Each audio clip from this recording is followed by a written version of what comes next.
And what a fun clip of all our champions from all around the world. Welcome everyone. Xin Chao Vao Cho Mung. 9 more days of the Predator Bowl Billiards series with 3 huge tournaments, $425,000 in prize monies. The WPA Men's World 10 Ball Championship, the Boys in Saigon Women's 9 Ball Open, and the Box Billiards Mixed Doubles is what we have here. And 32 teams, $100,000 prize fund, $40,000 to the winners. And this is a round 2 match. It's best of 3 sets. Alternate break in sets. Winner breaks during the round. If the score is tied, they go to a deciding shootout. There's 2 more matches. The loser of this goes home. The other one must win 2 matches to get into the final 8 or the quarterfinals. And from Vietnam, you have Dang Nguyen Van and Ding Thi An Nug versus Koping Han and Yi Yu Sung, both from Chinese Taipei. This is George Teja, joined by Tim de Reuter to bring you the live action in Ho Chi Minh City. Hello, Tim. Hello, George. Glad to be back.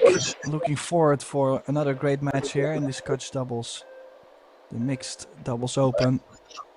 Not too familiar with the Vietnamese team. I might recognize her, but not too sure. Of course, we've been around Koping Han a bunch, so we're quite familiar with him. Sure, he comes over to Las Vegas in the spring, along with his 2 brothers, Koping Chung and Koping Yi, which are both in this tournament with their own partners. And I believe they're both kicking. There's 8 players still in the undefeated and playing in the winner's qualification.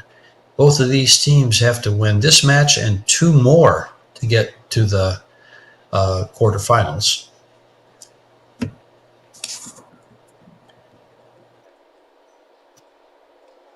And here's our first look at Koping Han.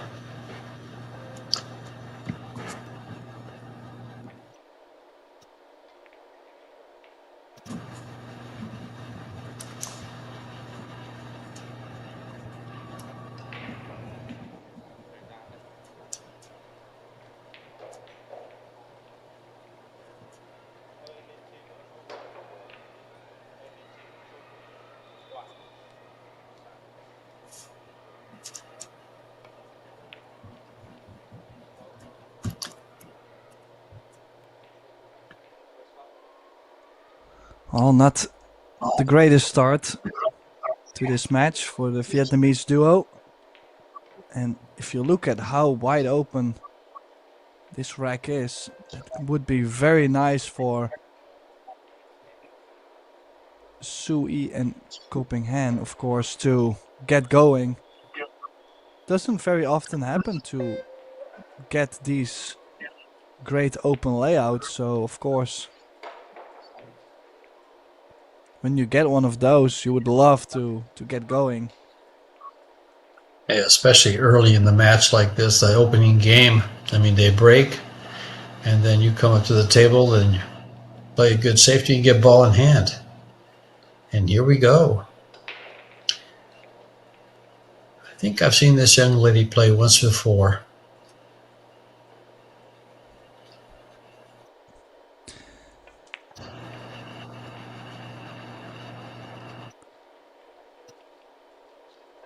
Everything's pretty standard. This might be the hardest shot for position.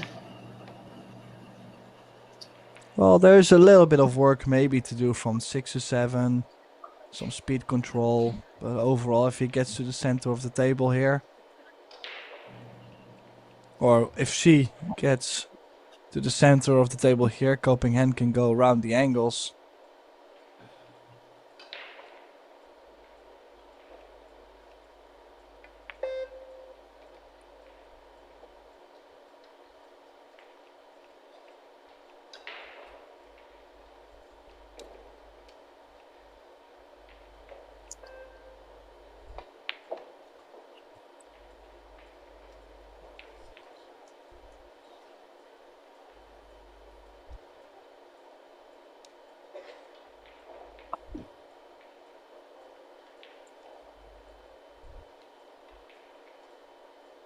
These two lost to Nguyen and Cao from Vietnam in their opening match. I'm sorry, they defeated Nguyen and Cao, but then lost to Koping Chung and Cho Che-yu. And they find themselves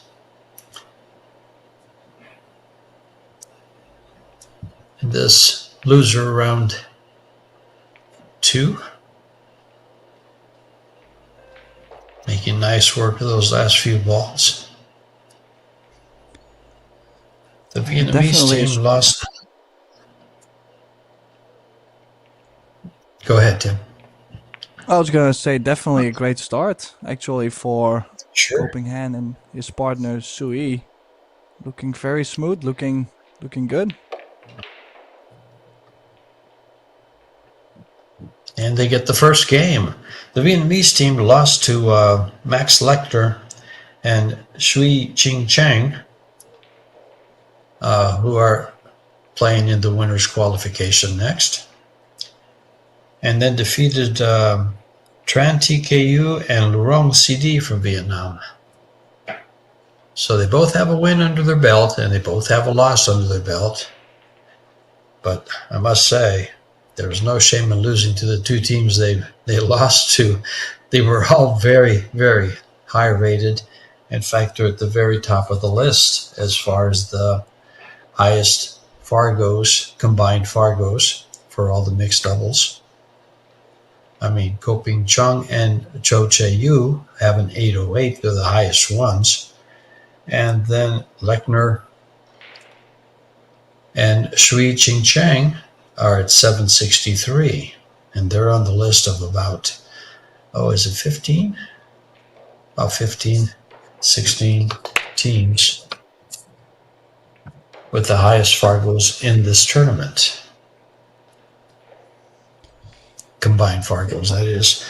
I did find that Dang Nguyen Van has a 766 Fargo, and of course Koping Han has a 768. So here's our first look at Dang, other than breaking.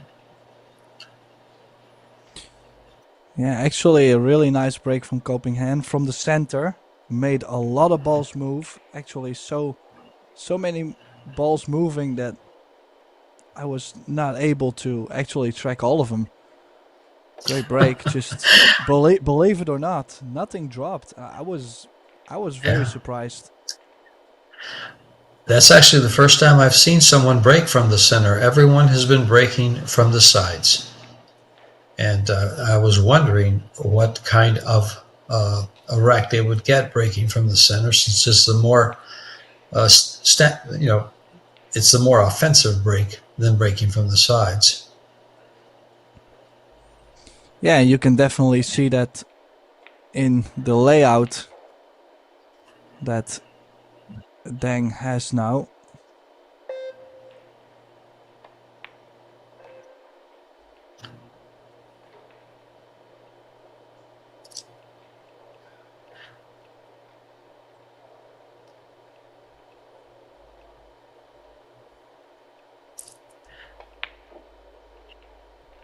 Oh boy. Oh. Can we see that one again? Well, just overall, I think she really just took her eye off the shot. If you look at the cue ball at the same time also did not get as much of the rail as she wanted to give her partner.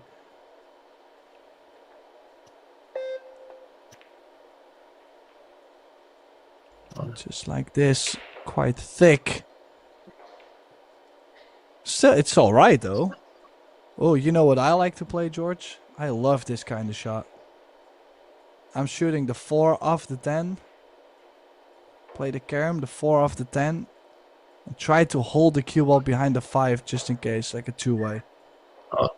I, I like this. I see what you see, and I like running the cue ball up a little bit and getting behind a 5. I like that shot. When I saw that, that's the first thing that came to mind. You were trying to play offensively off the 10? Well, maybe. I mean, I was not exactly sure about the angle, but Yeah, maybe as a two-way. If I don't make the 4, it's behind the sure, 5. It's sure. kind of free. No, it But makes I mean, sense. if you have a solid roll up, then I mean you should maybe take that. Maybe I was aggressive. I just I didn't think of the aggressive part. I just right away saw the safety behind the 5 because I didn't like the combination. It's too far apart. Yeah, the combination I didn't like it either. But imagine that safety might cost them another rack. Look at how nicely the balls are spreaded. I mean, you kind of have to like someone breaking from the center of the table. But yeah, it can cost you a lot as well at the same time.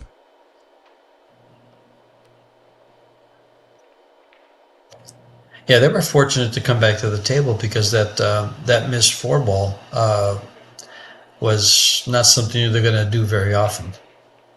I thought she had made the ball.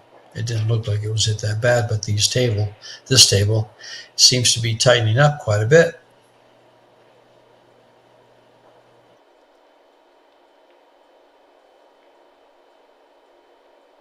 And that's one of the things I do notice about the Predator Arcadia cloth is that it does tighten up a lot faster than other cloths. I think she missed that one. Oh, but interesting the way she's played it, because she could have let the cue ball just go. She did really not have to Sure. hold the cue Yeah. ball there. Just float over to the That's other side. I totally agree, Tim. That's a mistake I see a lot of amateurs make. Not very often do I see professionals make a mistake like that because they like to run the ball, and the amateur tries to hold it instead of going straight across and getting better position and using a full stroke. Well, it would be good for the match if both teams get their first rack on the board as soon as possible. Just to settle down.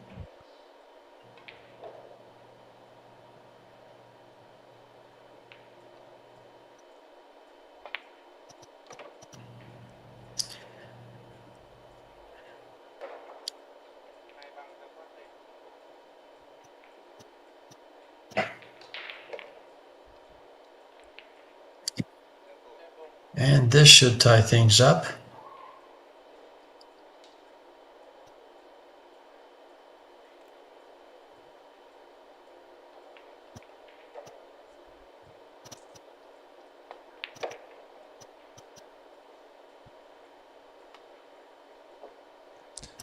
So the Vietnamese duo levels the score 1 each after surprising miss from Sui.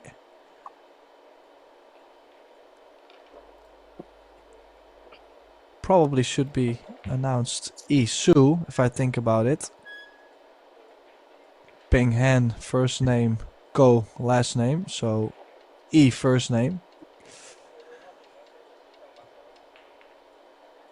Iyun, and Sue is the last name. Yeah.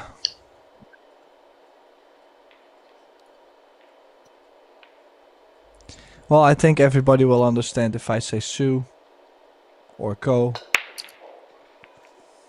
Or Iyun. Don't make it too tough now. Now see, now see, this is that was the break from the side, and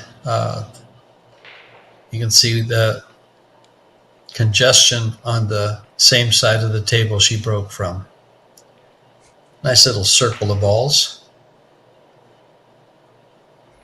Yeah, it happens very often. I mean, only if you hit him directly full on the ball, on the break, that's where most of the time the rack is kind of spread nicely. But if you cut either side, it's going to be scrappy. But that's also one of the tactical things players are doing with the hand rack here, just to make sure they get another visit.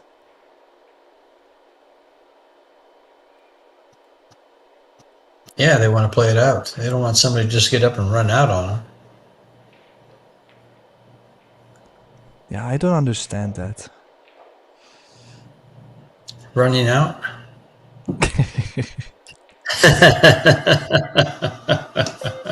I thought you liked that one, Tim. That one worked well. Hey. Oh, that one didn't. Oh, got second prize. And look at what happened to the 3 and the 4. So this is going to turn into a tactical battle right away, even though if he makes the jump. Make the jump and play a safe on the 3 is my only bet I would put. I mean, and what kind of safe is the next question, depends on where you land.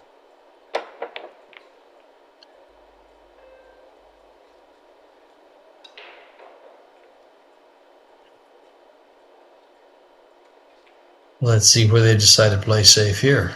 Or do they go for the bank? There's no, well, actually,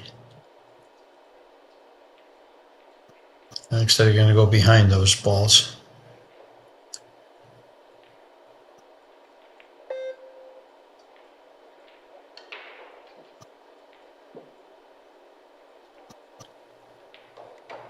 Didn't quite have the speed, did it?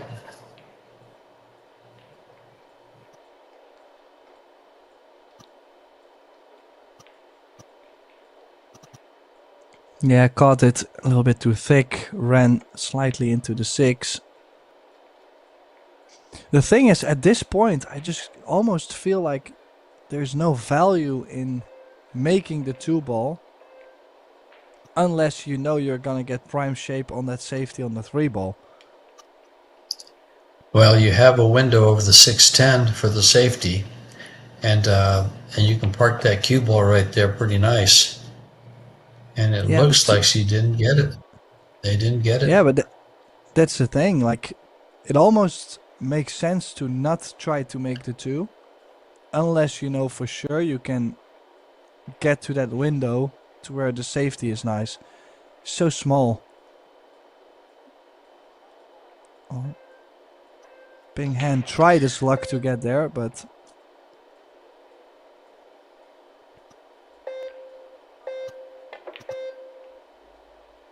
Nice it hit, was a good held up hit. nice. Oh, and right And on a top of the reward. 7 ball. And a reward. These shots get harder and harder with each passing year.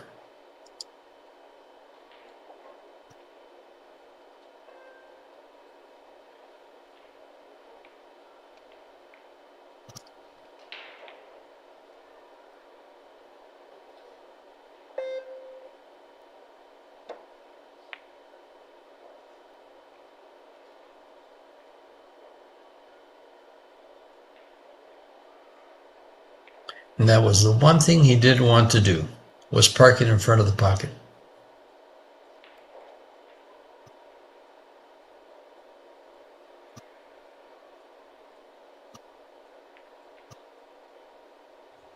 Yeah, now coming back to the table with everything solved at least.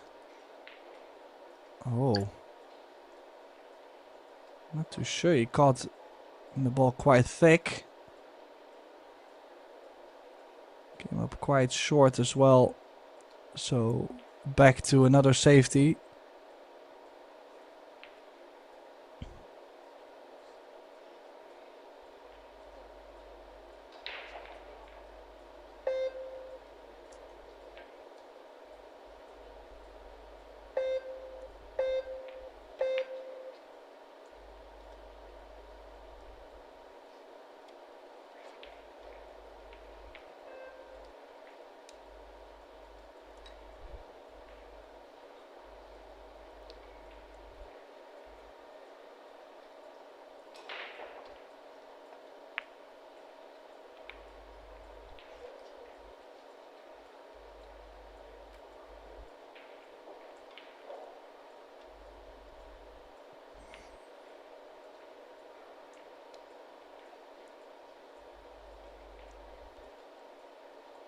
Yeah, I gotta say, Sue and Co, they ran out the first rack really nicely, but now twice in a row has failed to clear the table.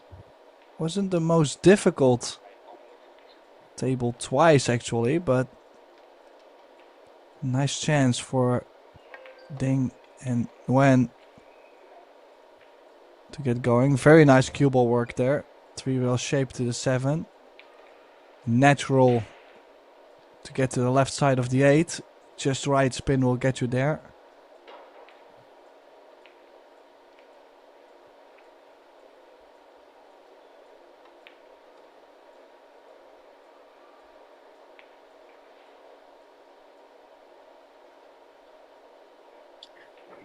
Nice play there. Little stop shot. We'll get him a nice shot on the 9 to get to the 10. Well, that's a little tougher. I prefer the angle, don't you, Tim? I don't think it's gonna make a huge difference. I mean,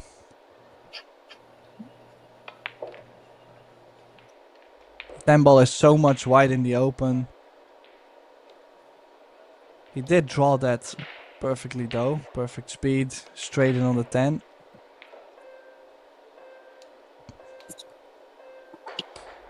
So it's the Vietnamese duo taking the lead, first lead in this match. 2-1 up now. Still a long way to go. Best out of 3 sets. Races to 4.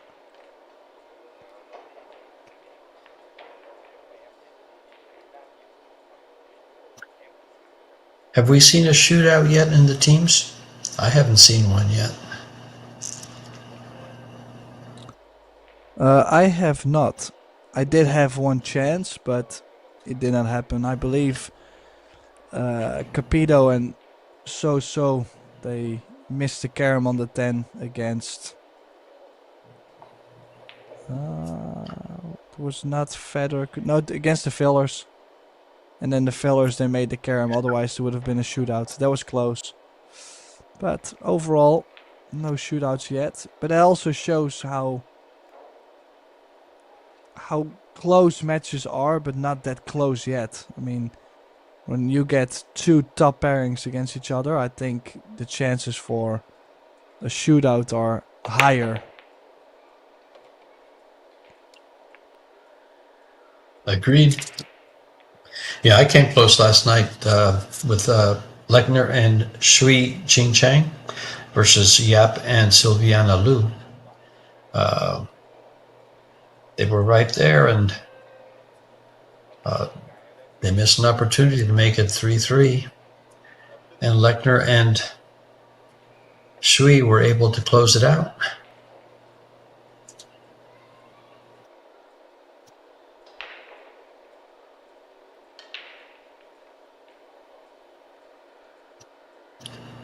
Is there a window to get to that one ball?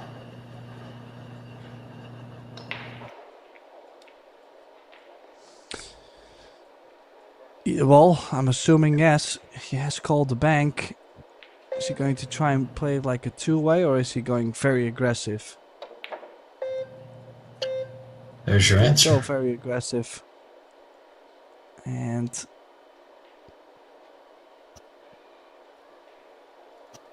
it's kind of interesting how so far this match, of course, this is only the 4th rack, but most of the misses have been ending up in, well, most of it were kicks or jump shots right after.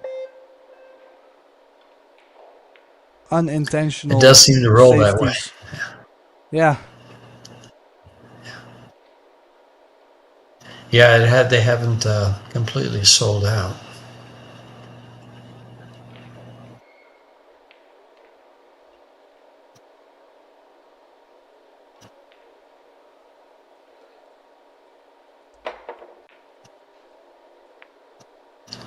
Like even there, you guys are rewarded for making a good hit. Yeah, I'm not saying, of course, that nobody deserves a good roll here and there, but usually at some point teams or players start to sell out a couple, and that's where momentum starts to choose a path. I feel it's still right in the middle for this match. The whole momentum is undecided.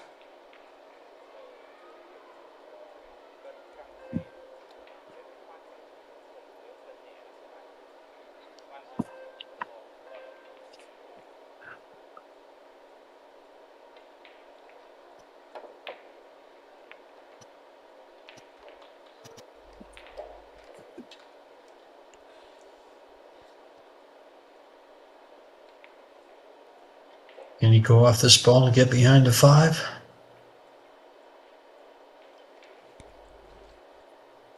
I'm not very sure. Well, there's always a way to get behind the 5. I just would like to do it one rail. And the scratch is always close. That's No, the shot I nicely had in played. mind. I couldn't tell how much room he had, and if he caught the 4 ball, he'd be in the drink, so that's a good safety. He's got his hands full hitting this ball. It's just going to tie up the 5 and the 8.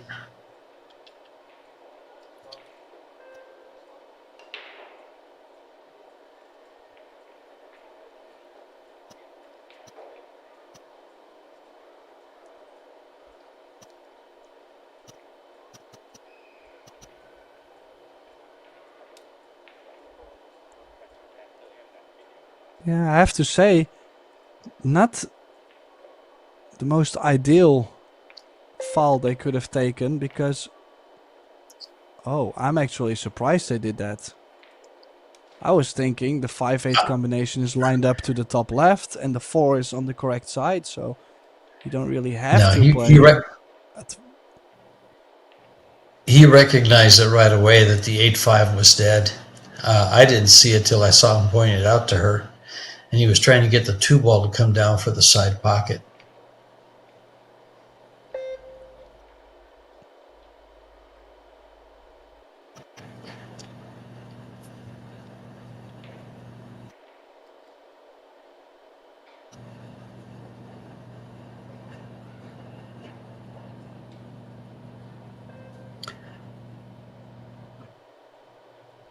It's got half a ball on the right side.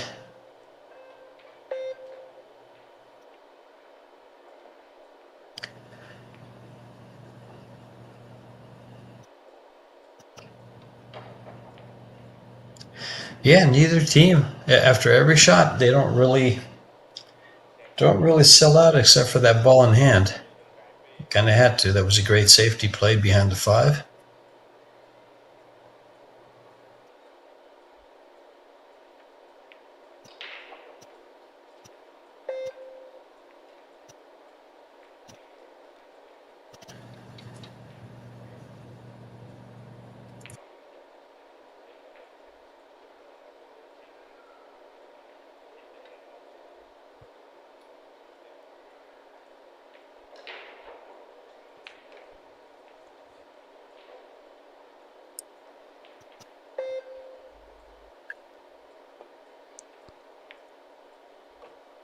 Wow, nice cueing there.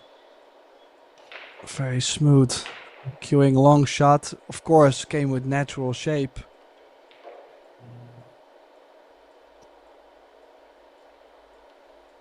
But you always still have to make the balls. I mean, it was a long distance cut.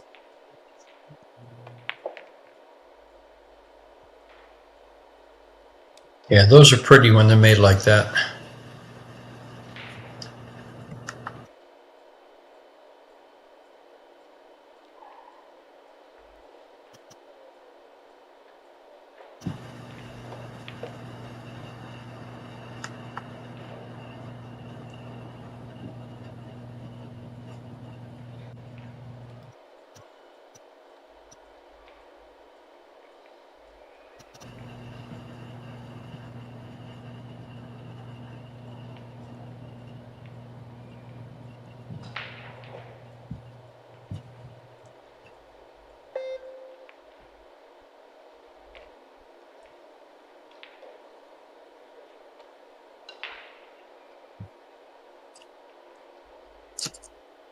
And these 3 balls to tie it up should give a really nice stop shape on the 9 here.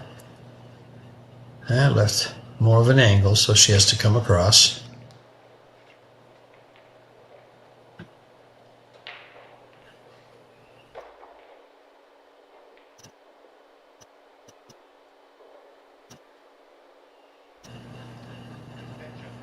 Yeah, a little bit more of a nervy shot, also knowing that if she fails to make the 9, they could be down 3-1, the other team on the hill, so a little bit of added pressure.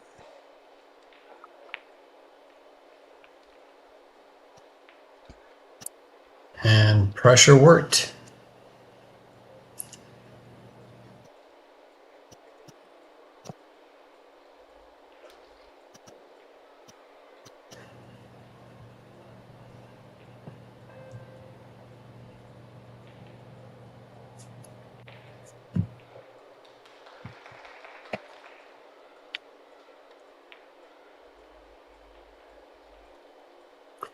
I was wondering if he was going to try to protect the lead or extend the lead, and he went for protection.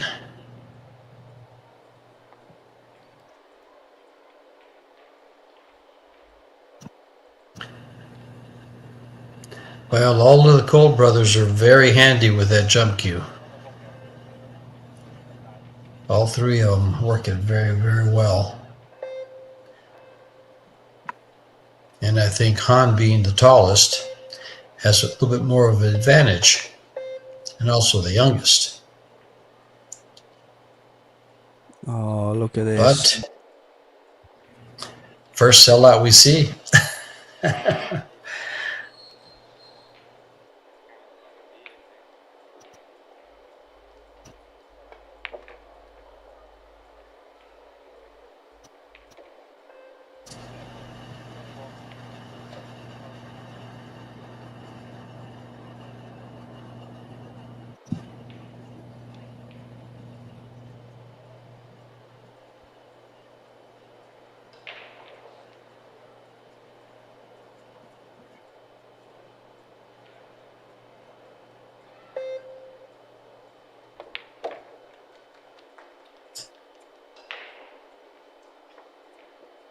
Yeah, so there it is. Vietnamese duo now on the hill. Basically picking up the pieces left by Su and Co. Only 1 rack away from taking the first set and making sure they don't drop out of the tournament.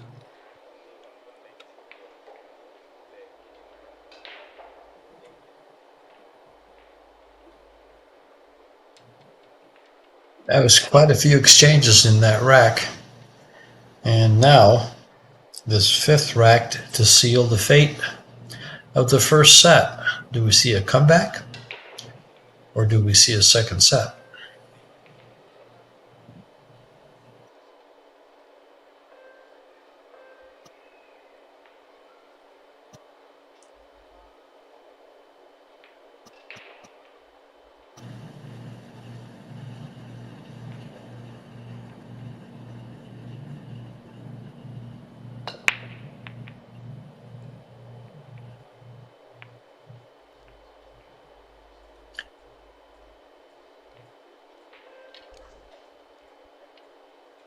Well, big smile on her face. Probably knows how much of a mess she's left on the table. I think it benefits them. I think leaving a wide open table, Bo and Sue would have a field day.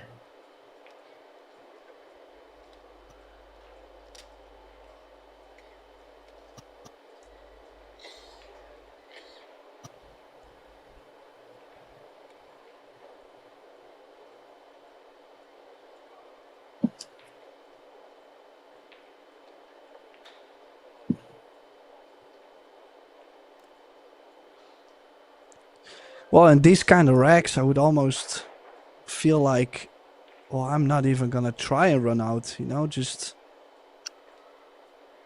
I might even choose to play safe on this one. if I leave a shot on the 1, I'm gonna say, well, you know, have fun, good luck. Just don't see any value.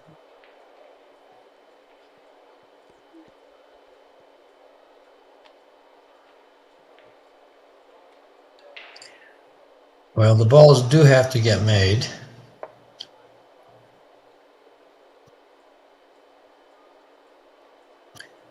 Now, see here, I'm not sure if he's looking at cutting the 2 ball and coming down and maybe opening up the 5, 8, 10. That's where I see no value. Because if I was going to be opening them up, I'd try to work through the 2, 3 and open up the 5 from the 4.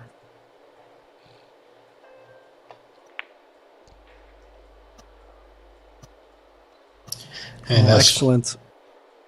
Yeah, that's exactly what he's doing. Is so get working through those 2 balls, stops the ball there. He gets himself the angle for the 5 ball. Well, I cannot wait for them to prove me wrong, because I probably would have played safe on the 1 or on the 2. So if they manage to run out here, that would be, I mean, it would be phenomenal. If you look at this cluster, Well, they're now let's look at it straighter from on the 4. Yeah, let's look at this from this angle. If he stops the cue ball there, he can just push the 5 ball off the 8, stick the cue ball on the 8, and then he's got the rack opened up and a possible ball in hand. Or the 5 does go. There is But that. then still I don't you would think it you would does. have to, you would still have the cluster. I like your shot. That's why Just I had. just gotta make sure you land on the 8 so the 10 moves over more. Yeah. Oh. Yeah, she actually didn't hit enough 5 ball. She opened it up too much to the left. That was almost straight in. Yeah, she had to hit it, and she didn't like that. Yeah, she sees what she did.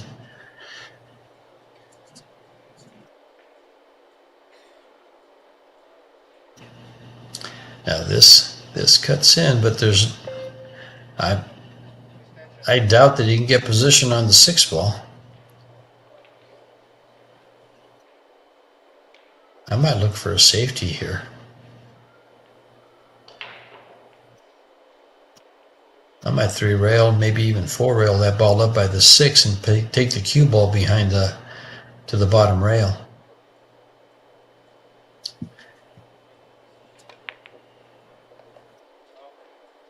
Yeah. I have to say that was a No. very interesting try.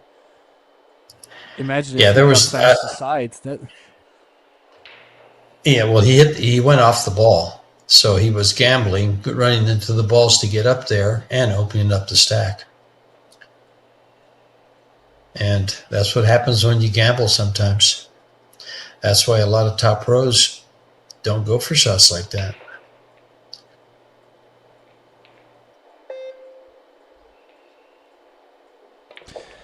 Well, This is nice 7 position the for the side. 7. Yeah, Perfect. very Nicely nice. done. Key Very shot. nice position.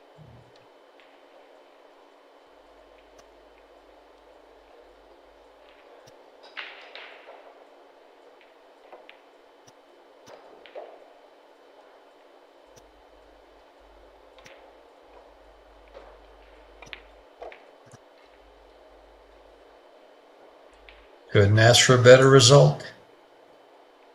These 2 balls, and they're back on the board.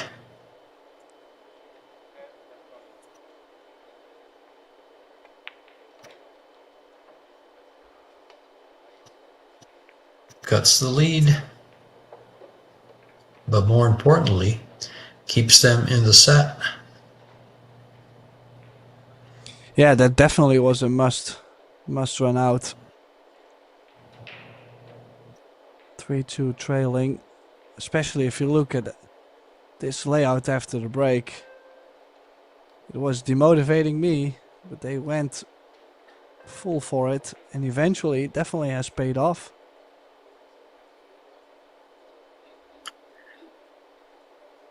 Well, for those of you watching, Let's take a look at who's left in the, and we'll be playing for the winner's qualification. We have 8 teams that have not lost yet. Maybe we should wait till the break between sets. And let's see these guys make their comeback. Yi Yoon breaking the balls. Rack number 6.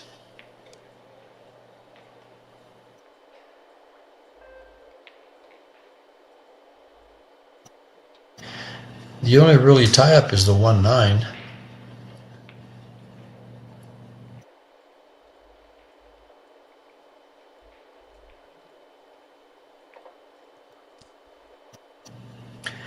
Oh, she can see it. He can see it. Yeah, I'm just not sure if he can pocket the 1, so he might have to bank the 1 out. Stick the cue ball behind the 9. Could do it soft, 1 rail, or could play the stop shot.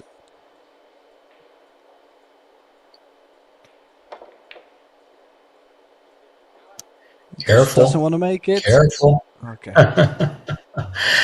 I was just before he hit the ball, I was about to say he could make this 1 in the side off the 2. Just the line of the shot looks so in right on to make that. Rail first here, or is he shooting right at the ball? This is like a little ticky shot, isn't it, Tim? You want to hit it and then back behind there? No rail. No rail. Yeah, I really liked your call, and I really liked the shot, but it is overall slightly speed sensitive, as you could see. It's supposed to get it safe though. I mean, it's a pretty big ball, but occasionally this will happen.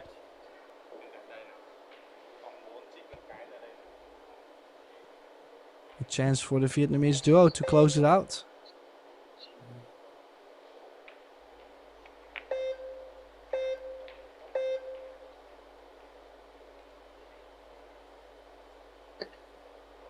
I don't see what can go wrong.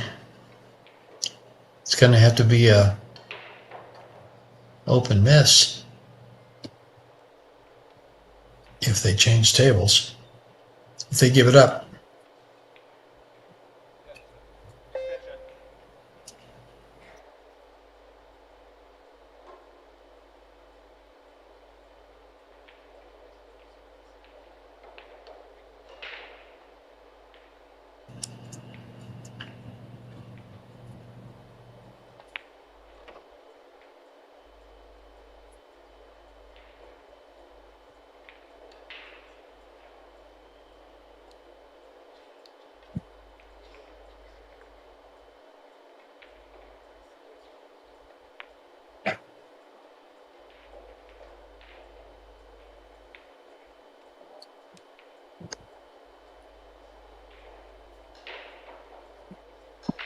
Where could it get bumpy, Tim? I don't see a spot.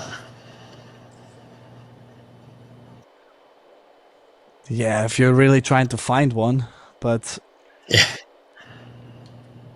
I mean, the thing is, you know how things go. If you have to draw back from 6 to 7, then now suddenly you get a little bit too short. You have to move the cue ball a bit more. Now you get maybe straight on the 8. I mean, it has to be something like that. But in this case, could also stun the cue ball slightly off the rail to play the 7 in the corner. Could draw back for the 7 in the side. There's a lot of options and a lot of space in the center of the table. So in general, I would say they're a little bit blessed with how nicely everything is spread on here.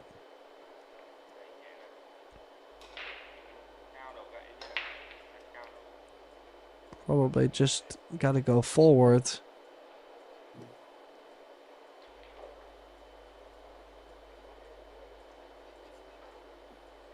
Tap it into the short rail and out. Oh, she's missed the 7.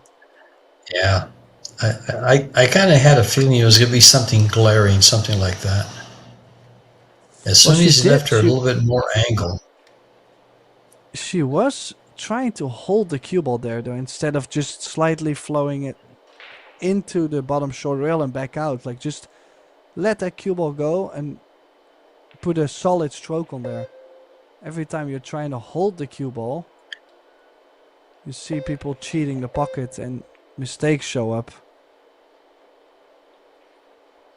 Oh, no. This isn't going to happen. Wow. That's the second That time they've got is... some kind of a roll like that.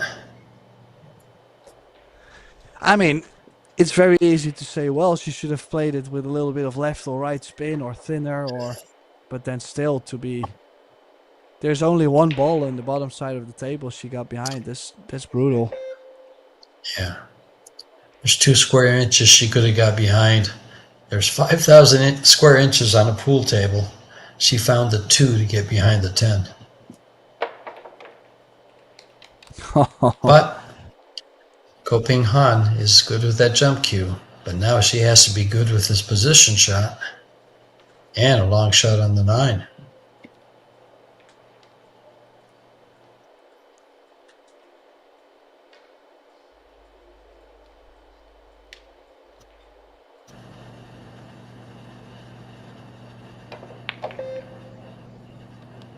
Very nicely done. Yoon Soo, very well done.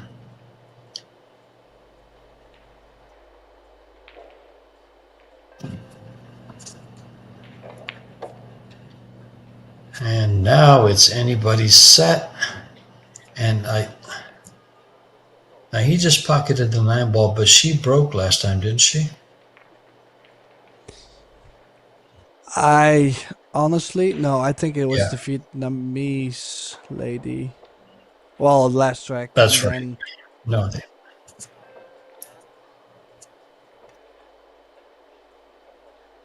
I thought you were the one doing the stats. yeah. Well, they broke the rack because they won the game before this one, but I just didn't remember who broke. And the reason for my question was if he's breaking, he's got the break cue in his hand. He breaks from the center and he made some balls, so this is going to leave an open. More than likely, with a good break, he leaves it open, and they have a good shot at running out. And that's the point I was going to make, was with him breaking, it favors them over the Vietnamese team. I would say it favors them, excuse me.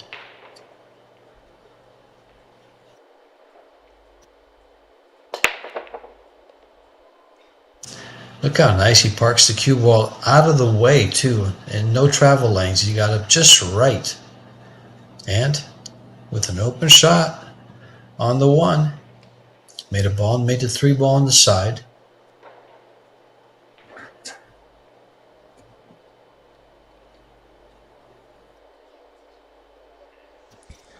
Yeah, just that 5-9. Yeah, he's telling her maybe we can pocket the 1 and open up the 5-9. The problem is you have to go into it with quite some speed. You might not Quite get some onto the spin, 2. too. No, she didn't. I might like Sure to go she into did. them right now. 2 rails Yes, into the she will. 5-9. Take a little bit more cut on the 4.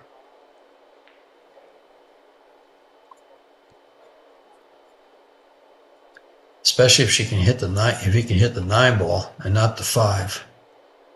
Oh, but he played it so Because that gets him soft. behind it. Yeah, that's no. He had to come into that with some speed to move the 9.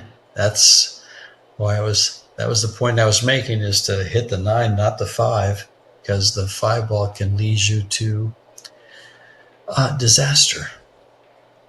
Well, in general, just with that pace, even if you skim off the 9, even if you catch the 5 half ball, if you play more speed, you're always out of there. So that was, well, I would say that could be a very costly mistake, because look at this layout. If you leave the 4 ball on, you might possibly lose the set still.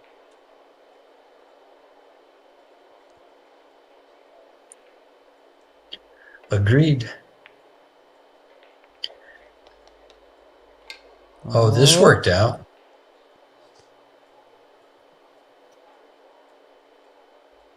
This worked out. I don't think they can get to the 4 to make it.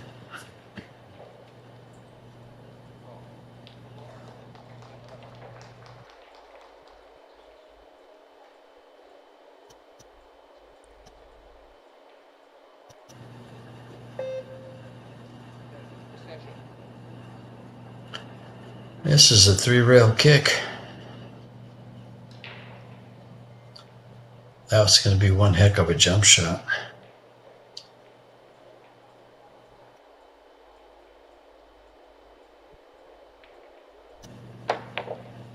wow, Oh, wow, wow. wow, wow, wow. I mean, he probably left her one of the toughest shots in pool right after, but that jump is phenomenal. Had to land right, well, right before the ball, exactly on the ball, just a smidge.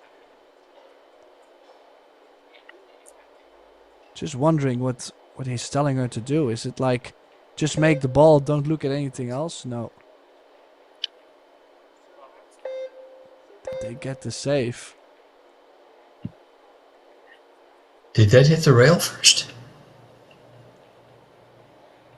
Oh. The referee can't tell him that. Well, I'm not. That hit the ball.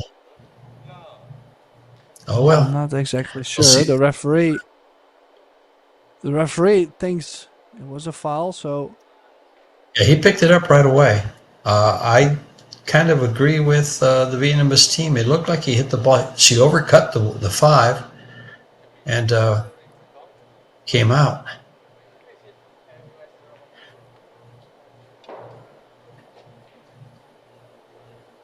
yeah, I'm quite sure they're going to look at the screen in the back because, I mean, a mistake is very human, of course, but Sure.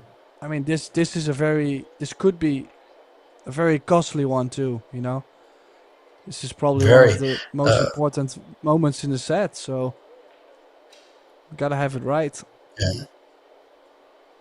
Yeah, the problem here is they already picked up the cue ball. Watch. Yeah, but This then hits the again, ball maybe. first. Yeah, Yeah, hit the I ball would say first. it's the correct shot. Well, they can And always now they have replace to the place ball that if cue they. ball back. Yeah. Yeah, yeah. I mean, it wouldn't be the most horrible thing to do. I mean, nowadays with technology, they do it in soccer. I mean, we could do it with pool balls. They do it in snooker.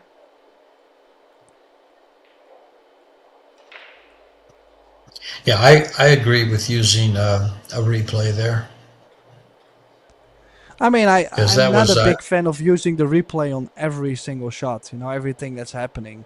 But in this case, well, I actually think Sue and Co. They really don't. They really don't know whether it was right or wrong. I just think they took the ball in hand because the ref said so. exactly. No, exactly. I don't blame them for taking the ball in hand and moving towards it. I mean, they're out of position. I think that's she was standing in front of them when she shot it. Well, on the other side, the referees are going over it. The decision is not with us. Let's see what happens. Yeah, we have nothing to do with the decision of the referees, but there's a slight. They can watch it when this stops. They have a slight edge to hit. They don't have it. It's not completely covered from the side view. So he's going to Okay, try to so I place the think. cue ball where it was. No, it's further out. It's out further a little bit. No. It's not completely hooked, but they have just a slight edge. Right there's where it was. Right there. Yeah, it was close. I mean, it's they have plenty to move the 5 ball to the bottom short rail, so it's not like it was super thin. Yeah, it was a little bit more out and a little bit. Yeah, I mean, Mhm. they should be able to figure it out themselves. Do we have some interesting scores? That's what I'm wondering. Interesting scores. It's a good question, Tim. I haven't been able to see any scores. Let's see, Su Yuan or Yuan Su, excuse me, together with Chiu Cho. They won their first set against Team Nguyen. Yeah, there was 2 Nguyen's there, so it's easy. Kelly Fisher and Alex Kazakis. They got the first set on the board against Maite Ropero and Gerson Martinez. Those are also loser round 2 matches, so tough stuff.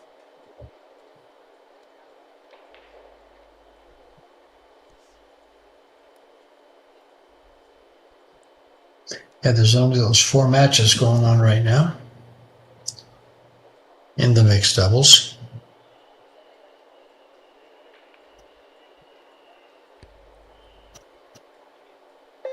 You see, it's going to be interesting now because technically they're in a really bad spot now too, the Vietnamese.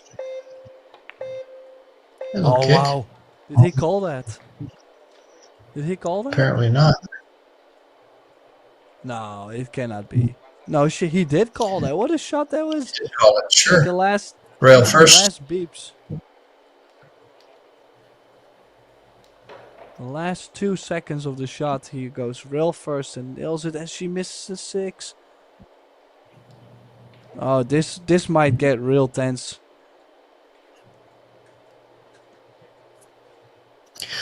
But again, a convenient miss that leaves a very tough shot.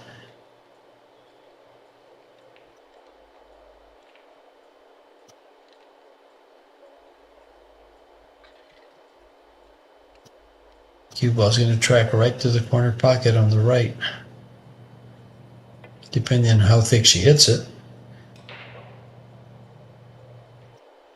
Whoa. That worked out.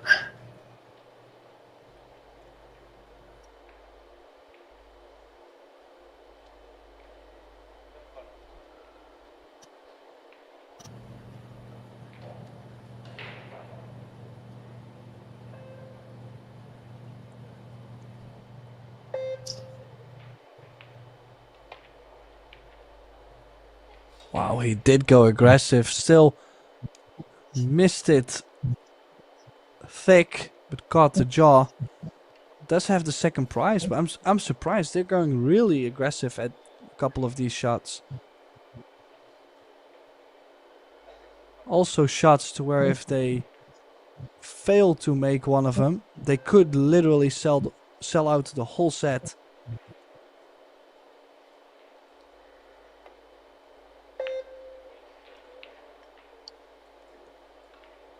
Oh, he almost got that ball behind the 10.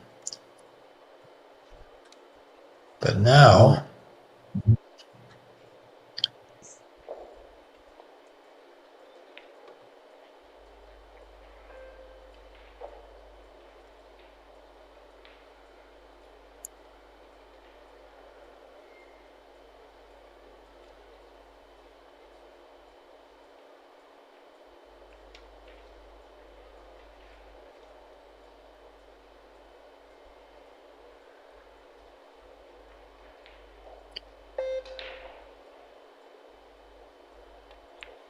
going for the middle of the table. Oh, Whoa, whoa, whoa, whoa, whoa, whoa. actually, that worked out rather well. Now she can just follow the ball and she'll come right in positional line for the 9 ball.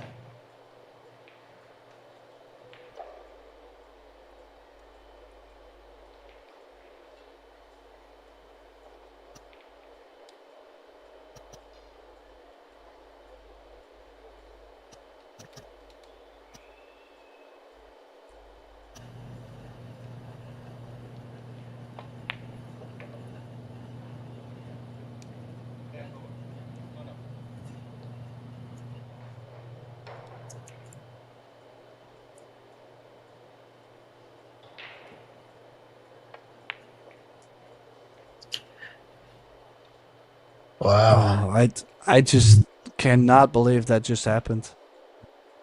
She's really feeling the pressure. Wow, that is going to cost Ding and Nguyen the set. So in the end, it is Ping Han Ko and Yu Sun that win the set. But what a drama we've seen in technically one rack. That was unbelievable. Yeah. We've seen quite a bit in that rack. One of the things that stands out, though, is most of the misses came from the young lady who just hung up that 10 ball. And the shot she just played on it was long. And those are the kind of shots that are usually missed because of pressure. And unfortunately, that's what might have been the case. And it was very unfortunate. Keep in mind the tables have timed up. Had she hit that soft, it probably would have gone in.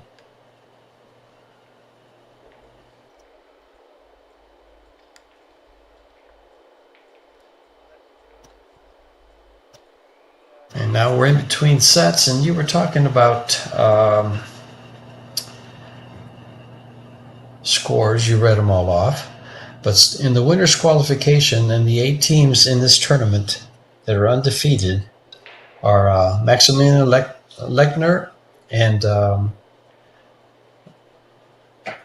Sui Cheng, and then Wu Kun Lin and Han Yu. Then the fillers, and Mario He and Amber Chen, and then Mohammed Sufi and Ganyaya. They face Tekach and Gorst. And then, of course, Cho Che-yu and Ko Ping Chung will be facing Jessica Centeno and Jeffrey DeLuna. So the cream has risen, but there's still cream on this one loss side too. You have Kelly Fisher on the other stream table and Alex Kazakis.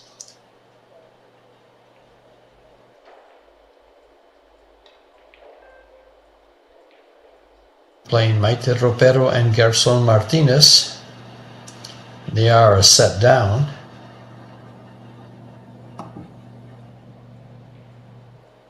Fisher and Kazakis lead by a set.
Dean Thai is still thinking about that 10 ball she missed. That cost them the set. Ko Ping Han of course, is smiling because they were just very fortunate to win that set. This is the loser round 2 round. The winner of this needs to win loser round 3 and the loser qualification to get to the final 8 or the quarterfinals. Quarterfinalists will get $5,000 a team. The winner of this mixed doubles out of the 32 teams gets $40,000. Second place runner-up gets $20,000. The semifinalists get $10,000 as a team, and then if you get to the quarterfinals, it's $5,000 per team.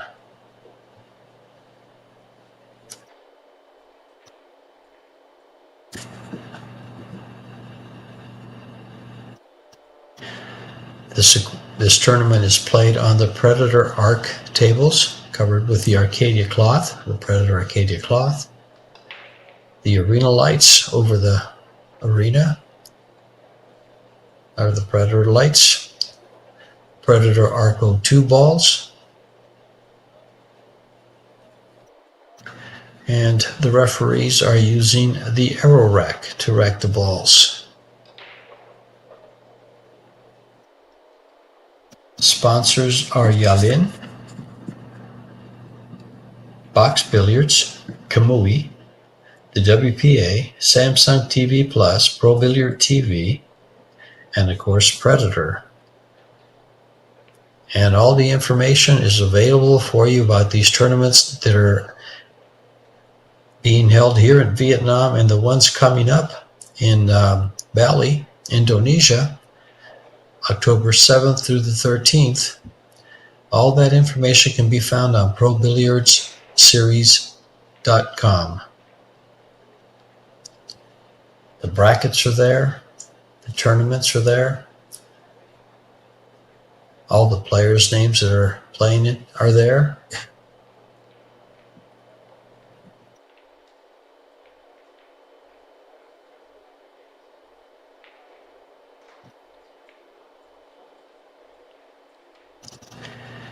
Waiting on Dang Nguyen Phan.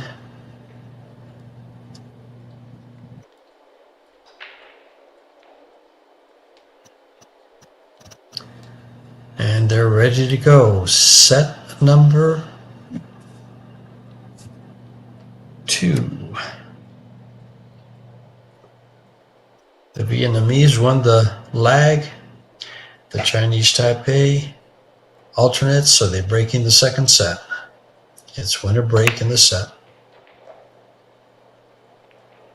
5-ball, 4-railer goes, and so does the cue ball.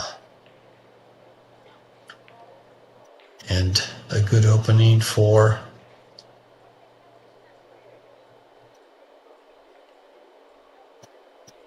the Vietnamese here. Dang and Din.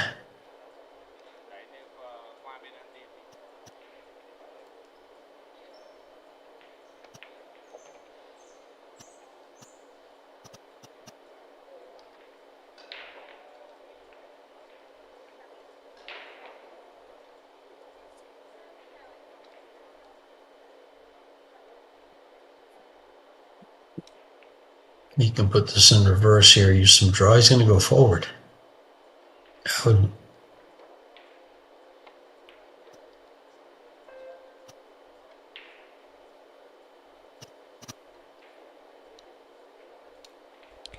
Just pocket the ball with above center.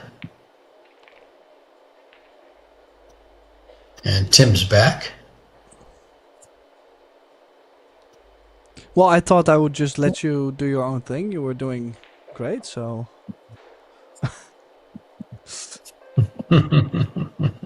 But I was going to add, getting from the 4 to the 6 could be tricky. That's why he chose to leave his partner just slightly longer, 50-yard line, but guaranteed the cut on the 6.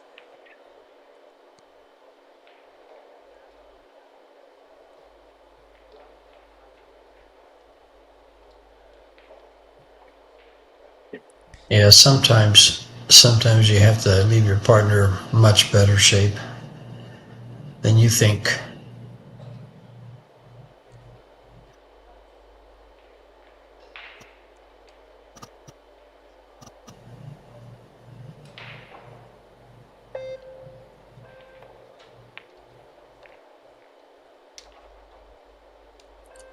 Oh, it's going to get right on top of the 7. Well, we might have to see some magic here. If he plays the PK shot, the masse, he might still be able to make the 7. I would always check this first. Doesn't have to be too Sure. tough. It's a big pocket. You can go in off the 8.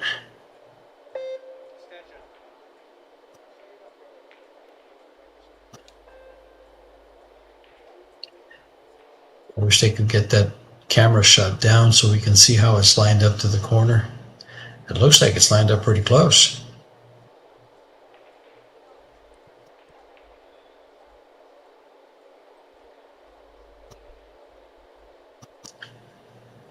And it looks like it's close enough to throw in if it's not.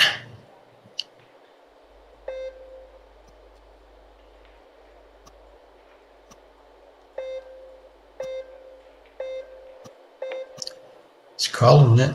It went way long. Actually, I'm not too sure what he was really trying to play, because he didn't even play the masse, so the 7 was not going to get near. But nonetheless, I mean, like I was talking about how the balls are rolling funny, here is that perfect proof. I feel like Good the whole example, first yes. set we had all of this. And I think it's also very difficult to play at times, you know? It's like when you get only these kind of looks, well, this is not the stuff you usually practice. How do you practice for these kind of shots? Unless you can bank them, just like Dang just did. Wow, what a shot that was. Wide open. Side and Was there.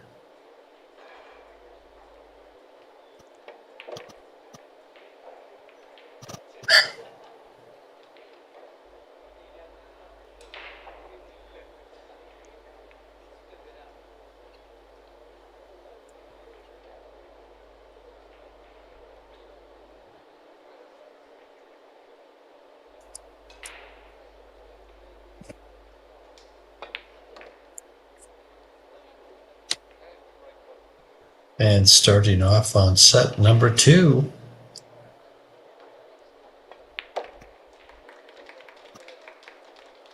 Dang and Din take game number 1 and lead 1-0. This is a must-win set for them. Otherwise, they will be out of the tournament. And Ko Ping Han and Iyun Su will move on to loser round 3.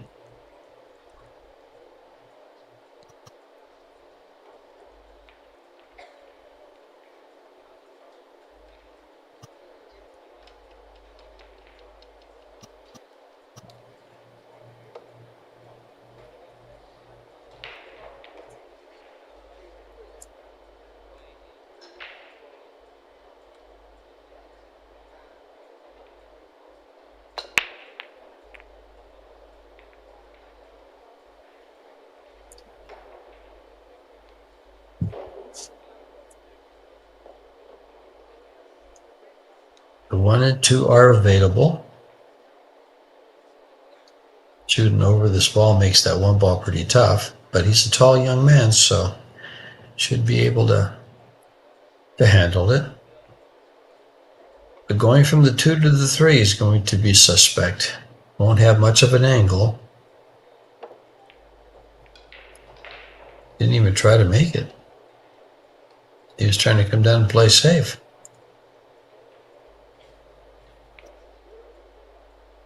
I'm surprised.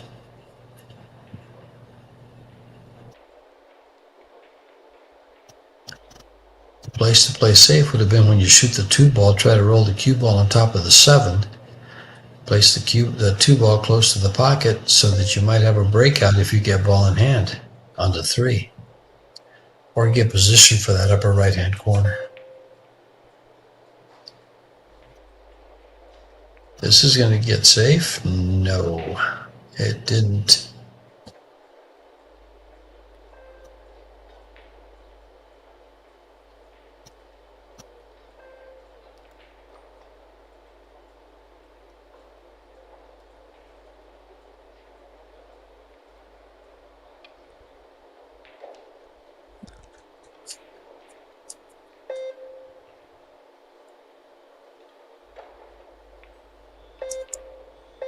Is she going aggressive? That's the question. She was. There's no reason not to right now.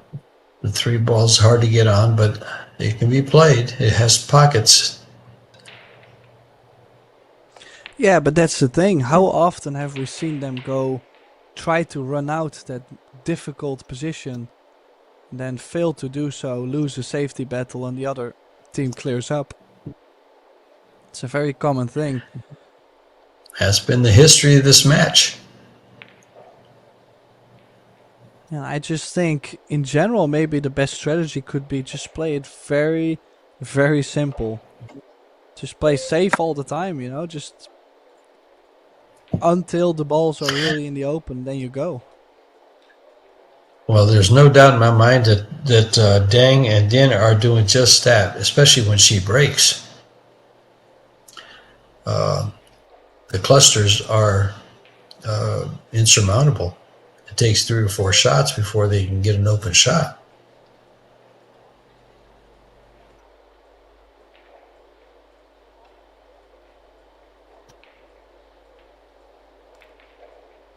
He wants her to go 2 rails at this.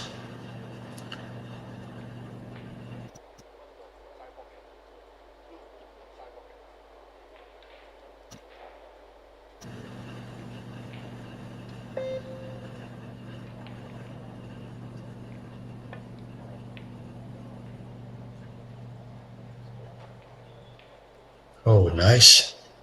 And again, the trend continues. They miss the shot and leave nothing. They find cover. That has to do with the clusters on the table.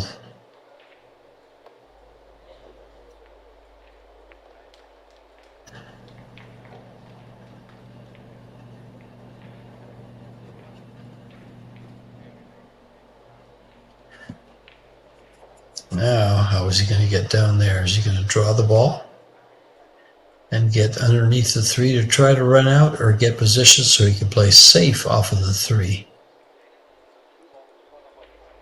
Well, I like shooting this in the top left, stunning the cue ball towards the 10, just guaranteeing at least a view on the 3 ball. Ideally, would try to get on the 3 to the top right corner, or a safety.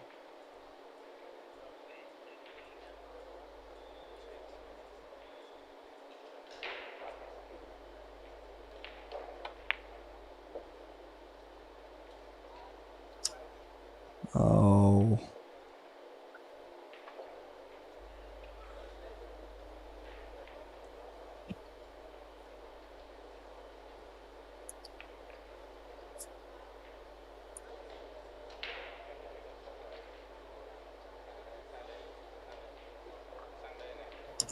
A little bit of trouble here.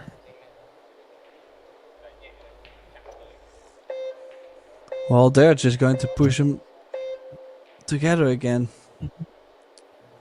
Well, obviously there's always another foul coming up. I mean, it's very possible. Or a 3-10 combination.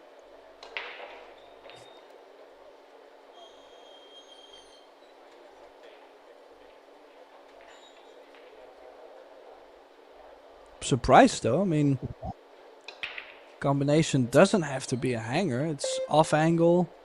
The 7 does make it a bigger pocket, but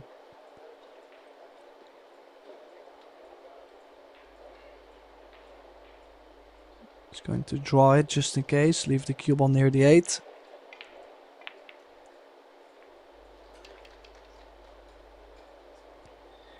Well, quick win there for Sue and Co. Levels the score at 1.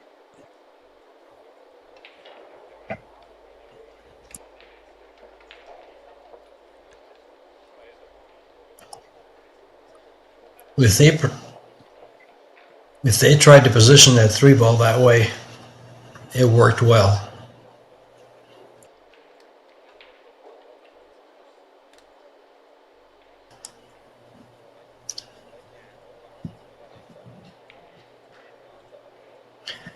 The momentum,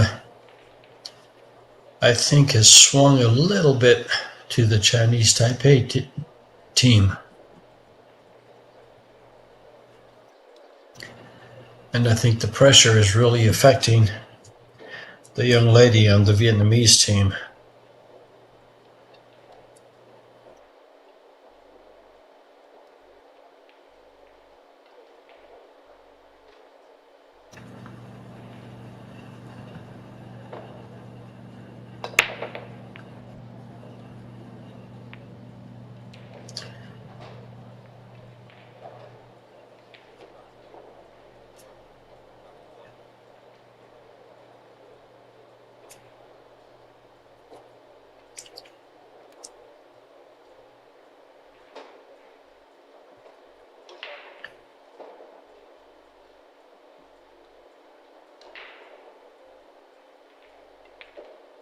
Well, one thing for sure.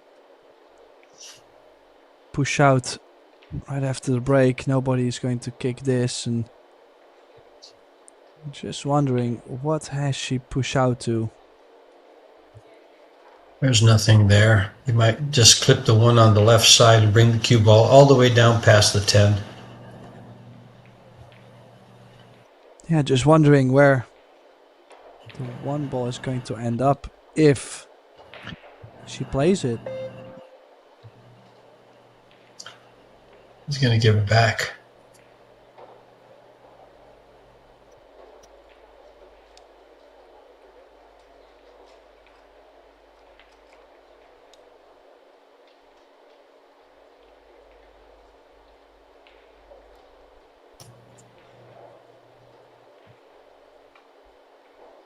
Oh, is he going aggressive for 1-2? No.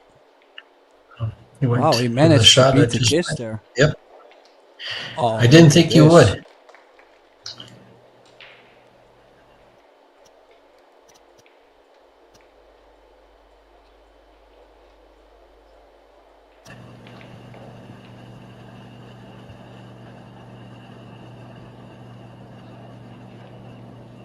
This is a tough hit.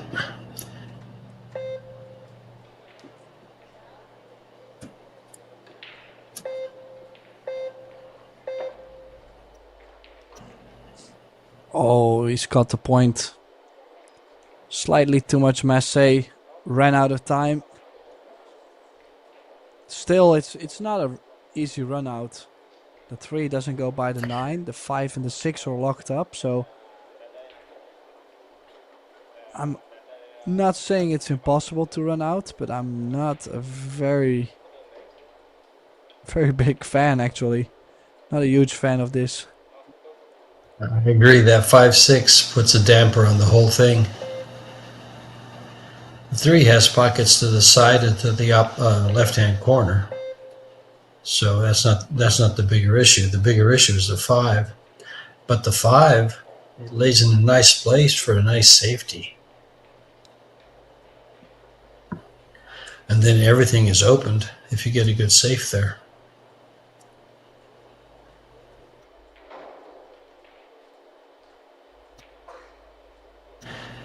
So it's actually not a disadvantage. It could be a great opportunity. And that just blocked the other pocket for the 3-ball. Wow. That was the pocket he was playing position for.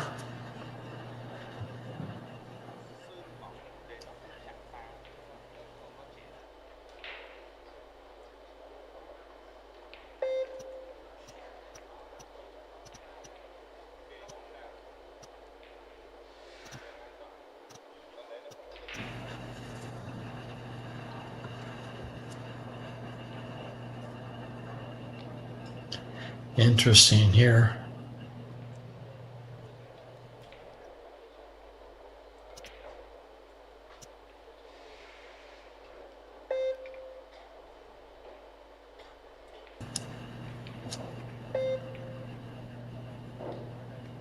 Behind the 5-6.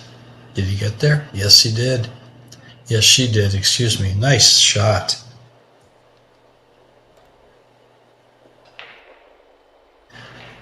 Everybody goes for the jump stick here. I like the rail first shot here. It's makeable.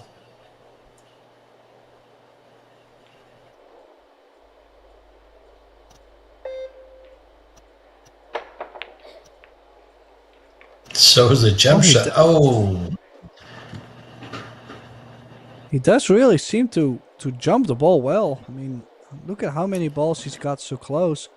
It's just that the cue ball went off the 10 into the corner. Slightly easier run out. Now the whole thing with the 3 ball is done with.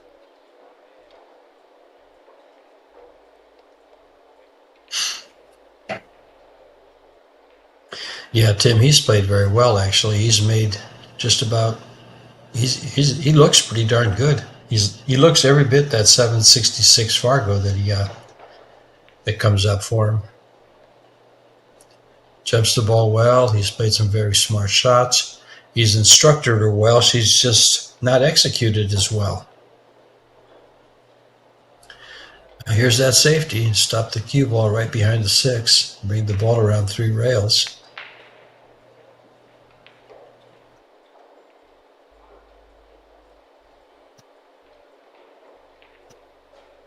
And even if it would have gone in, well, he would have had to call it. But continue to shoot.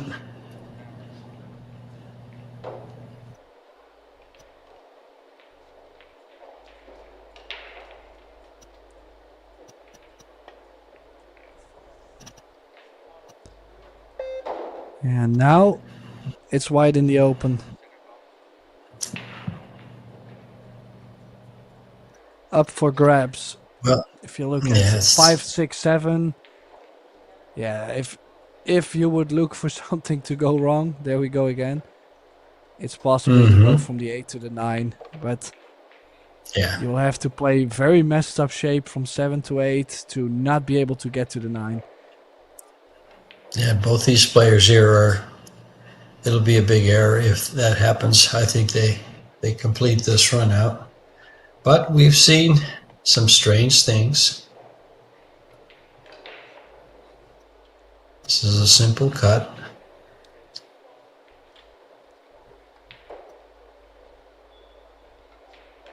But there's a little bit of distance, and it's going to have to hold the speed a little bit. Perfect.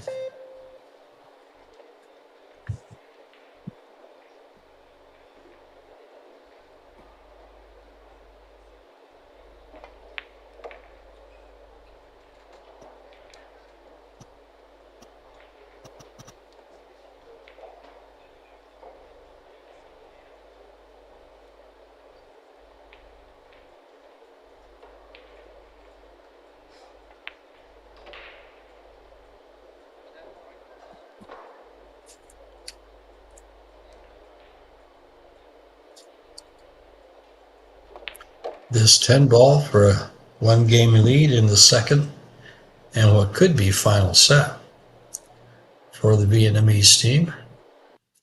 But it's easy to get back. They're only 2 games behind.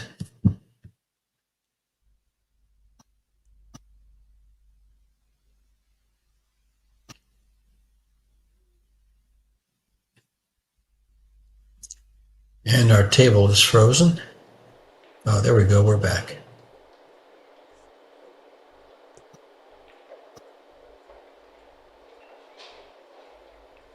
We're back.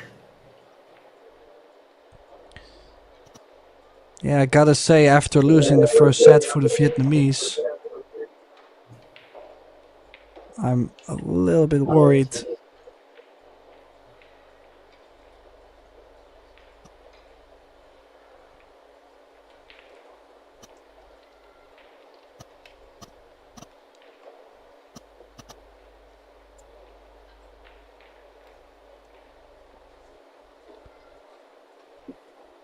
Looks like things are mostly going towards Sue and Ko's way right now.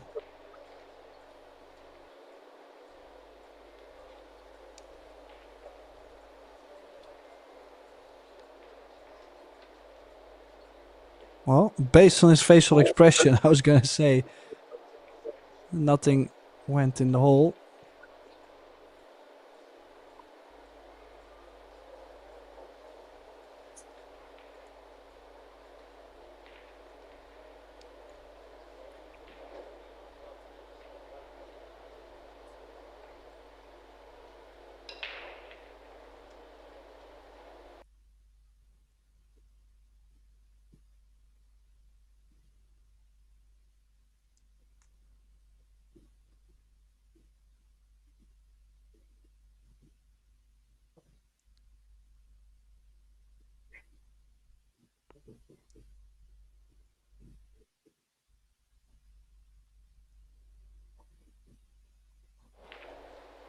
Oh.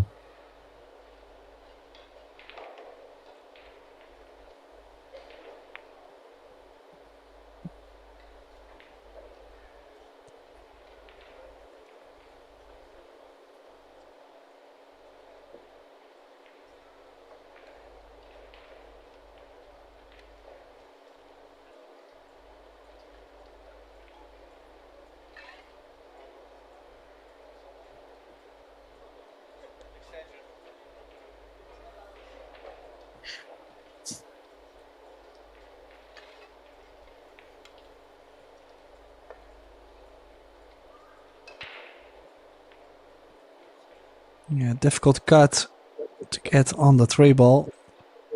Just to slightly spin the ball over. Yeah, difficult. Just barely missed it. You like a rail first here, Tim, or are you just going to draw the ball back towards the 9?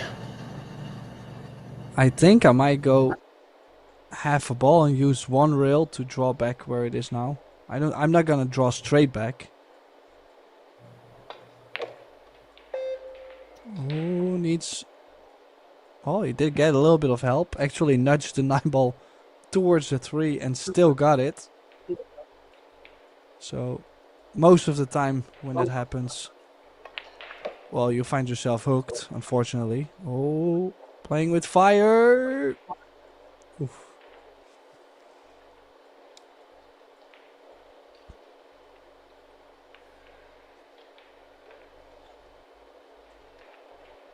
But still, this is so awkward queuing. Always queuing from the side pocket points, always nasty. Have to be so stable.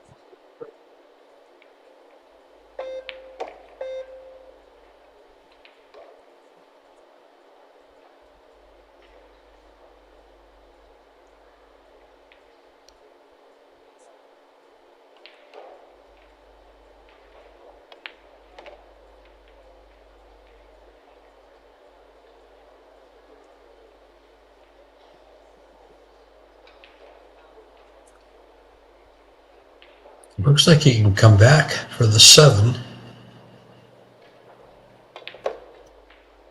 No, he was able to run it.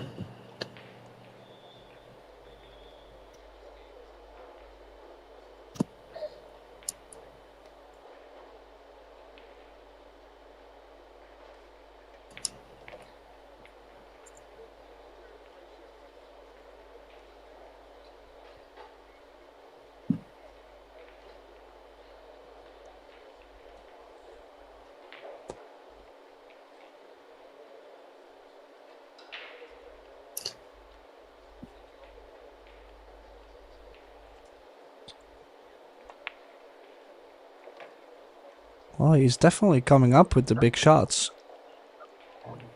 Yeah, that was a shot that was laying right in the middle there, Tim. He could have chose to shoot that to either pocket, either corner pocket. Well, this tend to tie the score at 2. This set is all to play for.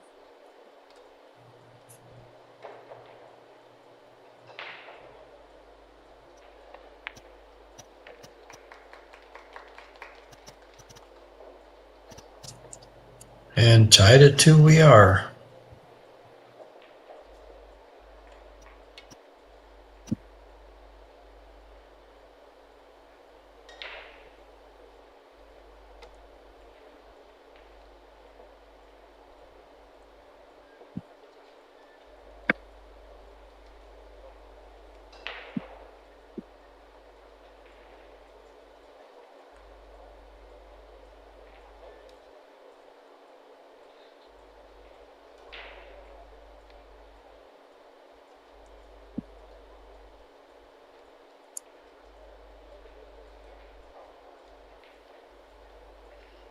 Good view from above of the arrow rack and the referee racking them.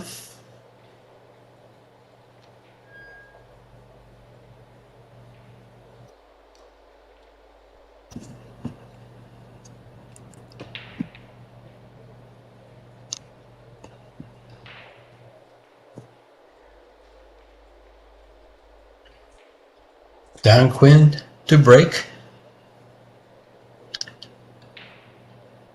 Tied at 2 in the second set. A must-win set for the Vietnamese.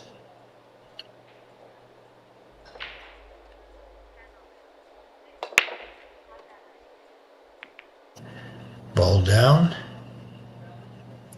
Shot on the 1. Everything's open. Good break.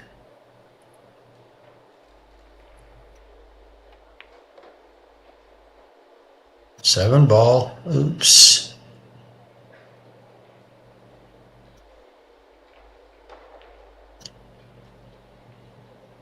He's got an open shot on the 2 ball.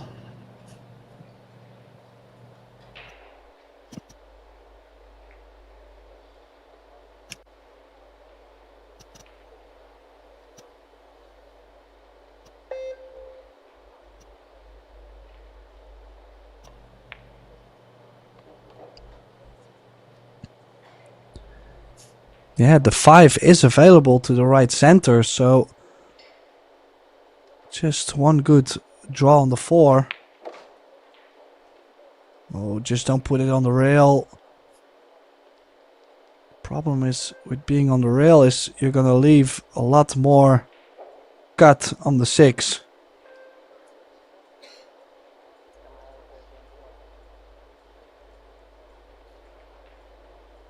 It's tough to stop this ball. Looks pretty straight in, She too. has to elevate the cue, so tough. Yeah, he's missed it. I mean, I'm not blaming him. He knows that if he's gonna just float it in, there was no future to get from 6 to 7. But yeah, the jacked up really makes things so much more difficult.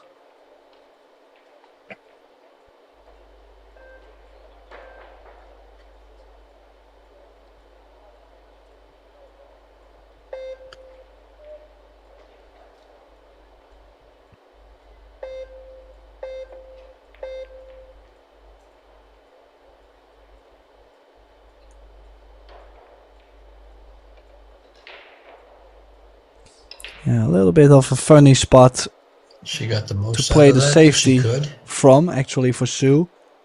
And now also for Nguyen.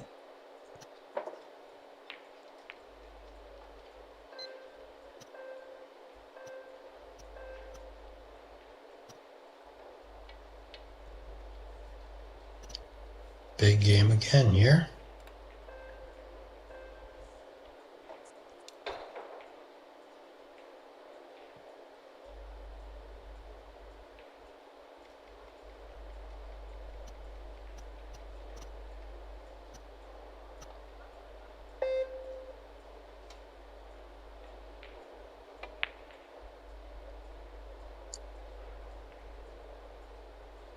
Look at this safety, Tim. Did he get behind the 6 ball?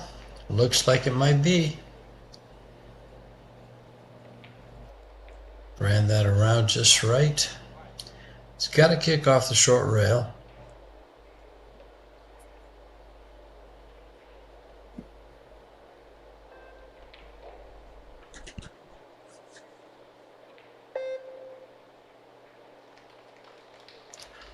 Another jump shot. close to the 6. Plenty of room. Got over that very well.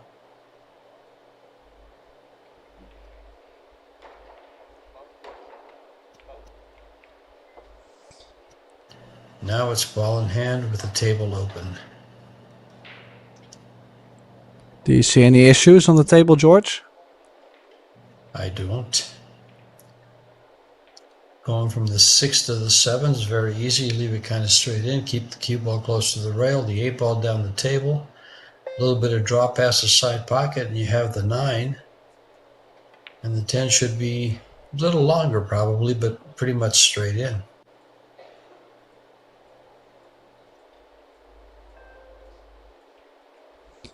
Well, most of it actually depended on getting from 5 to 6, I feel like, if you land straight or maybe too much angle, but not in this case. Slightly awkward cueing by the 10. She's been pretty steady, but having to elevate a little bit and get that bridge over the 10 or off to the side there. As you said, awkward. Perfect.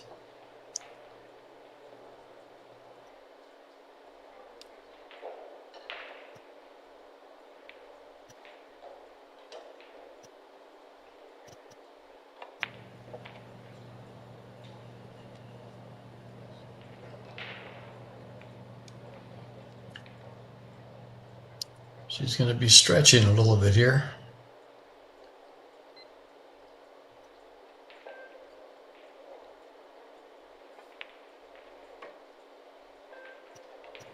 Pretty steady shot.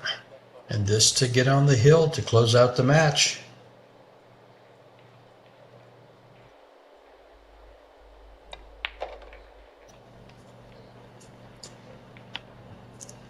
Three games to 2 in set number 2.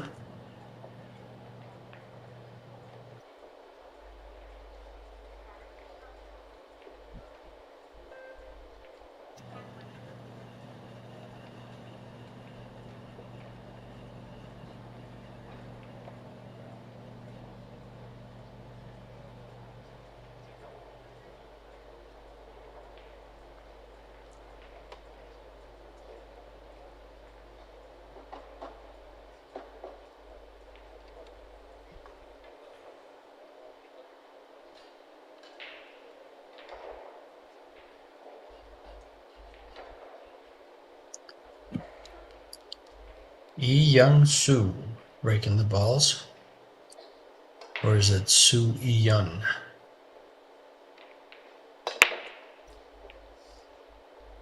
No, I would say Eon Su, because it's also coping. It's also ping hen go for us.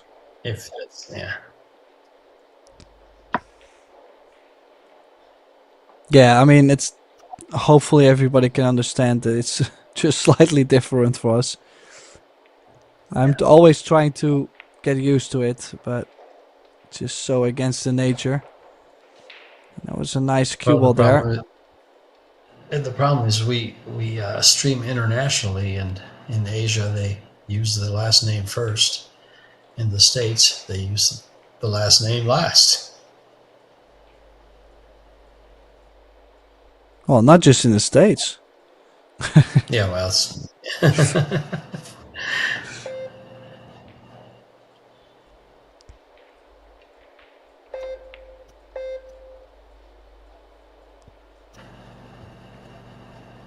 Okay. Interesting. Trying to push the 3 ball down table somewhere. Awkward. Can you possibly play into the cluster where the 6 is and get shape on the 5? Like maybe run into the 8, push the 6 out and get the 2. Oh, they're playing another safety. They said, let's just play more defense. No. No, they... Yeah, I don't understand why... I'm very interested to see what's the plan on the 6. Because off the 5 to open the 6 is tough. and just a stop shot on the ball in hand, I would say she could have done a little bit more.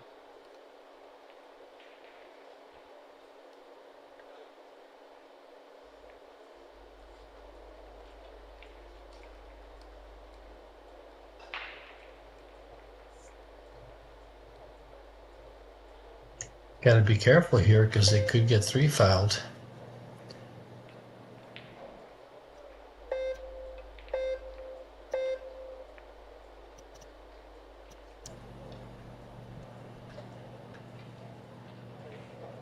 Well done.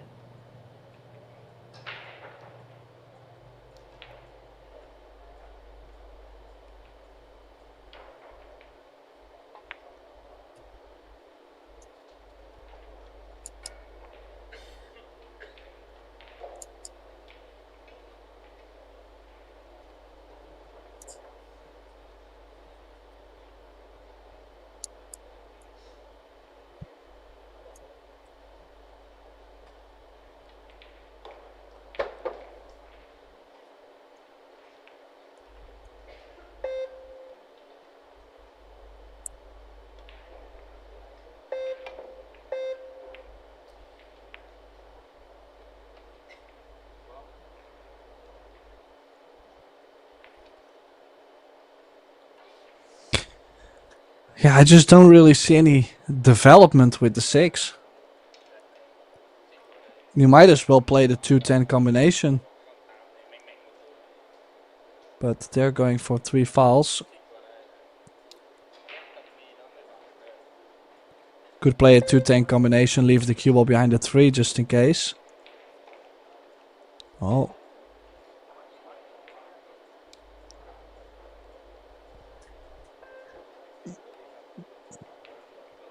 This could prove to be tricky. I mean, if you go over the long rail,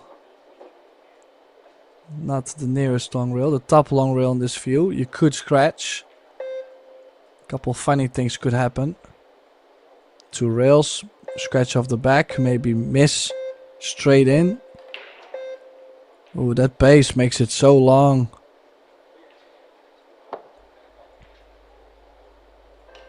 And yet, that 6 ball, still not very available.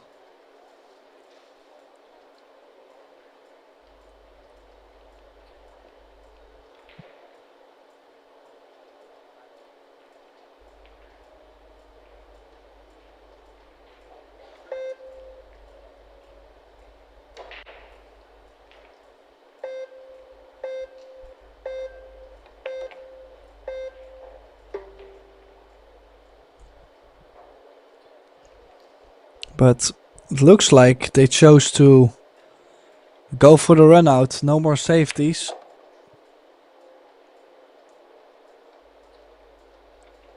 It's on the wrong side of the 4 to get to the 5.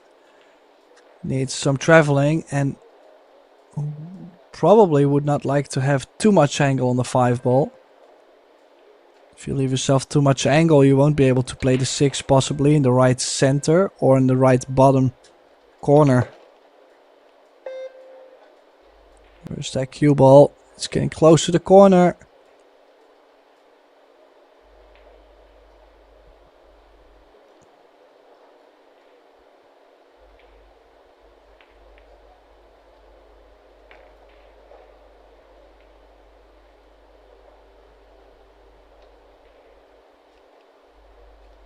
It would be crazy if we would have another hill set.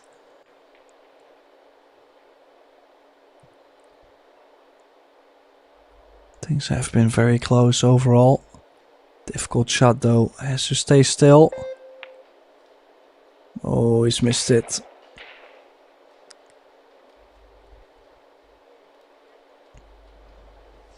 Now then, this is the chance to close it out, George. Just gotta make sure to judge the cannon on the 8 fine, I would say. Pocketing the 7 soon.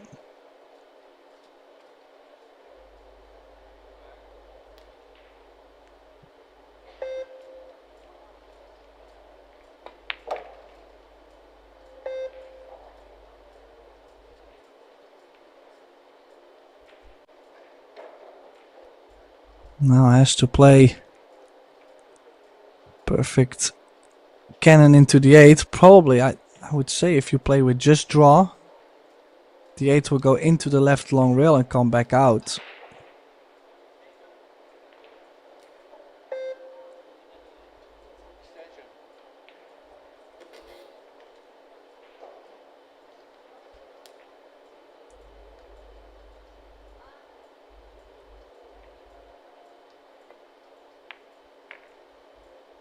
Oh. Yeah, going forward, I just didn't feel like the 8 was going to move enough. Is Ping Han able to recover on this 8? It's a difficult one. Is he playing the bank? Is he playing the safe?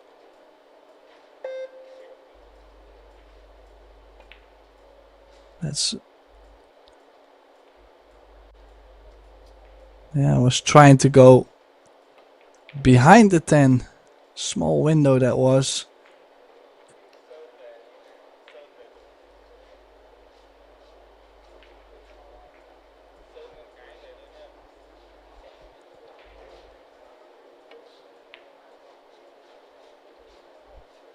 Yeah, she tried the same thing. Does she get behind the 10? Does she get behind the 10?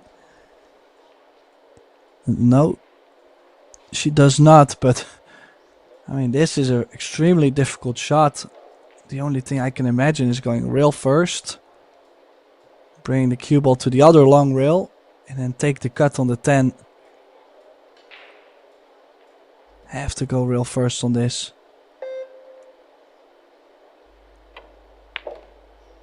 Oh wow, she did a lot more. Look at the cue ball. Does she scratch? Oh no.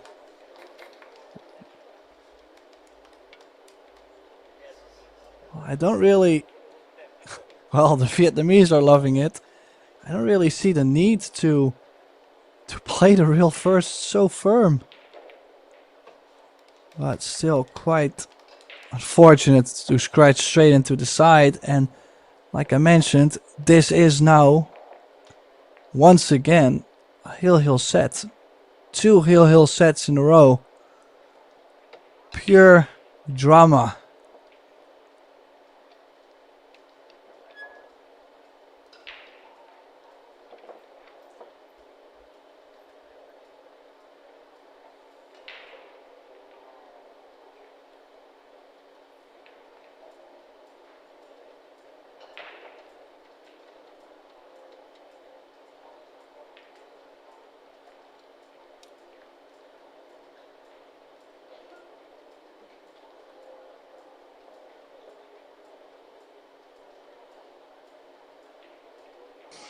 Well, one rack, one opportunity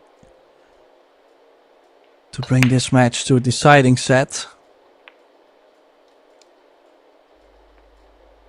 The loser of this match is out of the tournament.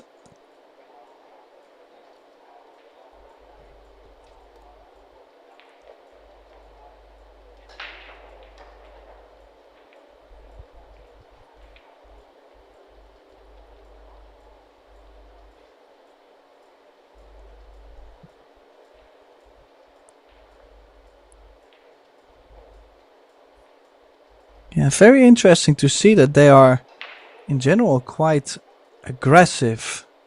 I'm not saying personality-wise, I'm more saying playing style.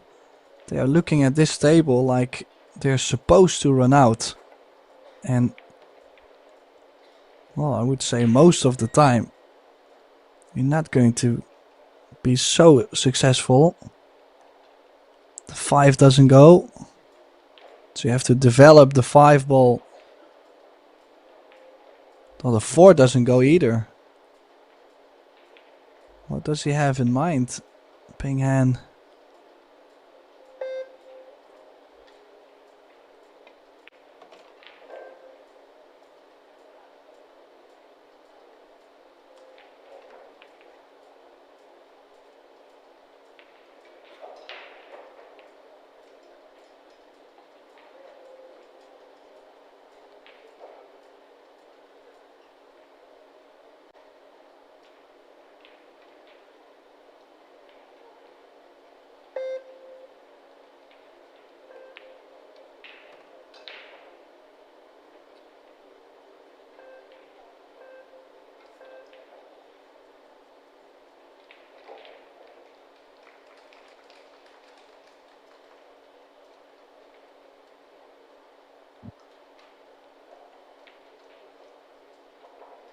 Interesting shape, still going all in on the run out.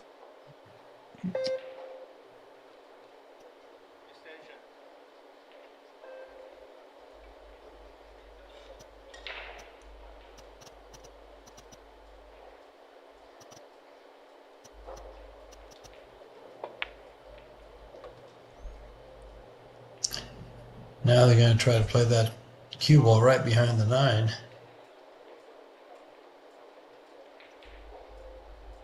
Yeah, they went very aggressive again for the run out. In this case, it would work. That is a legal shot, no double tap.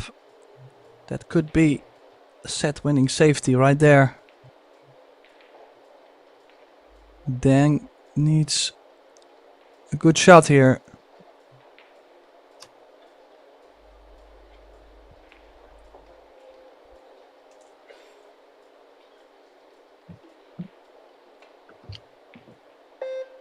Gotta get a good hit here, and he's gone long.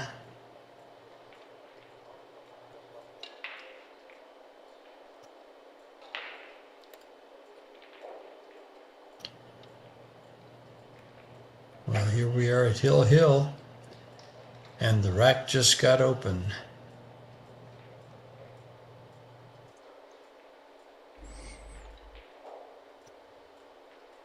Yeah, still not an easy 5-ball at all.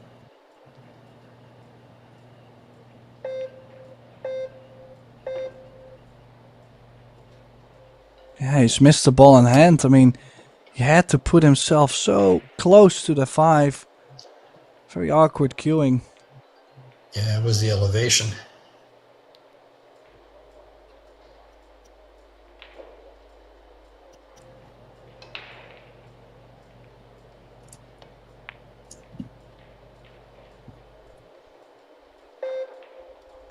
Well, missed the ball in hand, but does get another shot at that 5-ball.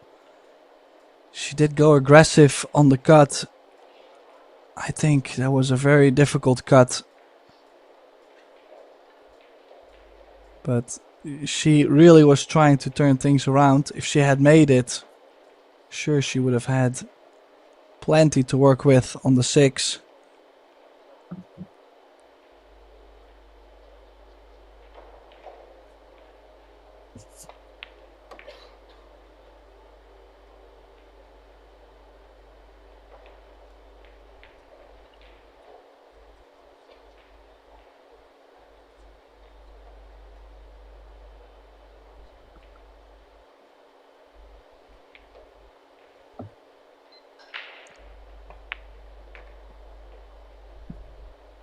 Well, here it is, 3 balls away from closing out the set. Moving on to loser round 3.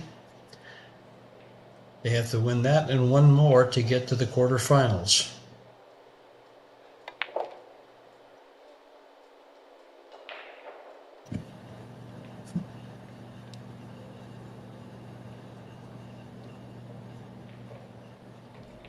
Well, prime shape on the 9, straight draw.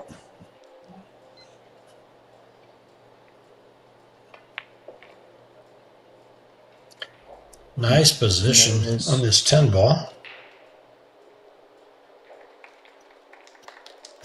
And they conceded the 10.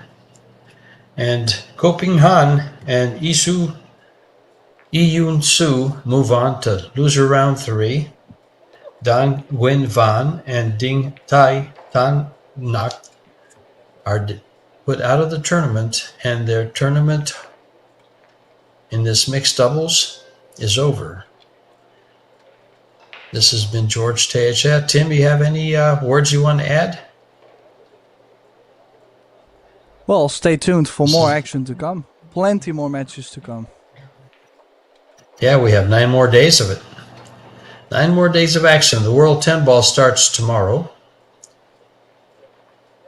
So stay tuned. We have a lot of action coming. Thanks for joining us.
Okay. Am I okay to talk now?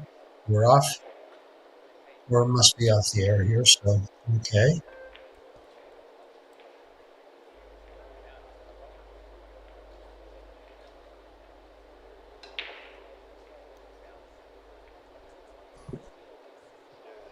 Hello.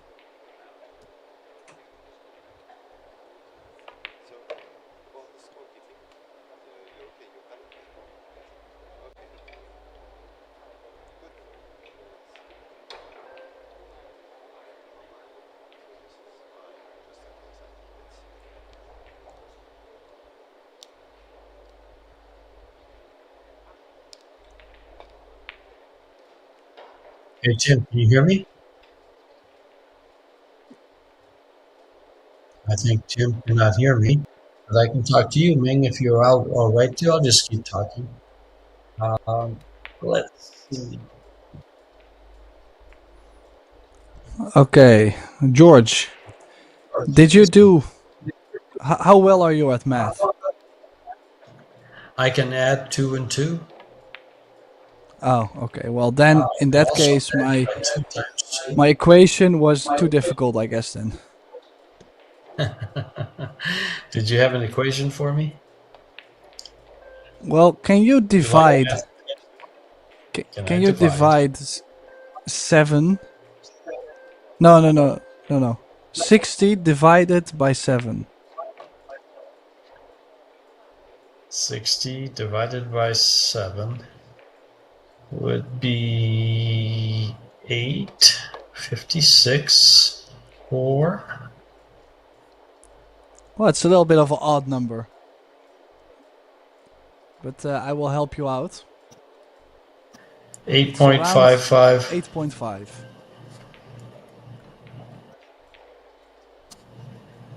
8 Do you know why I point, I'm asked you sorry, that question, George? 8.7. Oh, 8.57.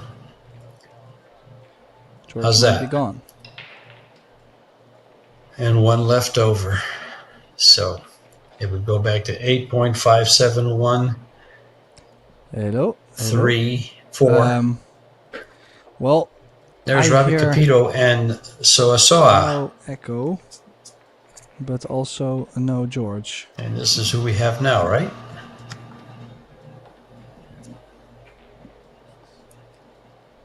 You can't hear me? I'm on, I'm talking.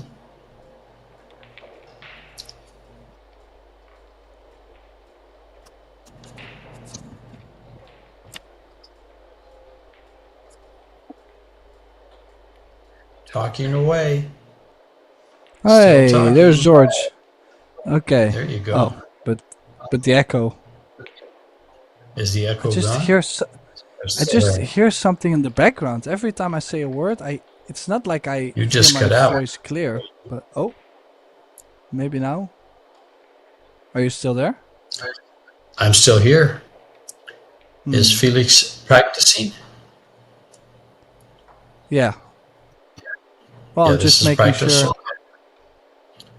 I hear like a very thin, very soft. I can hear my voice sometimes. Now Hmm. it doesn't. Now it It's doesn't. like once. It's like once in a while. It's really strange.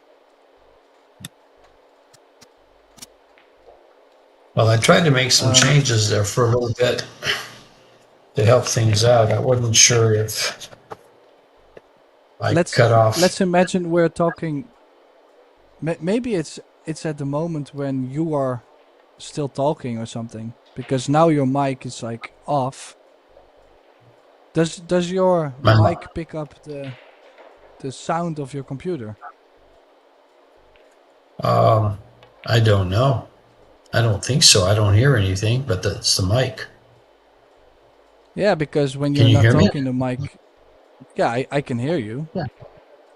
but when you're like not talking, the mic maybe goes like shuts off for till when you start talking again.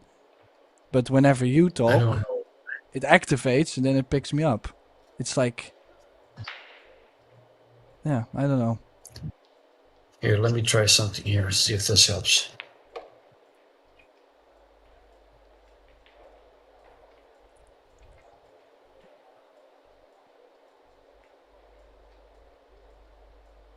How's that? Is that any better, Tim? Well, I think so. I mean, you should talk too because your mic has to And small? be answered. But Tim, can you hear anyways, me? to get back to the yes, can you hear me? Hello, George. Tim, can you hear me? Yes, can you hear I me? guess you can't. You lost me again. Ming, can you hear me? I can hear you now.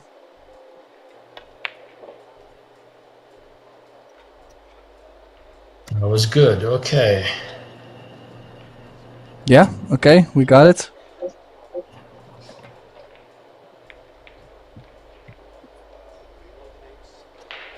Alrighty. Tim, are you there? I am still here. Yes, I'm not Oh, leaving good. you. Well, I lost you, I thought. And because I can see that Ming says I'm clear and now good. And you said it's sometimes and small. Yeah, but I think sometimes. Yeah, just sometimes it picks up something. Okay, Ming, I'm going to turn off my mic near my mouth.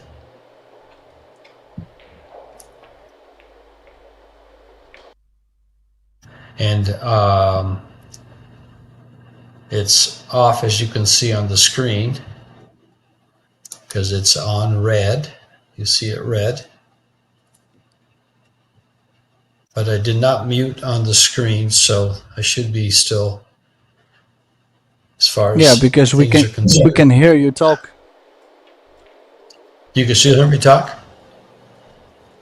Well, I can hear you talk, even though your mic should be off. Wow.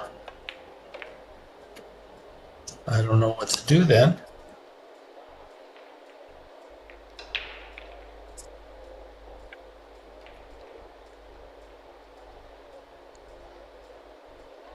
So how do I turn the laptop mic off?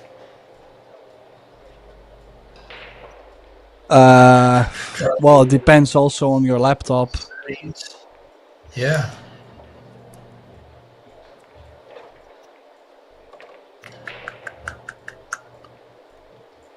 Let apps access my mic. Let's go no.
Ja,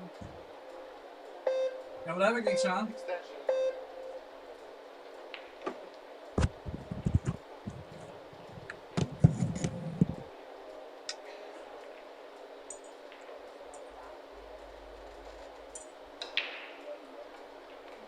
Nee.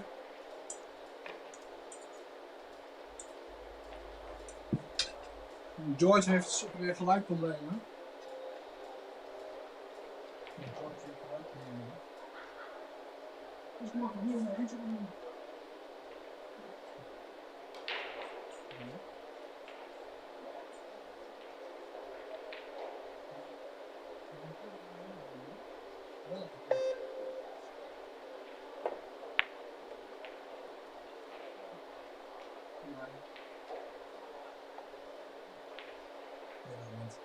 Ik zou het zeggen.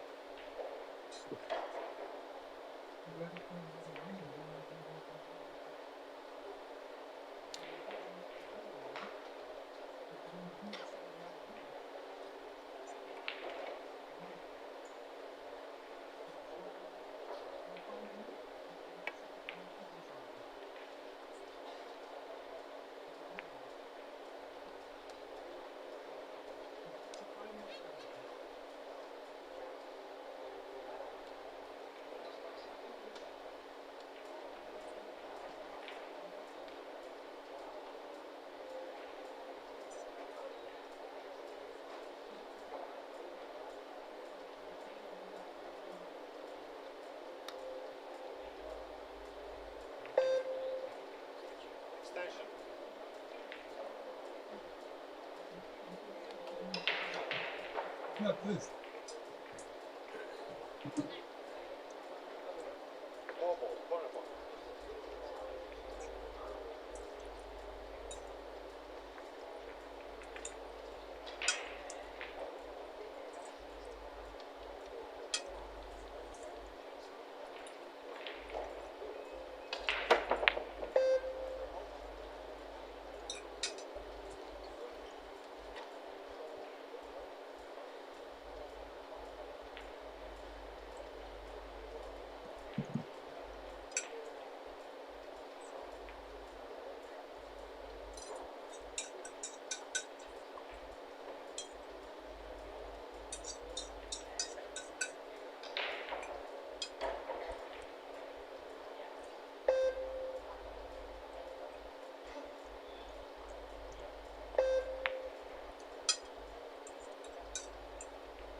Nou, ik begin daar.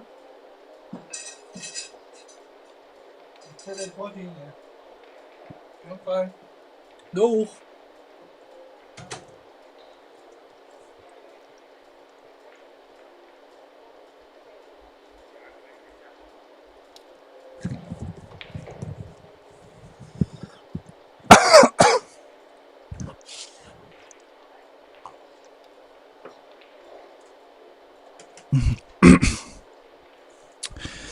Well, apologies. Oh, well. My apologies there. I had to get a quick snack in, of course. Welcome back to the Box Billiards Mixed Doubles Open. This is a losing round match between two teams, Wang Wang Ling and Felix Vogel together. They are facing So and Robbie Capito. Great match, of course. This is a really good matchup. Felix, definitely one of the young upcoming stars. Capito, last couple of years, very strong. So also won an event a couple months ago in Indonesia. The only player I'm not too familiar with is Wang Wang. Have seen her play, just not too familiar with her past in that case, with her previous results.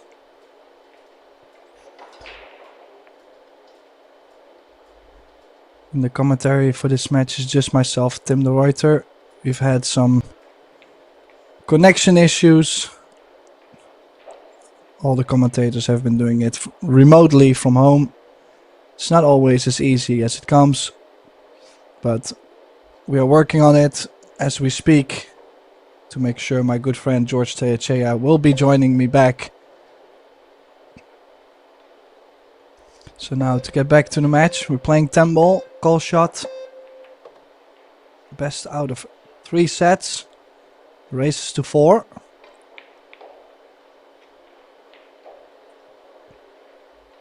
Nice massé. Long distance on the 2 ball though, but just a stop shot will work. Doesn't really have to do too much with the cue ball.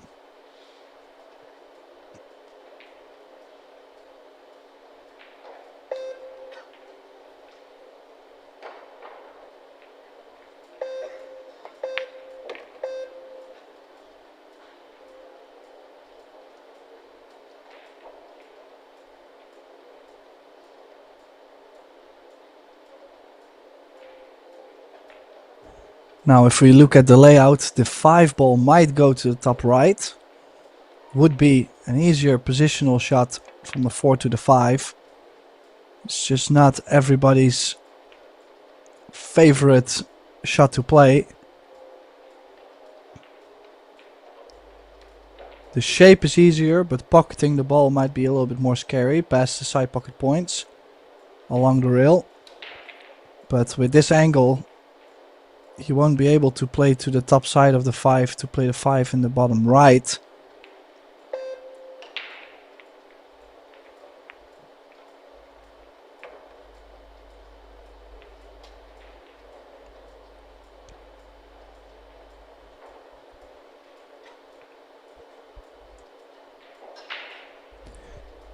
This team here, Wang Wen and Vogel, they lost in the first round to Christina Tkach and Fedor Gorst in deciding set. Then they beat Fu and Lu 2-0 in the loser round 1.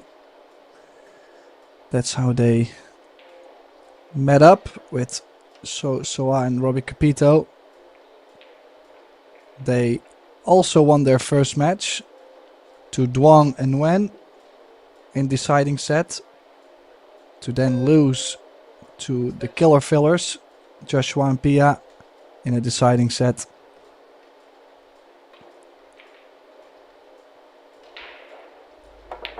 So after this match, imagine you win this match, they still need 2 more matches to make it to the quarterfinals. So it's still a long way ahead.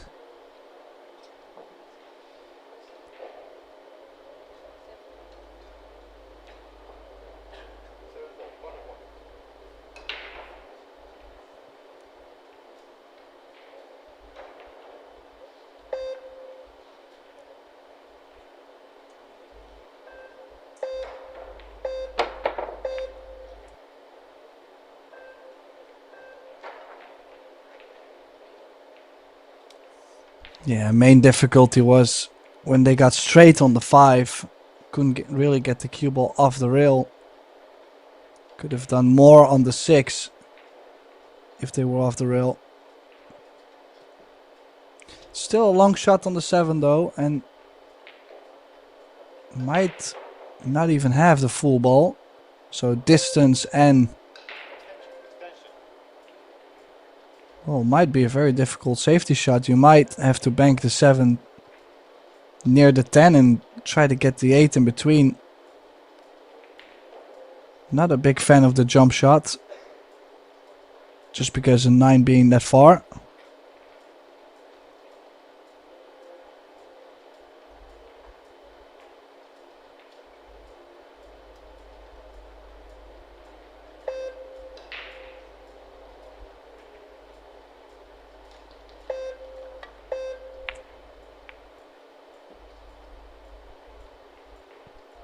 Well, that's what they were trying. Hasn't really left much on this 7 ball, I believe. Cannot really imagine him going for the cut in the side. It does come with shape though, so I mean, you can go for it. Yeah, he has called it. It's awkward cueing though off the rail. Precise cut. No, he wasn't going for it. I was going to be surprised if he did, but he just called it just in case he hit it bad. Once in a while you're gonna cut it slightly more or less, and in that case you're going to be happy to call it in the side.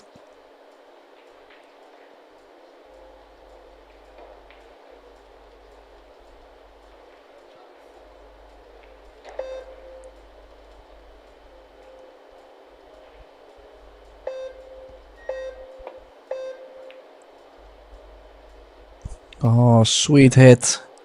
This might land nicely. Nice and conservative. Good shot there.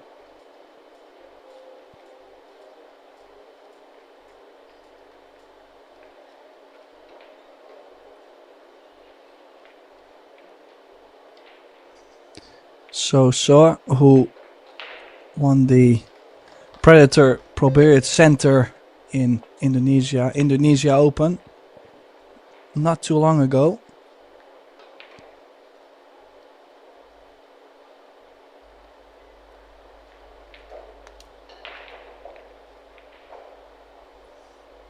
Yeah, I think Wang tried to catch that ball a little thicker to send it over to the other short rail, but just slightly thinner, sold out the 7, and it would be nice for Capito and So to get their first rack on the board.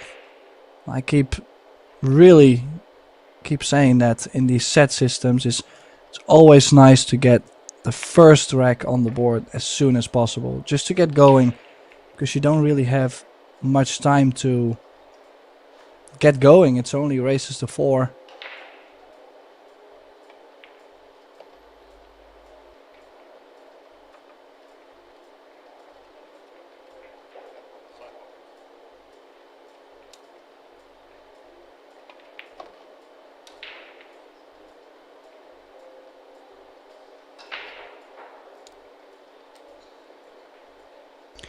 And there it is. So Team So Capito ties the score at 1.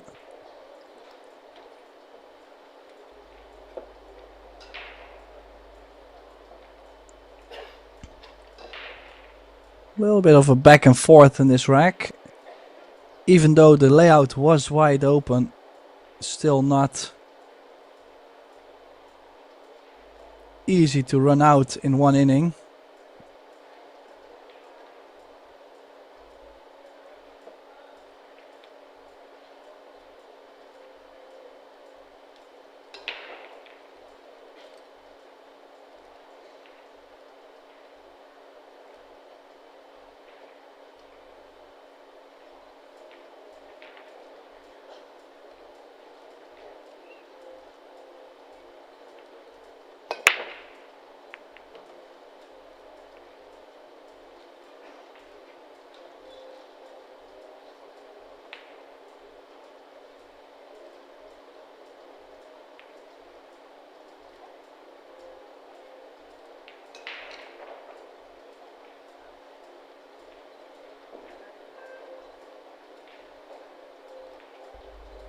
Yeah, what to do in this rack? Difficult to see.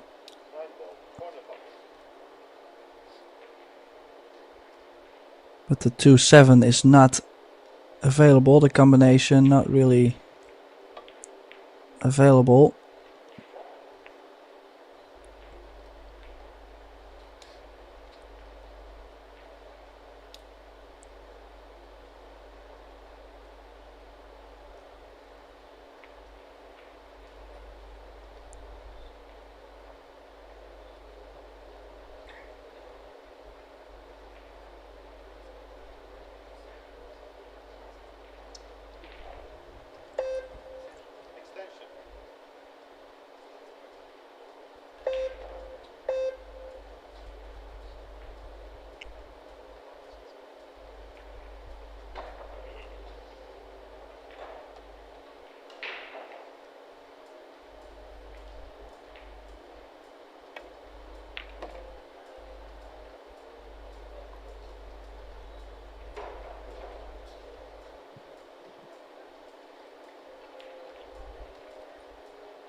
Well, he did call the 7.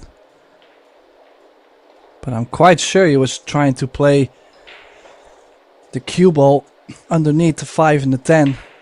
So difficult though, because the 2 is going to stay there. And if you spin more into the rail, you might catch the 2 ball twice.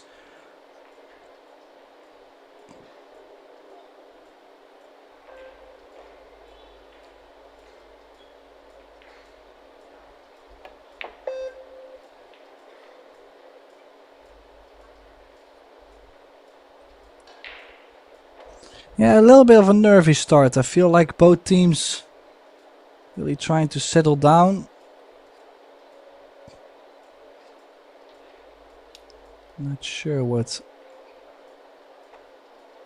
Felix was pointing at. Is she going to bank the 2 ball straight down?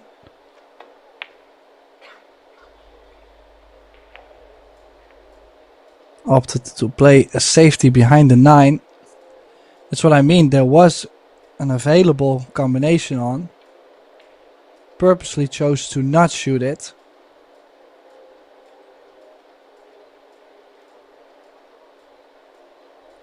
Interesting choices.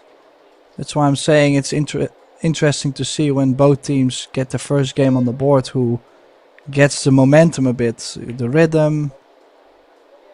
Slight run of the balls. Couple rolls here and there never hurt.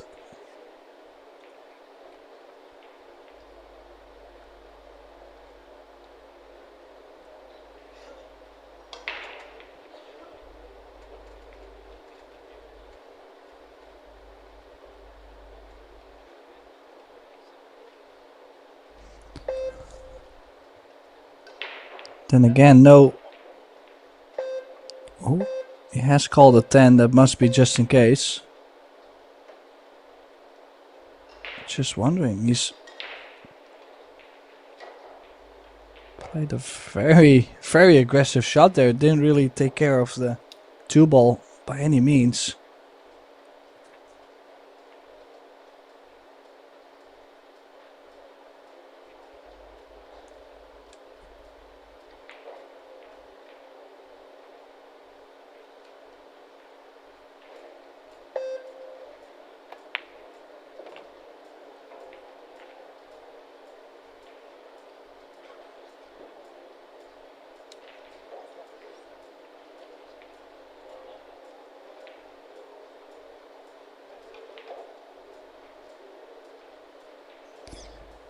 Now, just a matter of staying in line. Couldn't really do much more. Had to leave the cue ball on the rail. Interesting to see. Can she still go into the bottom short rail? Come back out to the center of the table. Does she have to play it soft to play the 6 in the center? No, center of the table it is.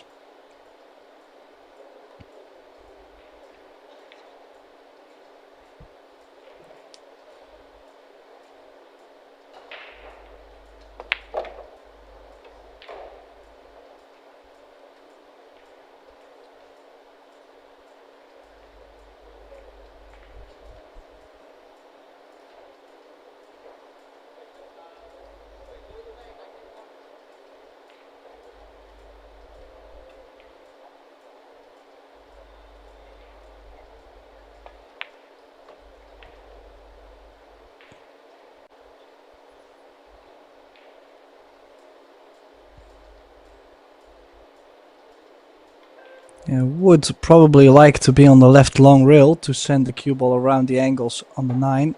So one rail over, top left spin. He played just top spin. Still gave her a nice angle to work with, though.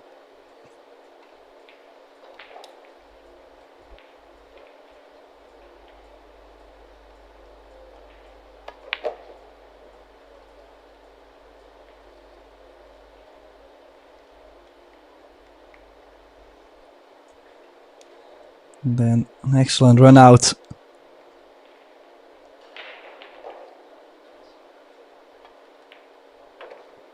Oh, did catch that. A little bit thick though. Gotta be careful. I mean, sure, we're playing new equipment. Brand new Arcadia cloth. Brand new Predator arc table. Arcos 2 balls.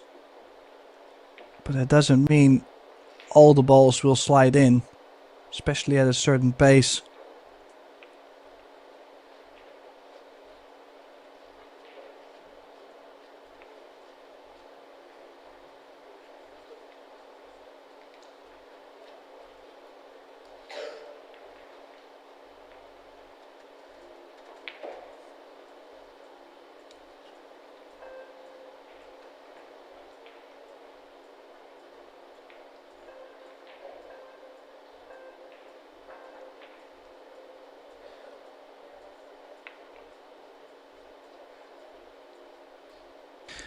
So, Robbie Capito breaking them off.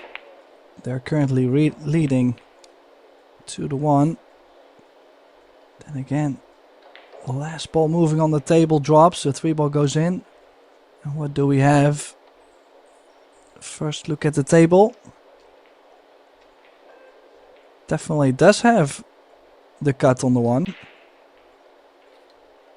I would say the offensive shot is there. The 8, difficult to say if it does go or not, but I would say it does.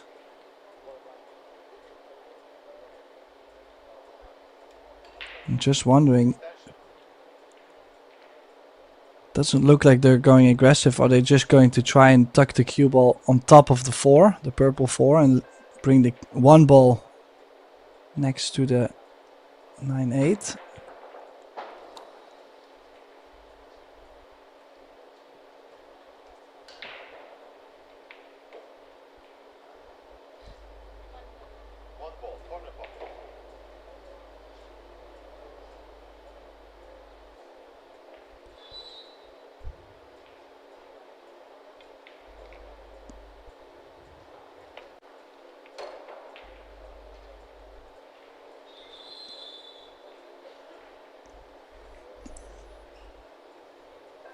Well,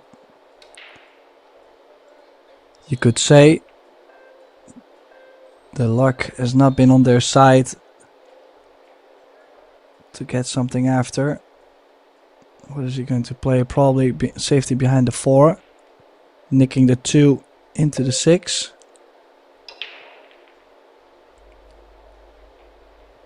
Does ask a lot of speed control. Still, he did overrun it by maybe a ball or 2. Could be, of course, the speed you give to the ball. Could also be the aiming. If you catch the ball thinner, of course the cue ball has more speed.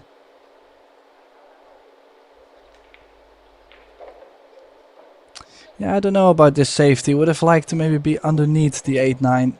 In this case, the 8 and the 9 are now open. And the jump cue is coming out. The Predator and Rush jump cue.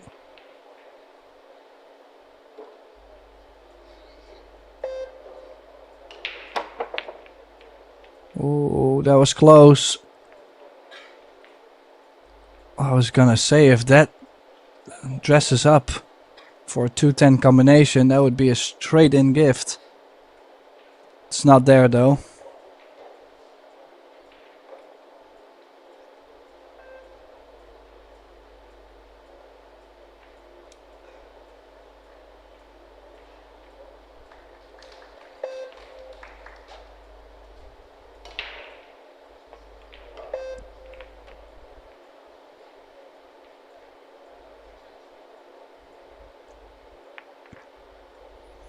Well, they still managed to pocket the 10 ball early, and that ties the score at 2. Quick win for Wang Wen and Vogel. Little bit unfortunate for So and Capito, just the fact that the 2 and the 10 just dressed up. Well, in the end it proved to be dressing up nicely.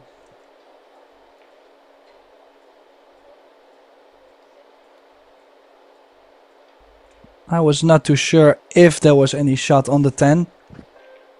Either the combination or the carom, I thought it was a little bit off, but played a good shot. And breaking. This match is all about survival. Still a long way to go till the quarterfinals, but you gotta give yourself a shot to get there.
So pushed out to a long cut on the 1.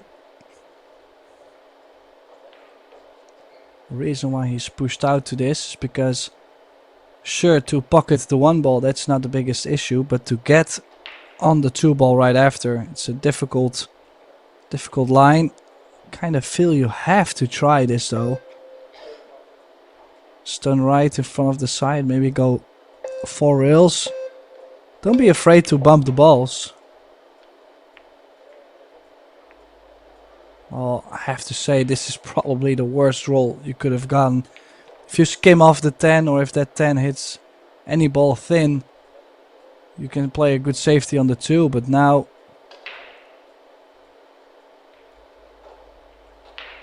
yeah, very tricky kick it has become.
Long 2 ball though. Big stun.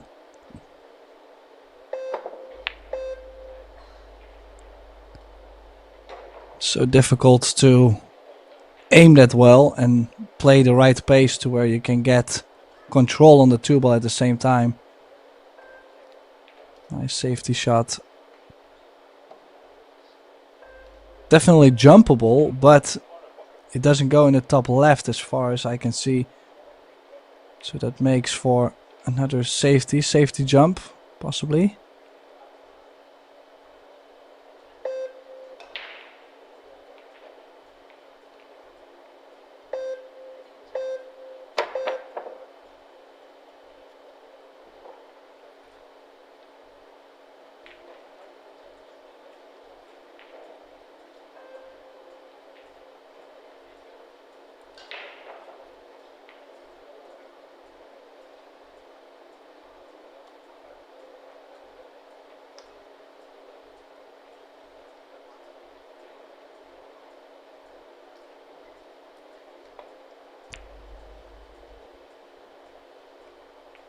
Oh, well, the 6 came to the rescue there. Took away all the speed of the cue ball.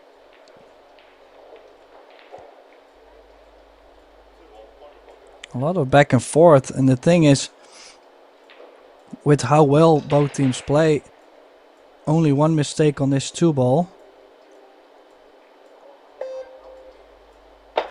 could cost you the whole set. Oh. And what I mean by cost you the whole set, I mean both teams are definitely capable of breaking and running, well, for sure one game. So you could lose this rack and it only takes one break a run to lose a set.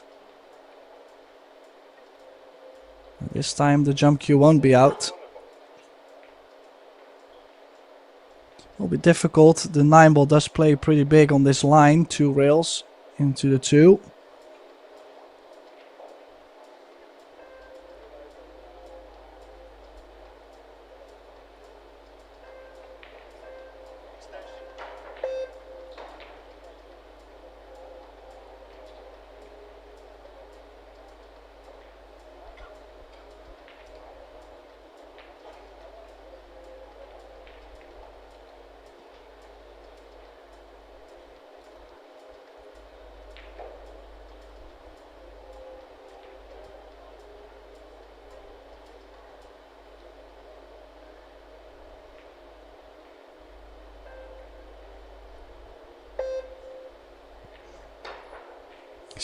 Has to go 3 rails. Yeah, I do like that. But catching the left side of the 2, the scratch does play very big. Like I mentioned, that could be very costly. This layout is very doable. Plus, you never know what you get after the break. It might be another one of these layouts. And then suddenly you lose a set just by kicking at that ball.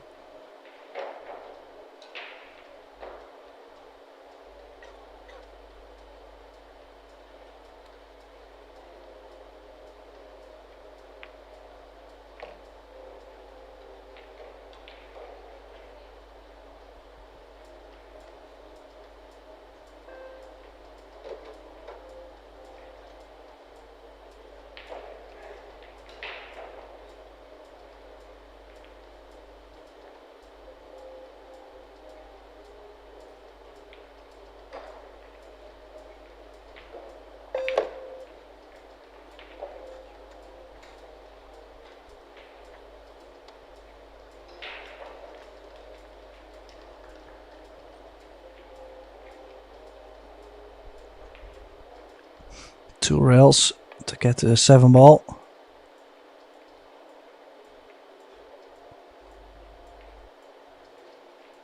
Yeah, obviously would have been nice to be straight in on the 7. Could kill the cue ball, could also let the cue ball go 2 rails around the 9. Preference. Also depends if you feel the slide of the cloth. Some players, they really like to very softly hold the ball, but there's a different speed involved if you play on a new cloth compared to the older cloth.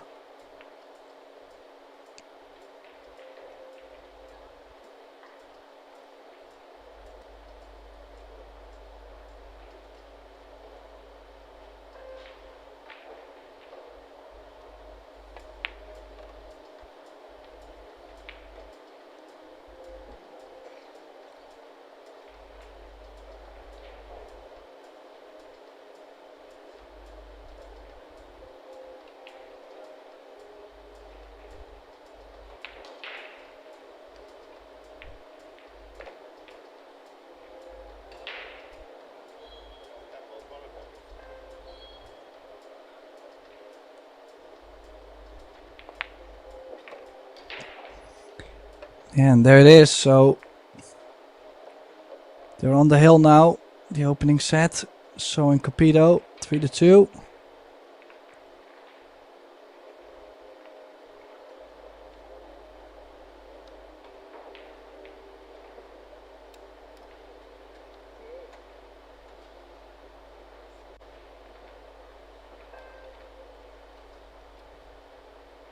Yeah, nice clean run out. And like I mentioned, you just don't know what's gonna happen on the break. If so, can make a ball on the break and a reasonable spread, they could capitalize on the scratch from Felix Vogel.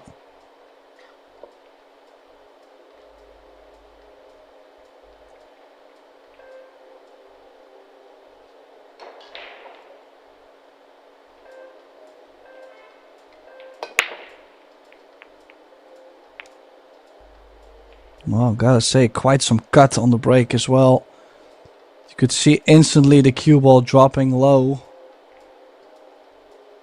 Oh, and we could be in for a long rack here because this is a mess.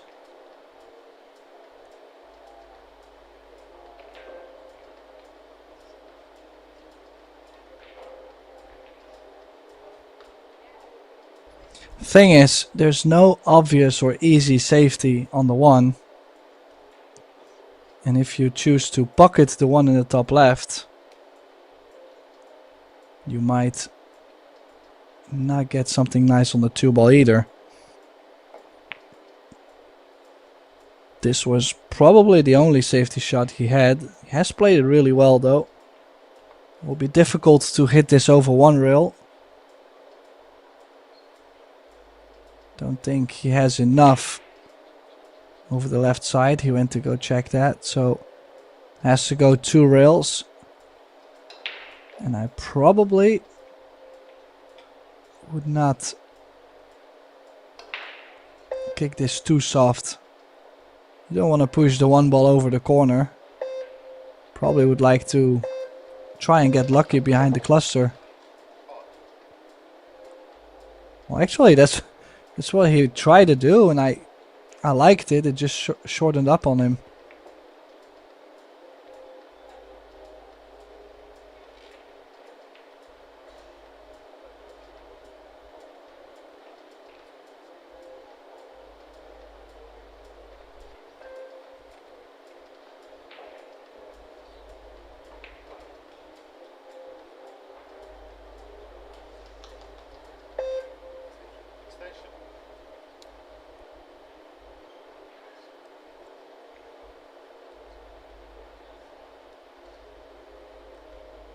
So looking to go 2 rails underneath the 2 and the 3.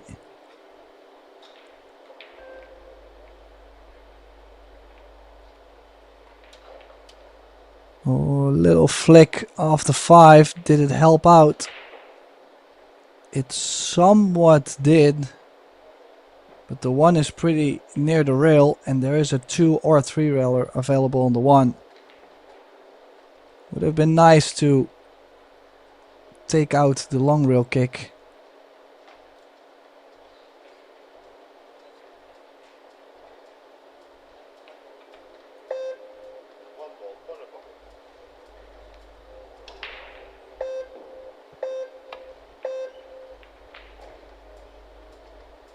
Oh, great hit. Just a little bit unfortunate if the cue ball runs into the 2 or maybe the 10. That would be complete turnaround.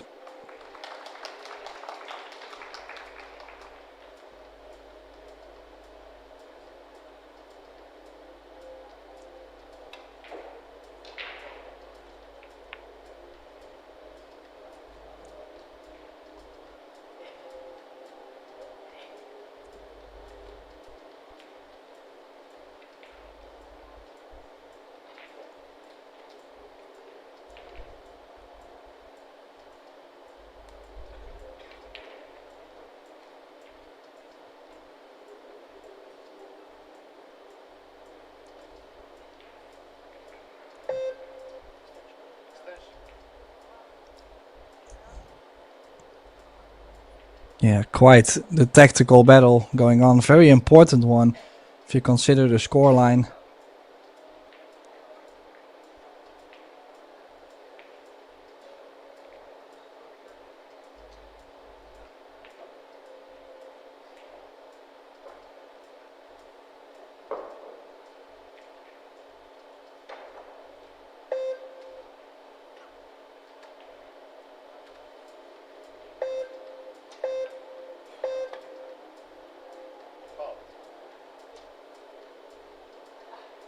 Just barely missed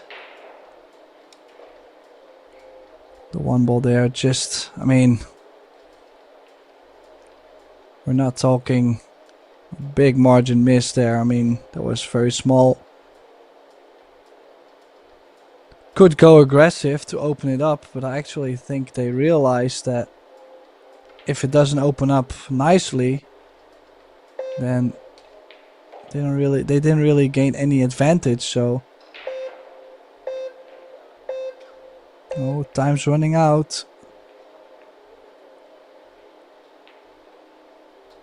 Well,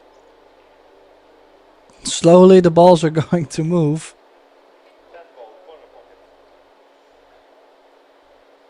Let's call the 10 just in case. Probably trying to hit the bottom side of the one, leaving the cue ball to the bottom short rail.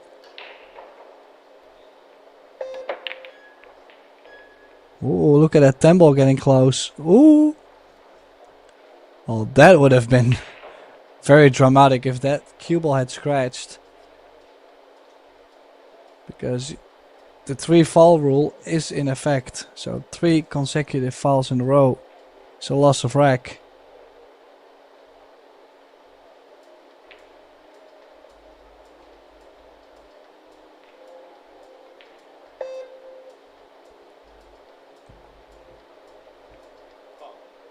Oh, and now he completely misjudged it. Hit the 8.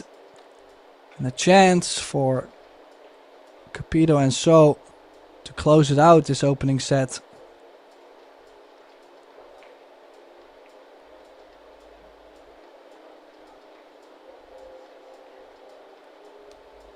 Just wondering though, the 5 from this angle looks like it doesn't go to the bottom left. That could be the only lifeline Wang Wen and Vogel has. Because if the 5 doesn't go to the bottom left, you'll have to play a good shape from 4 to the 5 here.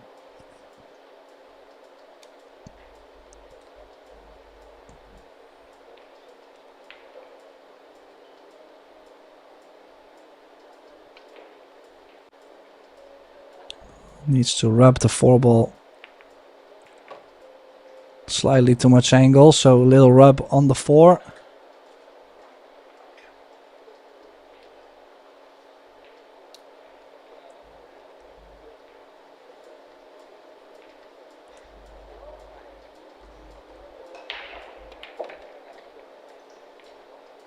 Well, that would tell me that the 5 does go.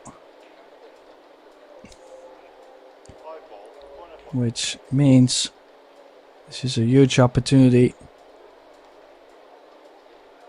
It's a big advantage winning the first set. I've seen so many players break down after losing the first set because they were so disappointed of their performance.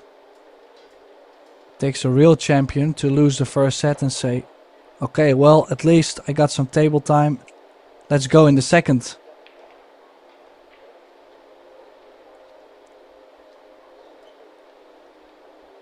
So many different dynamics in this set format.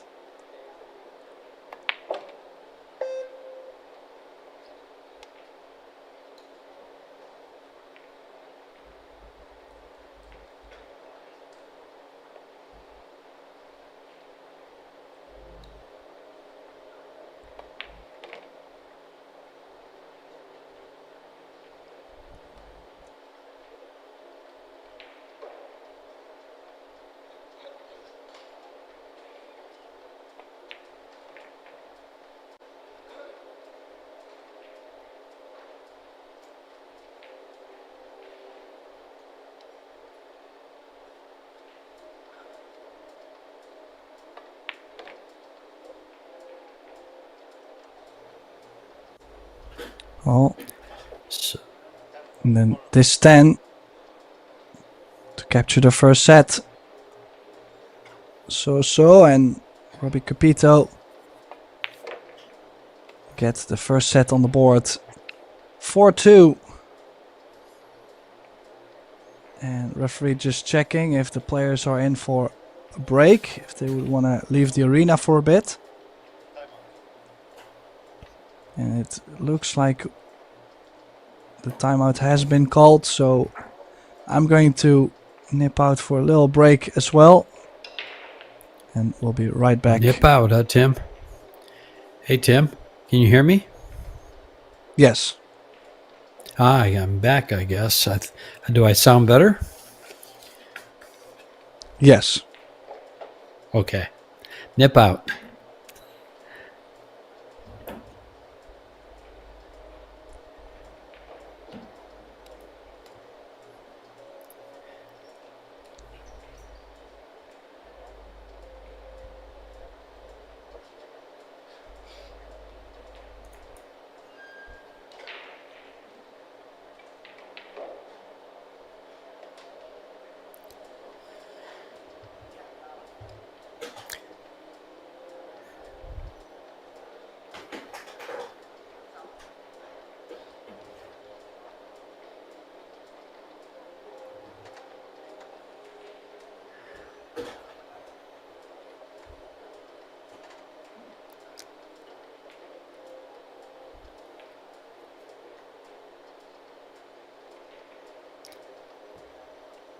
Well, everyone out there in computer land, this is George Teja. It seems they've got my audio issues worked out, I hope. I hope I'm sounding a lot better for you out there on Billiard TV and on YouTube.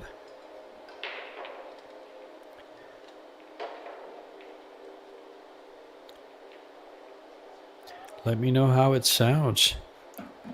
I'll even try to get on YouTube so I can read your comments. Dougie, you can keep texting me.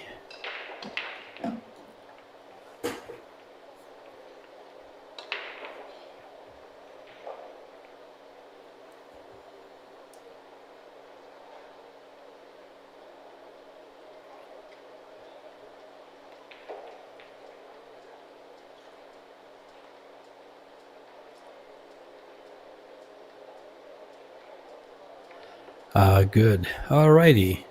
Let's see if I can catch up on this match before the players get back.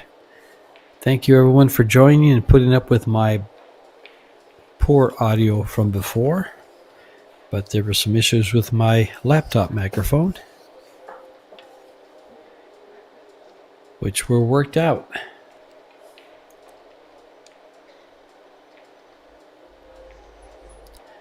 Looks like Felix Vogel about to break. Welcome back, Tim. Yeah, glad to be back and not to be alone. I'm glad you're back. Did you get to watch Minh any of helped the me first out. set? I couldn't. They had me on remote. They were doing remote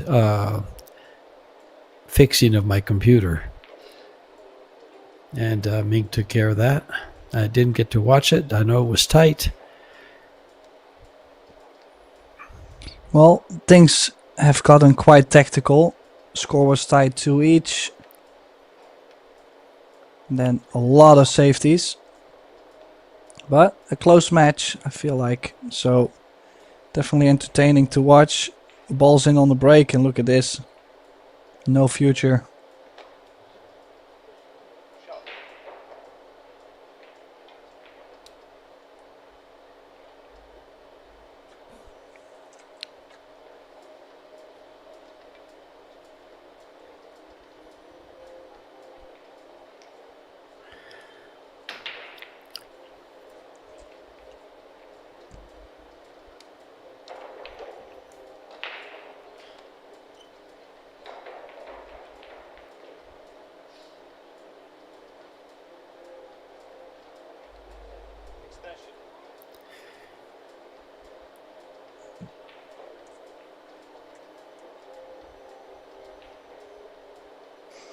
Well, interesting to see what to play actually on this one ball, don't you think, George?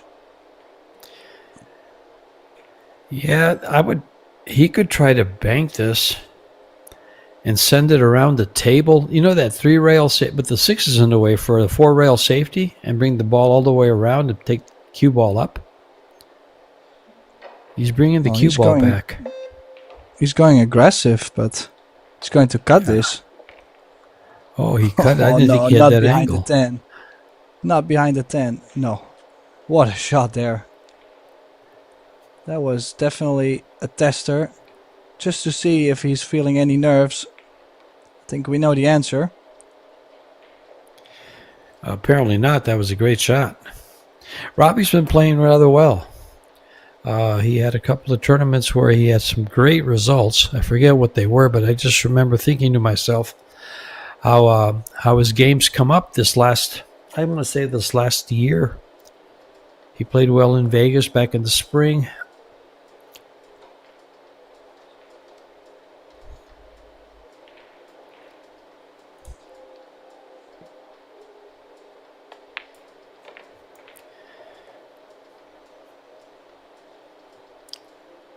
Those last couple of shots really show you how well he's playing. Just going to stop it there, keep it there, or run down and back to the middle. Right there is all he needed.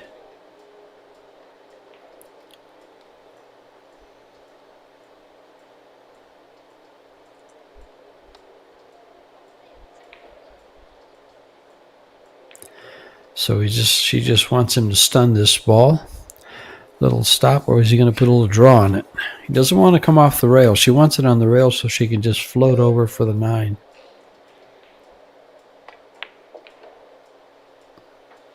Was he able to hold it? No. She might come up and play it in the side play position for the 9 ball on the side.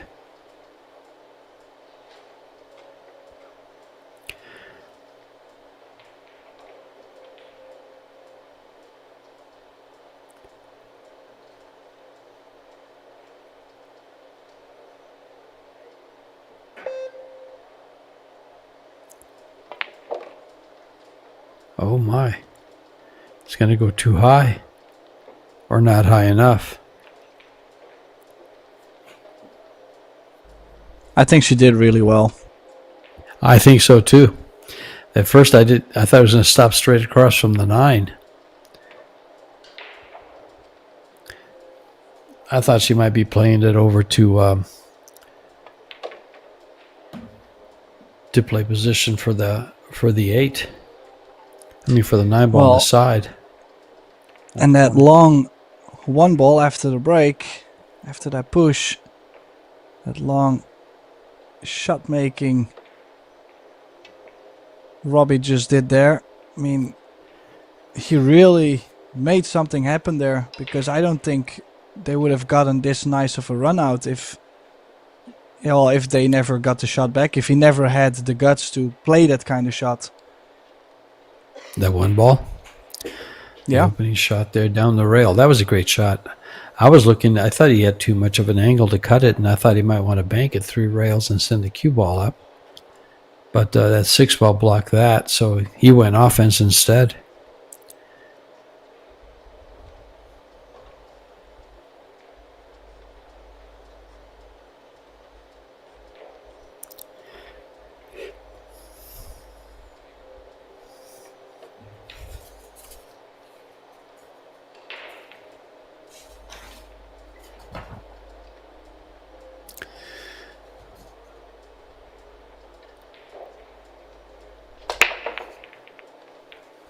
Yeah, Robbie and Soa have the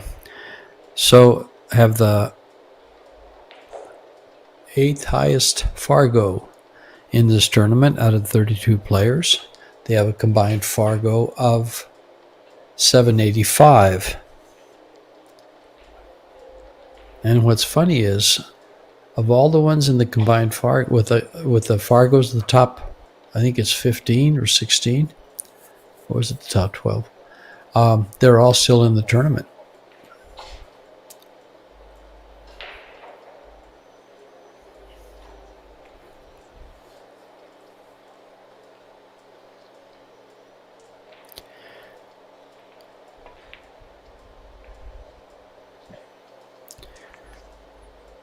Well, I just realized something.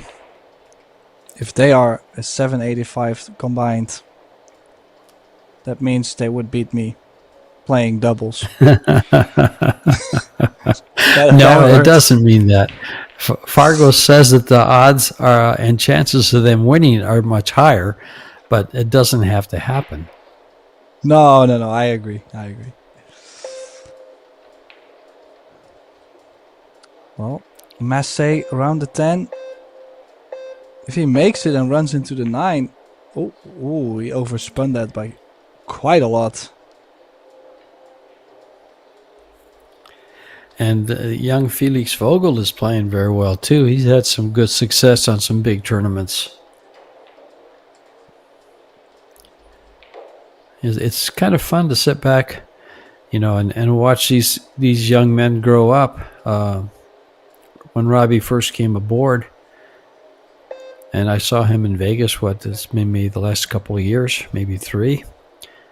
His game was solid, but it's gotten so much better, more consistent, more well-rounded. And of course, Vogel I saw last year in New Zealand, or the year before that, I think it was, in the juniors. And he's come up considerably with the coaching they get over there. Wow. I so wish we had something like this in the United States.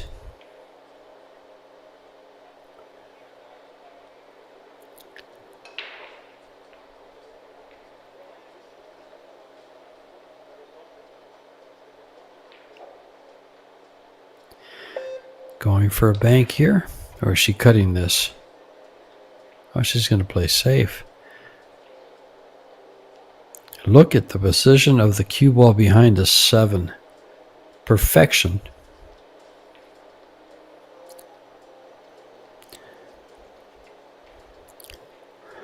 Wanling.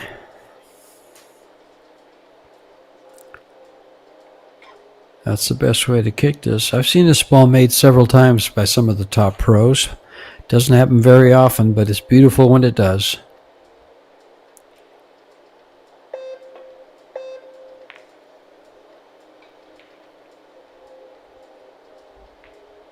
Not a bad hit either.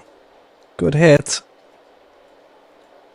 We all know that Robbie is going to try and hide the cue ball behind the 368, I believe it is. I mean, think he can hit the left side of the 2. You gotta try at least. Is he trying to get behind those balls? Yes, he is, right behind him. And look how well he did.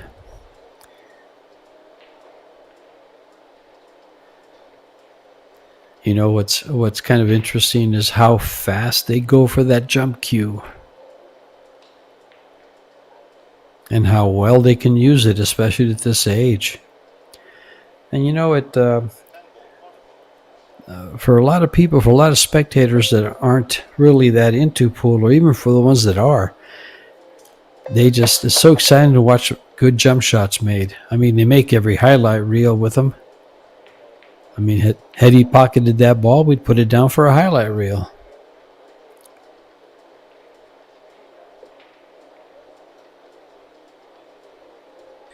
Well, and that's great because sponsors want that too, so works for the players, works for the sponsors. If you think about it, a lot of the things Predator does is about growing the game. And so in growing the game, of course, Predator gains more sales, and so do a lot of cue makers. And they bring a lot more customers in. And the excitement and the way the game has accepted and developed the jump cue. It's added a completely different avenue for the players. And us old guys have to keep up by learning how to jump the ball.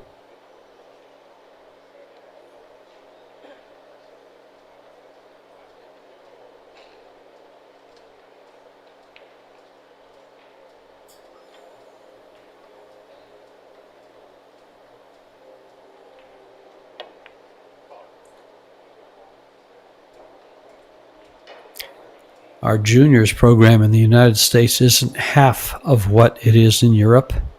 The federations get behind them. They have proper schooling. They have funding. And here we have a lot of bar tables for the juniors to play on.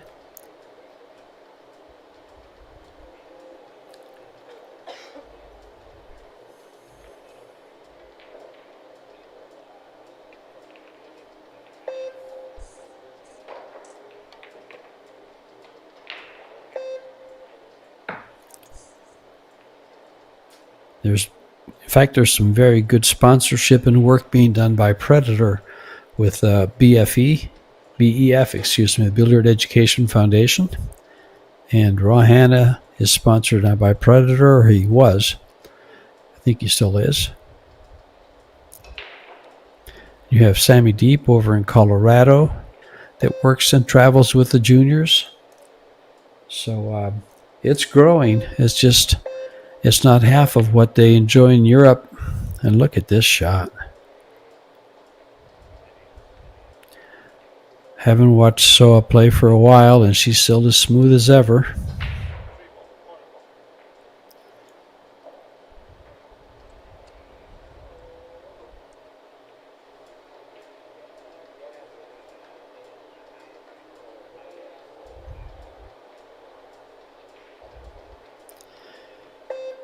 It looks like he has room to hit this ball. Come between the 9 and the 4. Yep, right to it. Oops.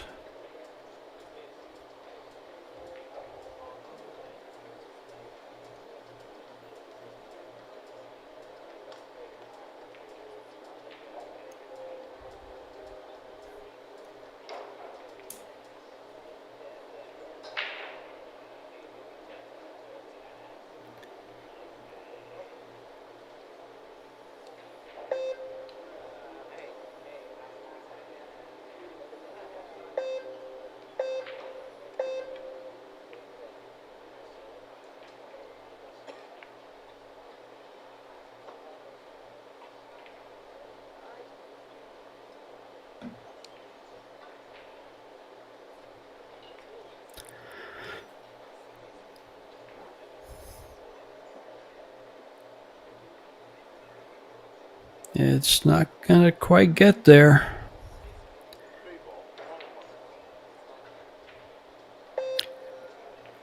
Got to be careful with the scratch here. Can't hit the inside of the ball. Got to get on top of it. Oh.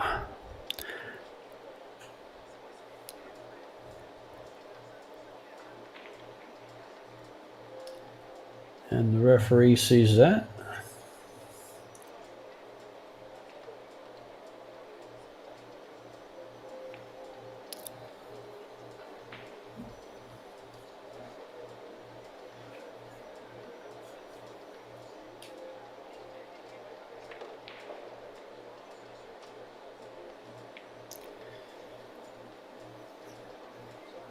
This has been a long second game in the second set here. But it looks like it's going to come to a close here as these balls lay very well for a run out by these two.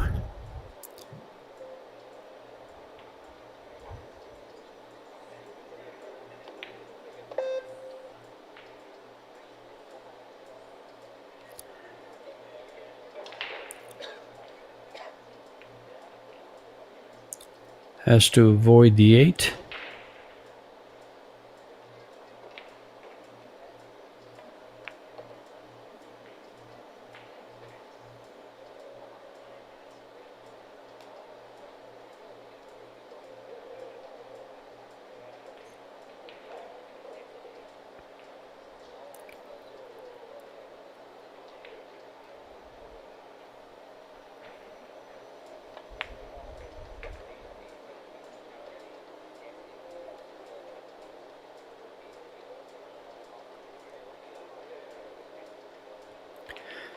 She'll probably leave that cue ball right where it is now. See if how close she can get it to it.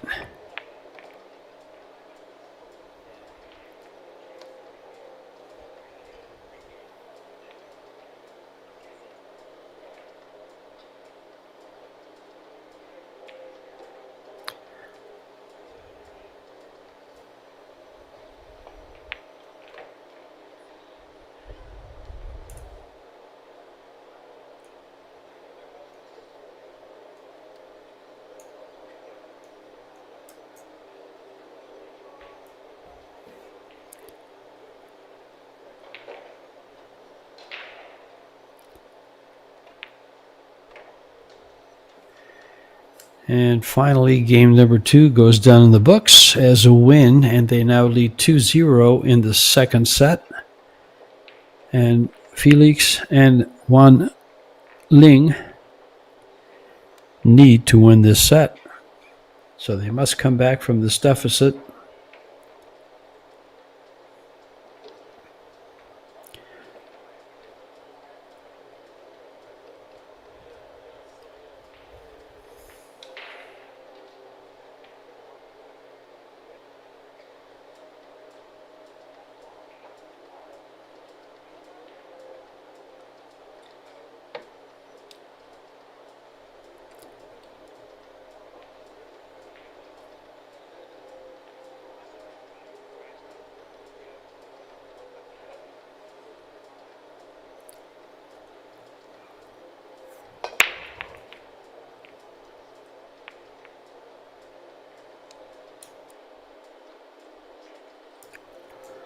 Unfortunately, a ball wasn't made on the break. He's left the 1 ball straight in, the 2 ball, 3 ball, everything. This is a wide open rack.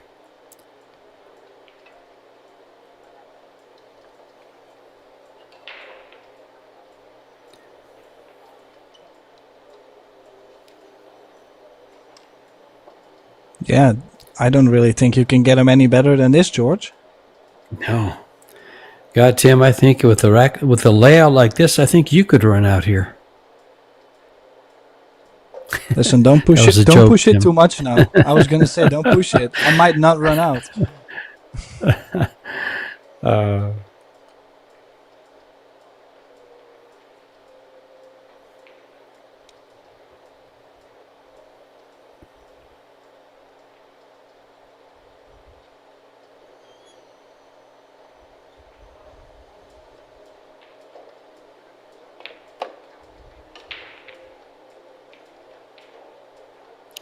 The closer that ball gets to the 7, the tougher the cueing will be for the 3.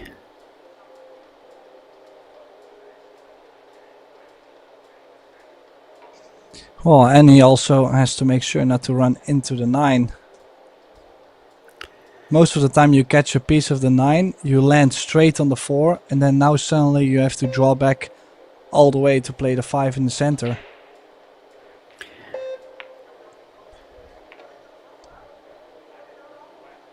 I like the way he made sure to avoid the 9 there.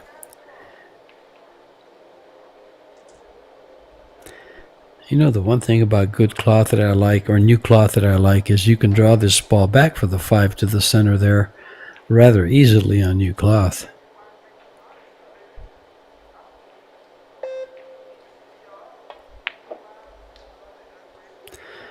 Yeah. But that was what the doctor ordered right there, not the draw shot.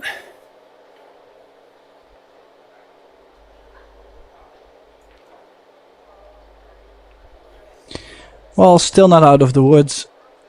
As you can see, the 7 only goes to the bottom left, so you have to get ideal on the 6. Not too much angle, not too straight. Can easily fall in the wrong position.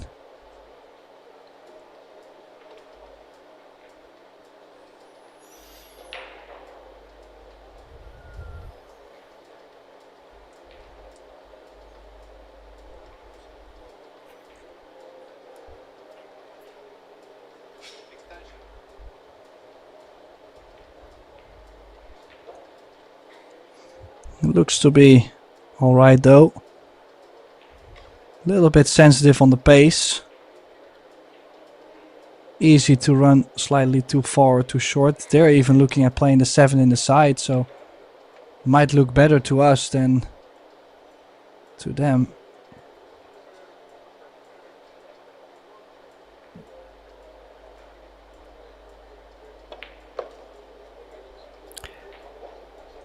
Playing for the 7 in the side, but he put it on the wrong side of the 7.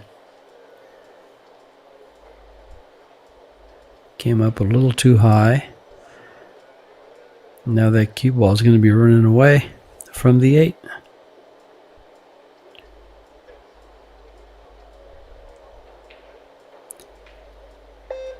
Now he's going to draw.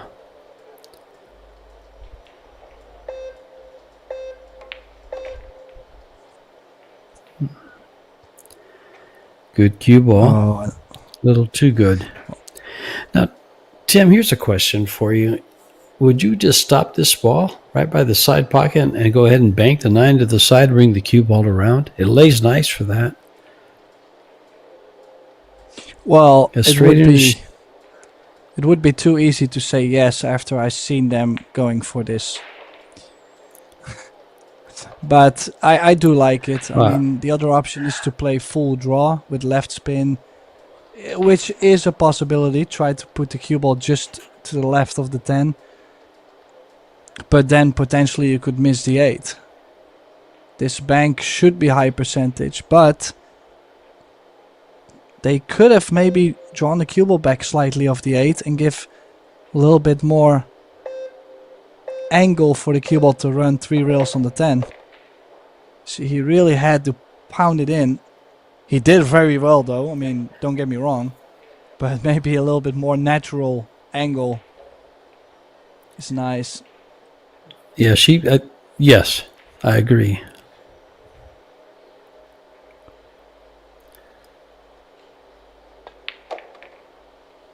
But he ran the ball around very well, and they capitalized, and now they're on the board in the second set, 2-1, cut the lead in half.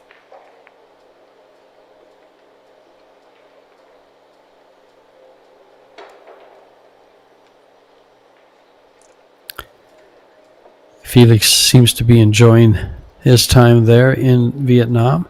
That's one of the things I'll say about all these young players. They get to travel the world playing their passion. You know, some of us had that passion at one time, and we didn't get to travel. We had to go to work and play pool as when we made time to play pool.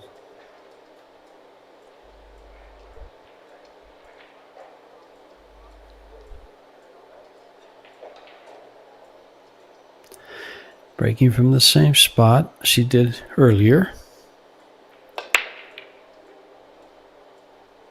She gets behind it on the break, I'll tell you. She also got behind the 8-ball on the break. And it's a dry break, come to think of it. I was going to say I wouldn't be surprised to see Felix get that jump cue and fire at that 1 ball. And it wouldn't surprise me if Robbie does it. Well, they both are very well at jumping the ball. So indeed, I wouldn't be surprised either way.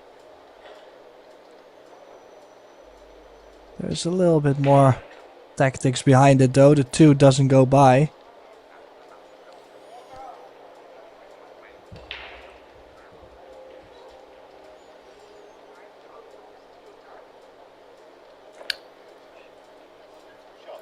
I guess they can see the top part of it. No, he's... Oh boy.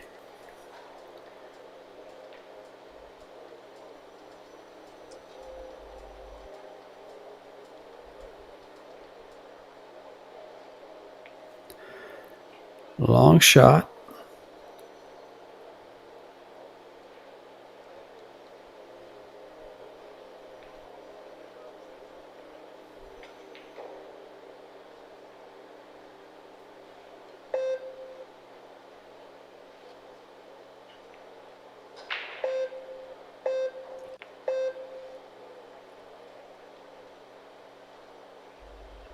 Oh, he's not going to be happy with this.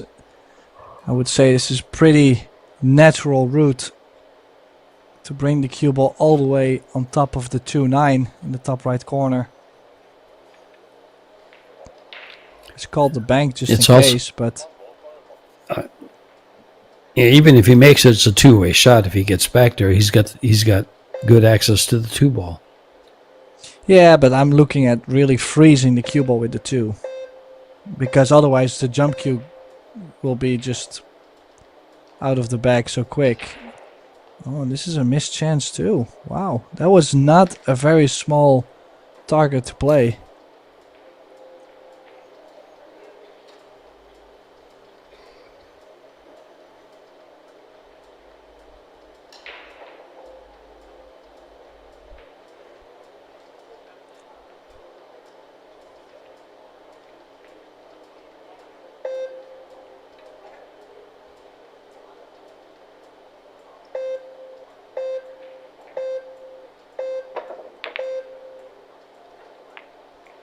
Oh,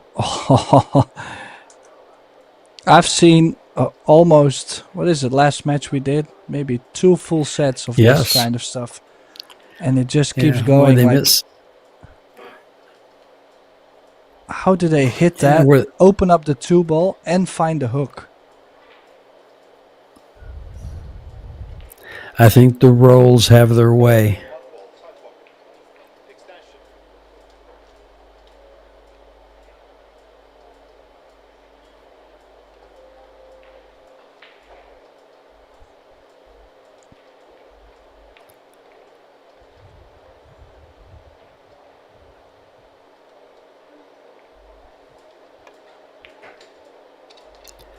Wow, that was close. Yeah, then again, it's also like some shots are shaping up to be. Well, this shouldn't be a very difficult safety. He could play the 1 into the 6. He's looking at banking the 1 ball out of there.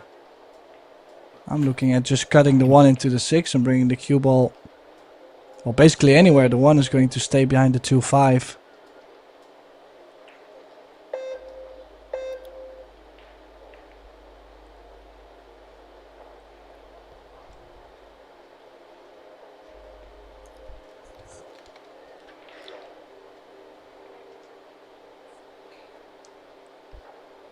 He's kicking the 1 ball to there and probably going to end up making the 6 ball with the cue ball if he hits it with speed.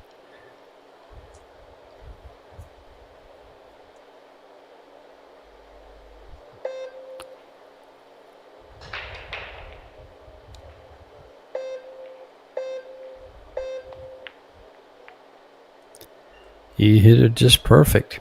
Hit the 1 ball on the correct side. Little kick and stick there, and he's left a tough shot.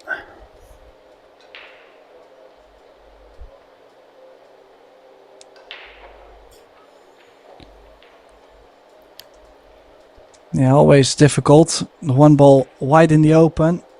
Have to kick it very precise. Bring the 1 ball probably back to the bottom short rail. Create the distance. Did she call the corner? I'm expecting no. Oh, and I'm expecting they're not going to give it back. No, me neither. I'm a little bit surprised though, the fact that they did not call something just in case. Well, the logical call there would have been the side. Well, I don't know about that exactly, because you're trying to separate the ball, so you're going for like a half contact. So I was thinking about calling the corner, because you're sending it that kind of direction.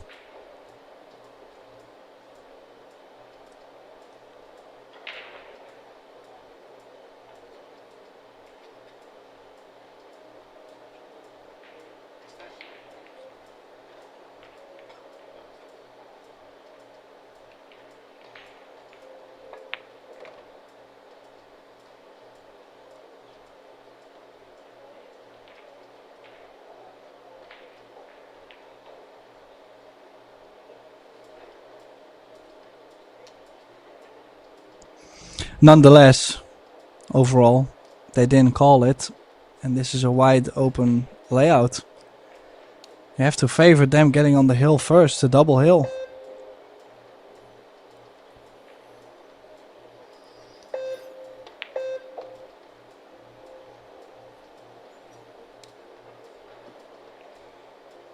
Wow.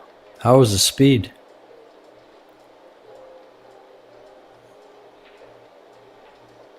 Yeah, absolutely perfect.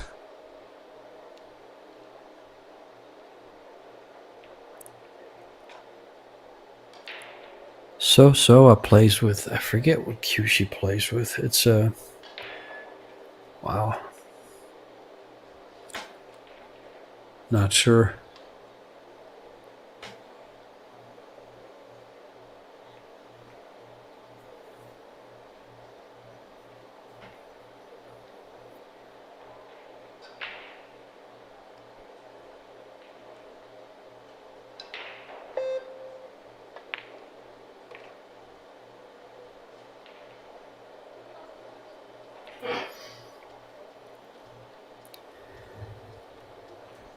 3 more balls to get on that double hill you were speaking of, Tim.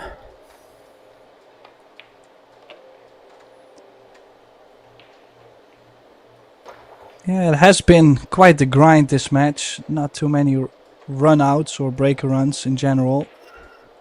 Just pure hard work. Another shot with perfect speed.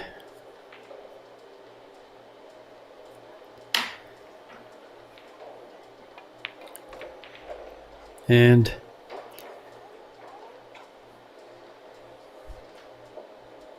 things are not looking good for the young German players team.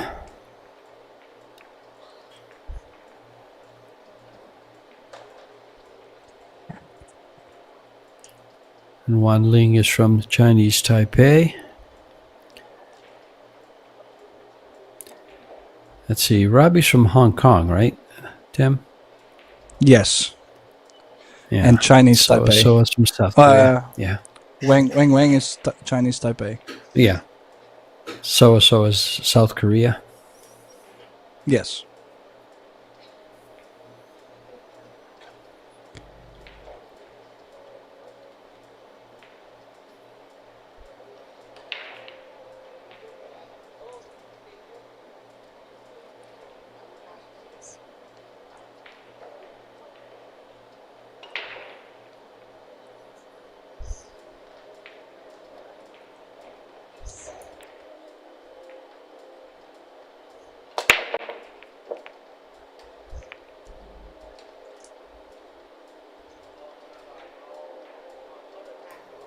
Two ball just flew in that corner pocket, right down the rail. I don't know if it was kissed in or it went off the point. Let's find out. Kissed off the one.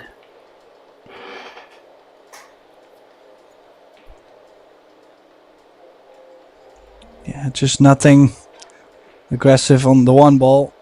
1-8 combination is quite off.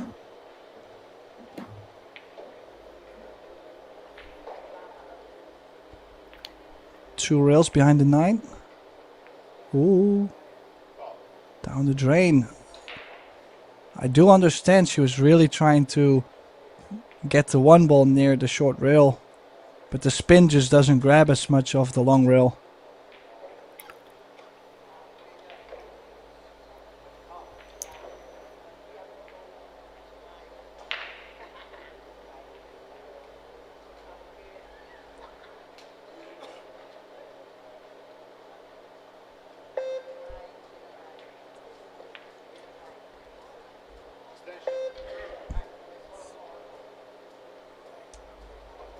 Well, last call, important run out this is. And I would say it looks very easy because you don't see any clusters on the table. But there is a couple shapes which could be annoying, especially the first one. The 1 ball to the 3 ball. I would say 1 to the 3 and then 3 to the 4. That needs some work. Whenever you get that done, it should turn into a brilliant opportunity. Well, she's perfect on the 3.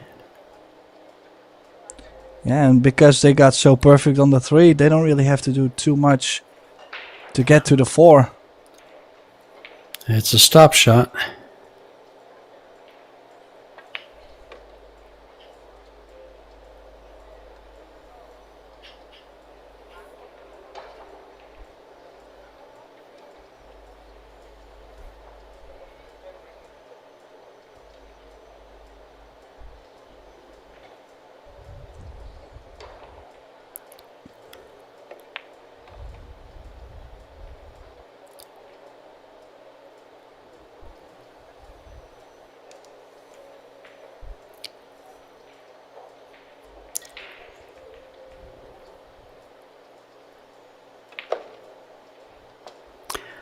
I'd like to know how many people like that shootout. Could we possibly go to a shootout here? I've yet to see one in these doubles. Well, came close yesterday. That would be a long way to go still. Because, Well, let's just first start with this run out and then a possible That's comeback right. in this set. And then we'll talk.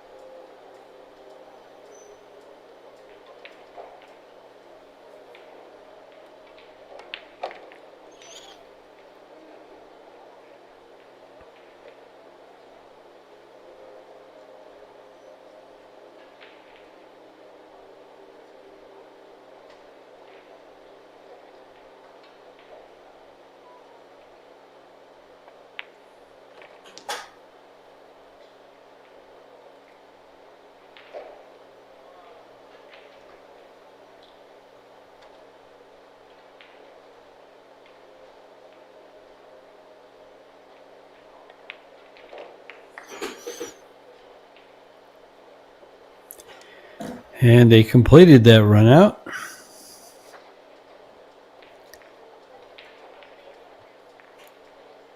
And now a little closer to some kind of a comeback.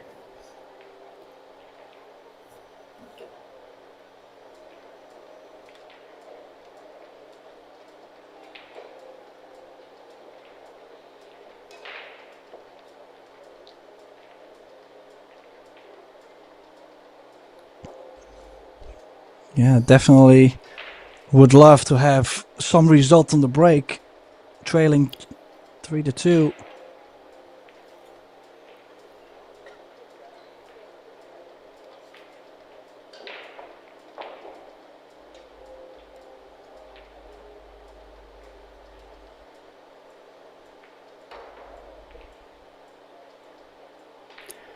A good look at those Arco balls and the Predator arena lights.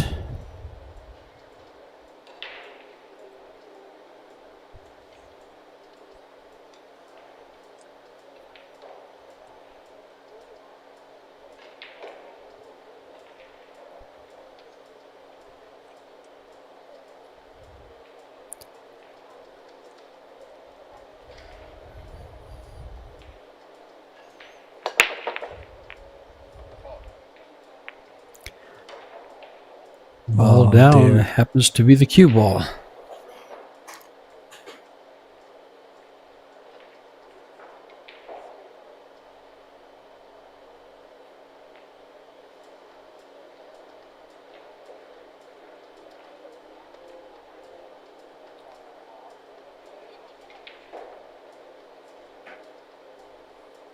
Yeah, then again, Little also kiss off.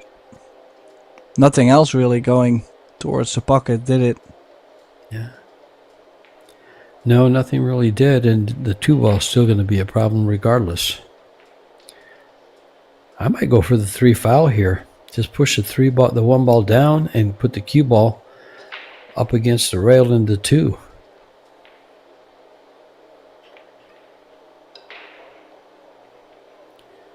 They've got the foul on the break already. And that would have been a pretty devastating safety. Yeah, I don't mind that at all, especially if you can place the 1 ball, for example, near the 3 ball. Like in a position where you know you can play further. another Sure. third save. Yep. Well, they seem to like this run out. I mean, I do understand this 3 ball does shape up perfectly on the 4, 2 rails towards the 4 ball. So afterwards, it does turn into the opportunity to close out the match.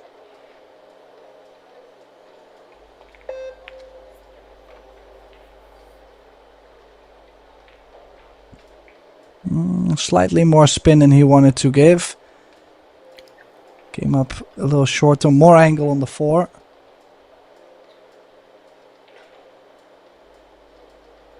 Might have to play 5-10 combination or play the 5 in the bottom right corner.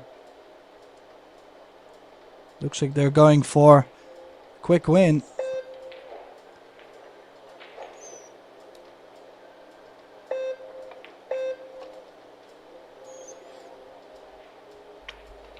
I was gonna say, she actually had quite a bit of angle. I'm not sure if it was possible to put it straight on the combination. Could still opt to play the 5 in the corner if he feels a little bit off on the combination. The good news is you would just shoot the 5 in the center pocket. That's the only thing you gotta do. You don't really have to aim special to make the combination. Just pretend the 10 isn't there and you pocket the 5 ball in the side.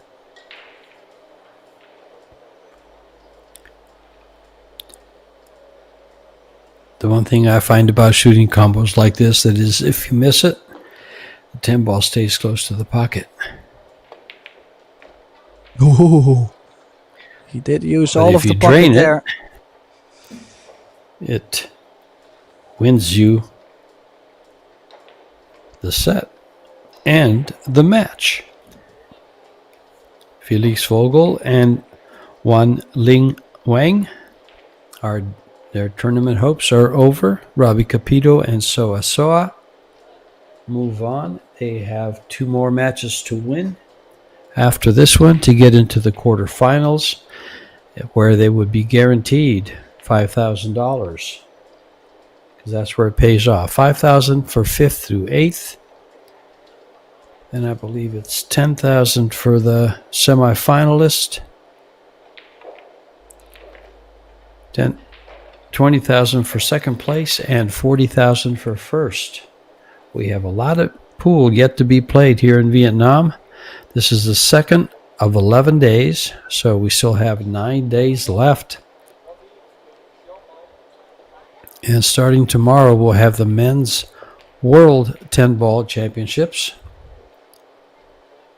which is one of the big reasons we're all here. Champions from all over the world. I still think Tim should be playing in this too. Huh, Tim?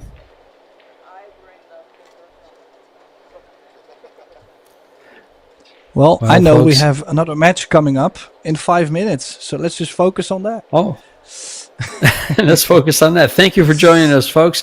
It was great having you. I'm glad I got the sound better on your equipment, because I hated sounding bad.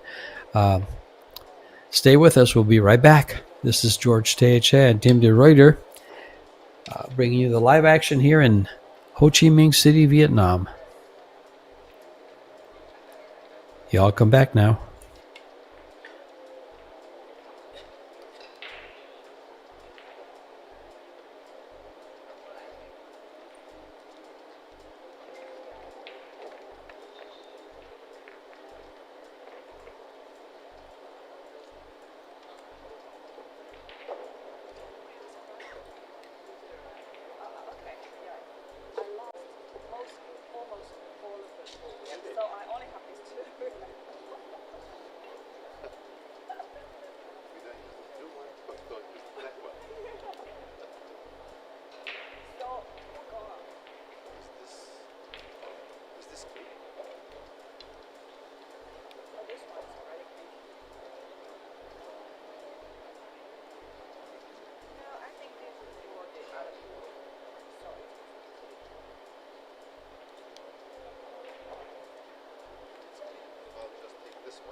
So we can practice here? We can practice here?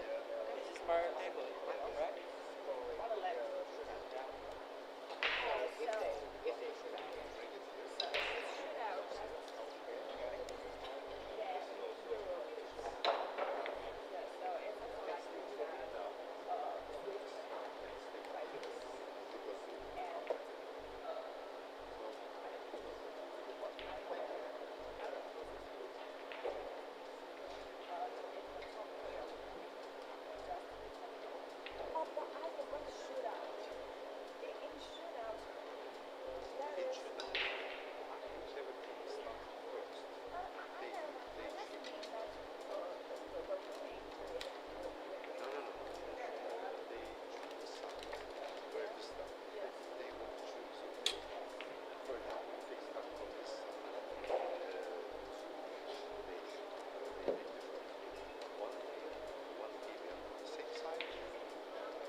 start now.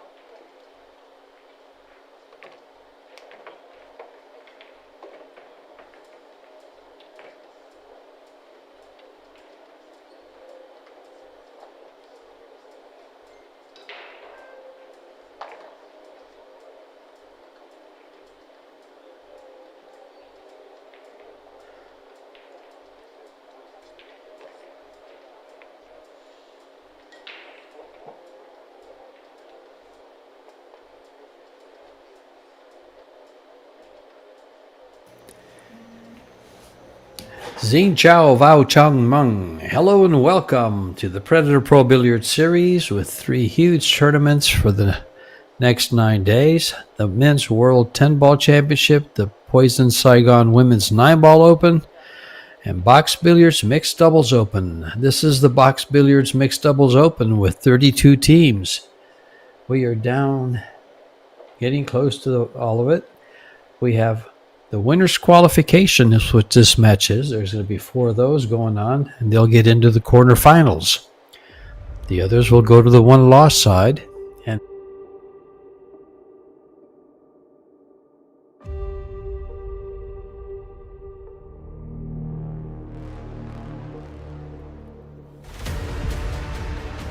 And I'm talking...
Welcome everyone.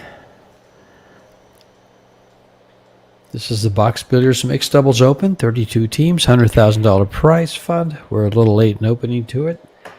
Little mic problem here with me. Got it all done, taken care of. And this is Jeffrey DeLuna and Cheska Centeno in the mixed doubles versus Ko Ping Chung and Cho Che-yu. This is a winner's qualification round. The winner will go on to the quarterfinals. The loser will go one more round through the one-loss side. The team you're looking at now, Ko Ping Chung and Cho Che-yu, are the top-ranked team, Fargo-wise, in their combined Fargos of 808. And Jeffrey and Cheska are at 780, 791, and they are the 7th highest Fargo rate in this 32-team tournament. $100,000 prize fund, $40,000 to the winner. 10 ball. Races to 4. 2 out of 3 sets. This is George Teja, joined by Tim de Ruyter, bringing you the live action, and Tim's going to break it down for you. Hello, Tim. Hi, George. Glad to be back, and what a fantastic match this is going to be. I mean, we've already seen a couple great shots happening. That safety on the 3 ball, perfectly executed, and looks like the Filipino pair is looking to get the first rack on the board.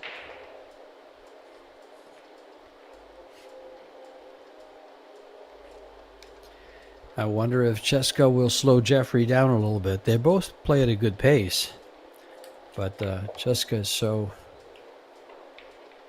instinctive and so fast.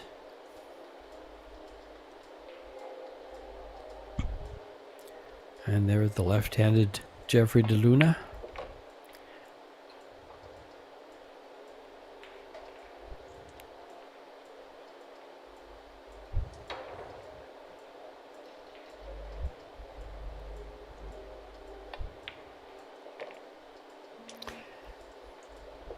And perfect on the 10. What a start. There you have it. Yeah. Well, they're both undefeated. Both teams are undefeated. Jeffrey and Cheska defeated Muramatsu and Oi, and then Ropero and Gerson Martinez. Koping Chung and Cho Che-yu defeated Tran TT and Gwyn AT. And we have one.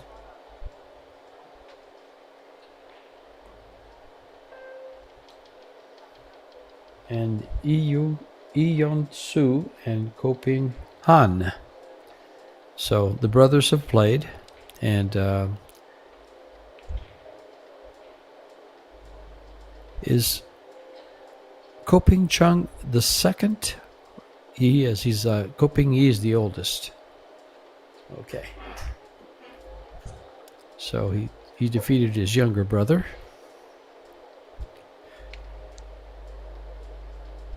We have a lot of pool for you to watch this week. We have 9 more days here at the Ho Chi Minh City in Vietnam.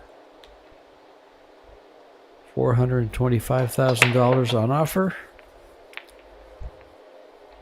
And Jessica Centeno, 10-ball world champion.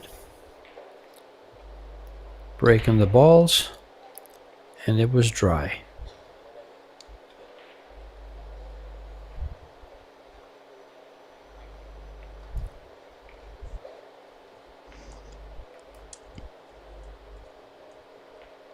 Yeah, so first real look at the table for Cho and Ko, but not too great with the 3 and the 7 there. Just looking, could go for the cut, bring the cue ball near the 3 and the 7, and then try to run into the 7 ball after, but the thing is, you don't want to stab it too deep in the cue ball to where you're going to run into the 6 ball first. So it's either that or a safety on the 3 ball. So yeah, I don't even think they can get to the 7 ball to play the bump. So I'm a big fan of playing a safety behind the 7 ball.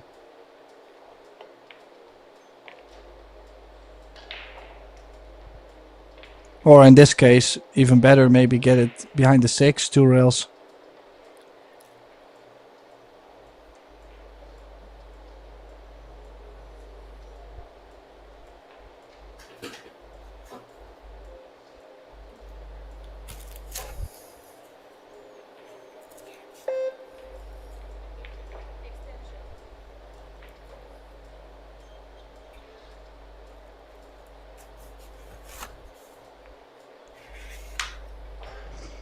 Well, still surprised they chose to play just a soft nick behind the 7 ball though.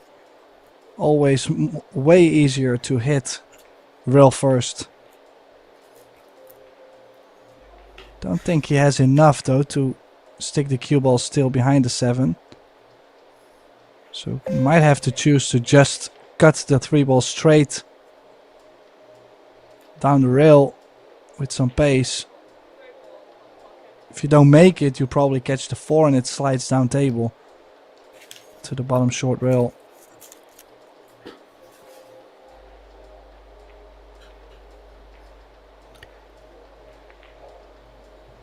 Oh, he tried to play a very soft behind the 7 and well. Yeah, didn't get the cue ball back and didn't finish the stroke either.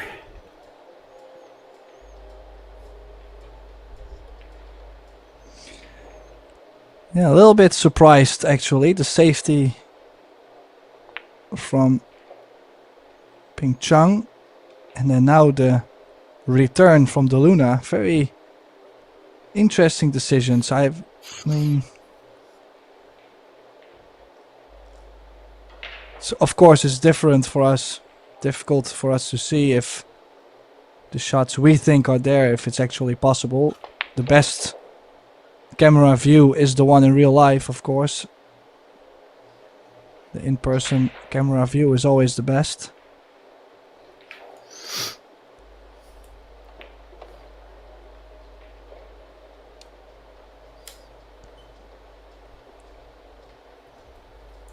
Yeah, will be a dangerous duo.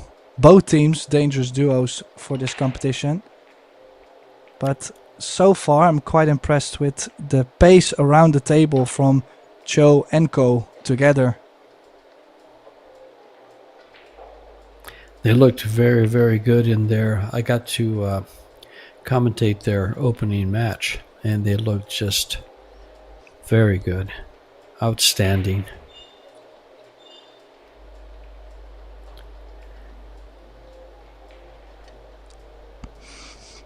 Well, don't forget Cheska Centeno and Jeffrey De Luna together, the pairing. They won the Indonesia Mixed Doubles Open. Ran in the Pro Billiard Center in Jakarta.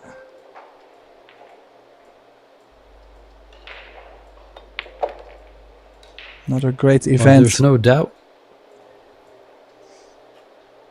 Yeah, there's no doubt we have a lot of champions in this circle. You have Kelly Fisher and Alex Kazakis, who did well in Las Vegas this past spring in the mixed doubles.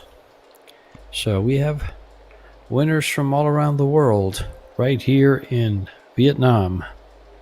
And things just got tied up.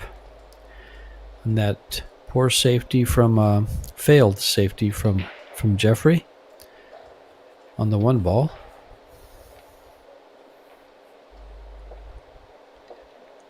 On the three ball, excuse me, that's what it was. Yeah.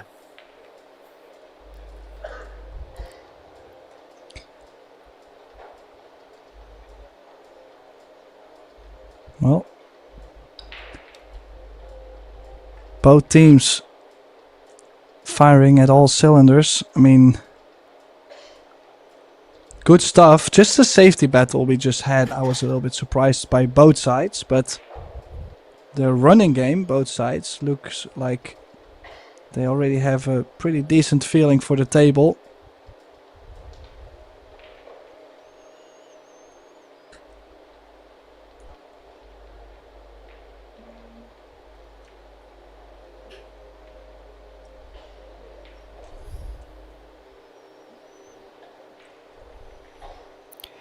Big break from the side.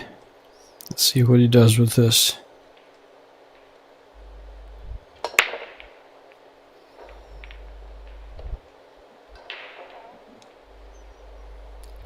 Lost the cue ball on the side, pocketed the one ball in the corner.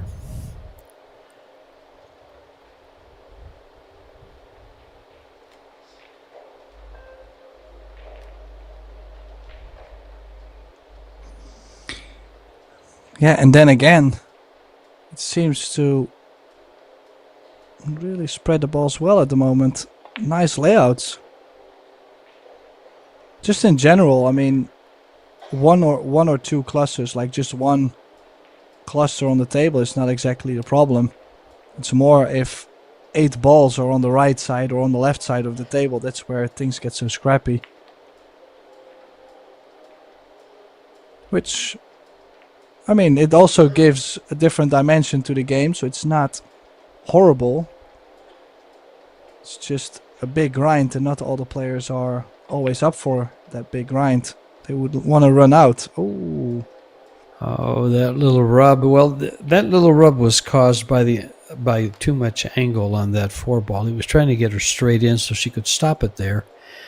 Ran over, didn't quite get there, and left that angle where she had to run the cue ball to the rail and back. So that was just a little overplay on the position.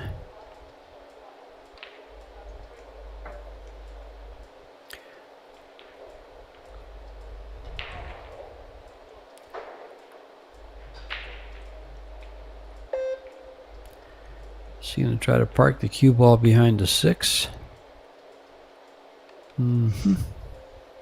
Yeah, nice kill stroke. Took all of the pace out of the ball by shooting the 5 into the 8.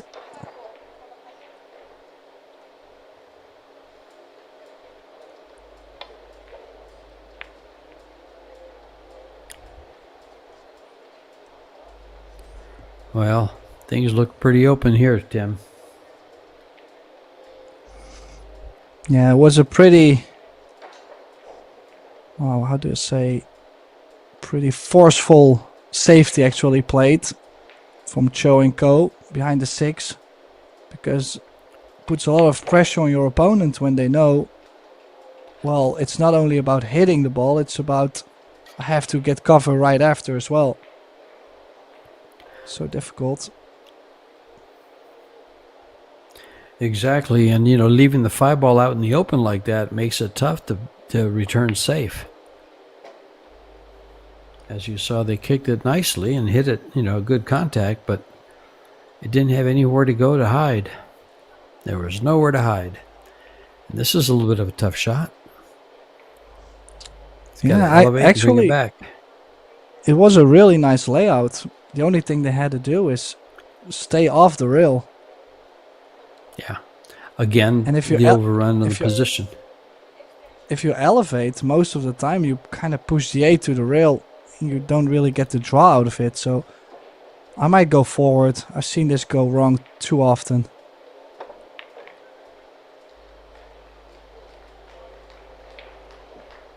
That was pretty creative and effective. Yeah, played it perfect.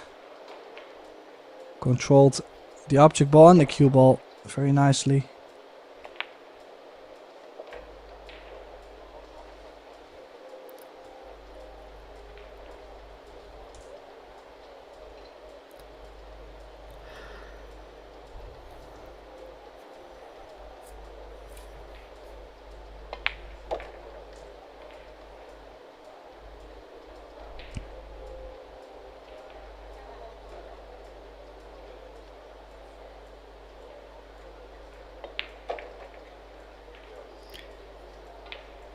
And Chinese Taipei takes a 1-game lead.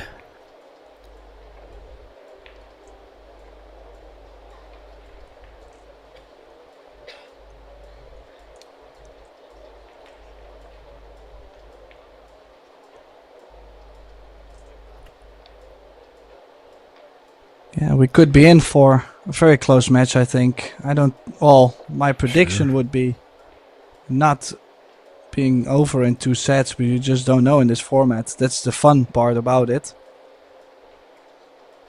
But it's difficult to pick a winner. It really is. There's Kopin Yi right behind Cheska. See the back of his shirt in the stands. Yeah, not really too invested in his brother. Well, his brother's Scotch double match, I would say.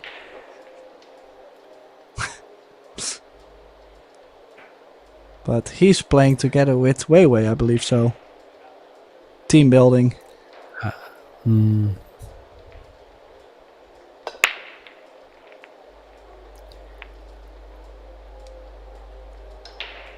Another dry break.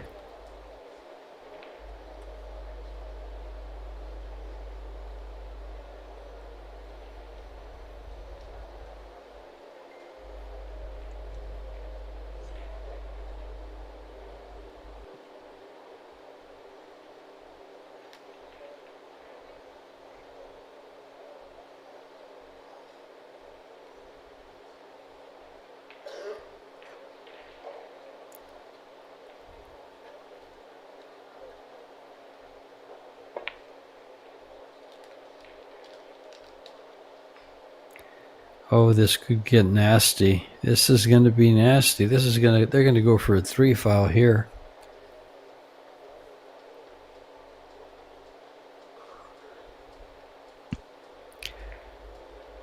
Oh, he's played the 1 ball very well. I wouldn't be surprised if Yeah, if he just tries to nick the one real thin. Very Just like nicely that. done. A little bit more conservative, but at least guarantees another day, another shot to live for.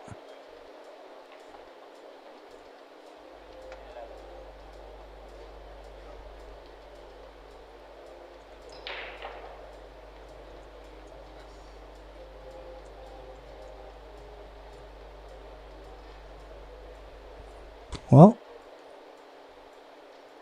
this time the one ball is on there. It's just very awkward queuing over. Was it the 6?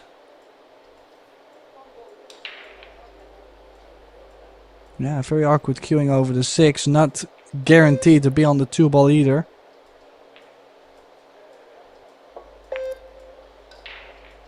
Yeah, missed it. Yeah, So scary too. If you put some spin on the ball, you're gonna hit the 4 ball first. Very scary shot that was.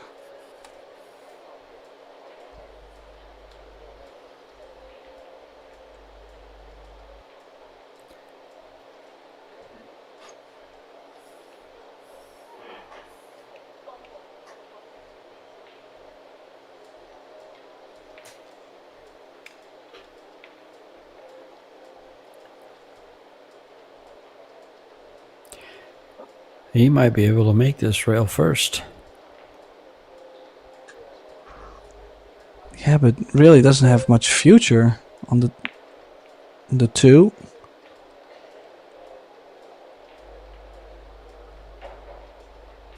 Oh, and caught a slight bit of a roll. Don't think the 1 ball is on completely.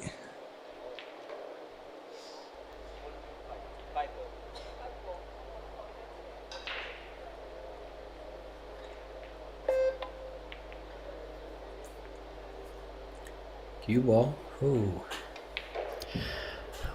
That was close for comfort.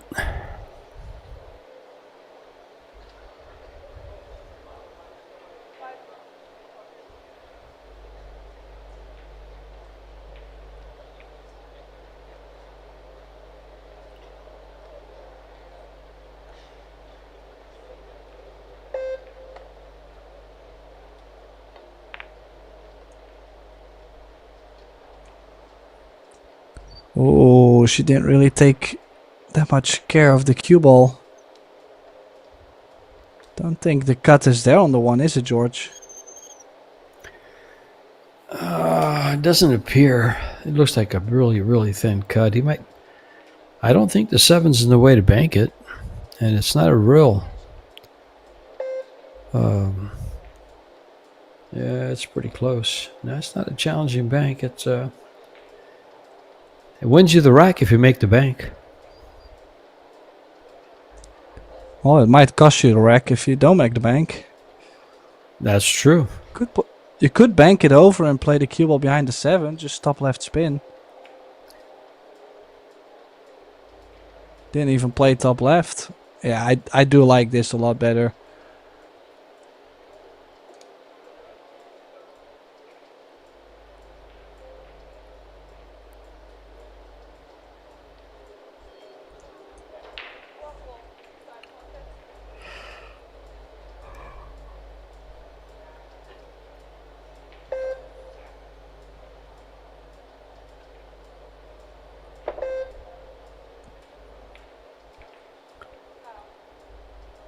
Well, that's Yeah, safety. difficult. Gets them what they need. 6 Well, balls so a little difficult bit. too. Queuing over the 7 ball and trying to catch just a piece of the 1 and separate the cue ball. Just a lot of details. Such a small ball.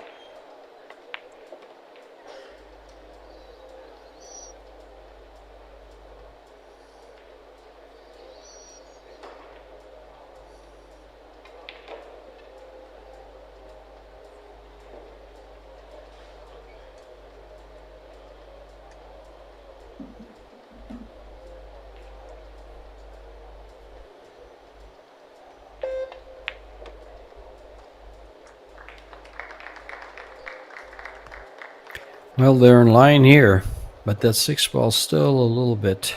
Well, the 4 ball's there, so should work pretty well.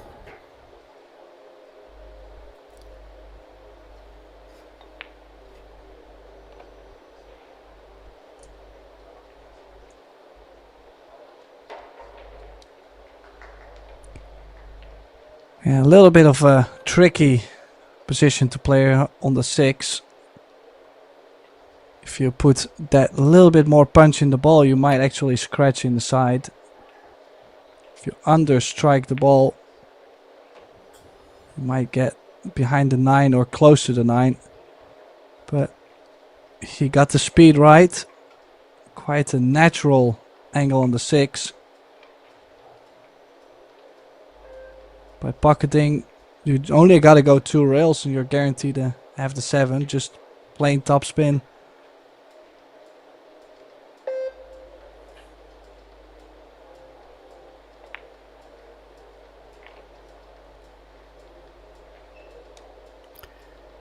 Nice shot by Cho. Rita.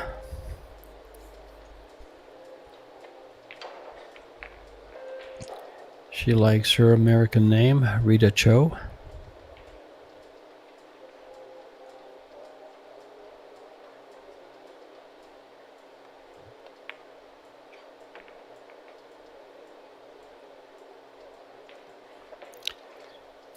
Looking strong to go up 3-1. 2 more balls.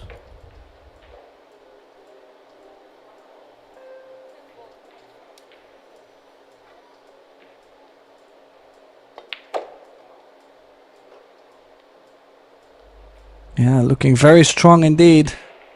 They're on the hill now in this opening set. And I think the only difference between the pairings is that I think when Cheska and Jeffrey, when they get going, they're just ready to steamroll basically anything they see. But when you can put them in their chair for a while, for a long time, slowly it might, well, they might hit the brakes a little bit. They might get a little bit rusty around the table. And I think that's exactly what Cho and Co are doing at the table right now. They're just making sure Cheska or Jeffrey are getting any breathing space. And that's part of the strategy when you play someone pool. Control. Keep them in their chair. I've never been beat by somebody I put packages on. They're in their chair, they can't beat you. That's the one thing about pool that makes it different for any other sport or any other game. In golf, it's the course and the player. In others, the players, in tennis, the players have input. In pool, you're in the chair and you watch your competition play. If they're not successful, you will be.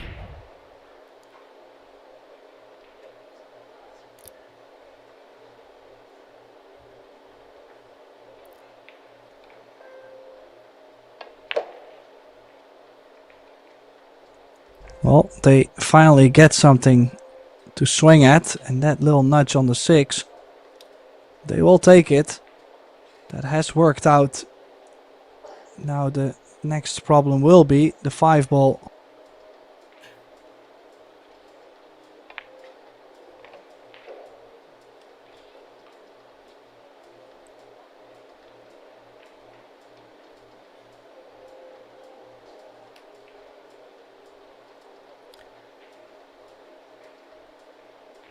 Well, the 3 ball is not going to be there, so the 5 ball goes to the right hand corner, but it also goes to the left hand corner up on top of the screen.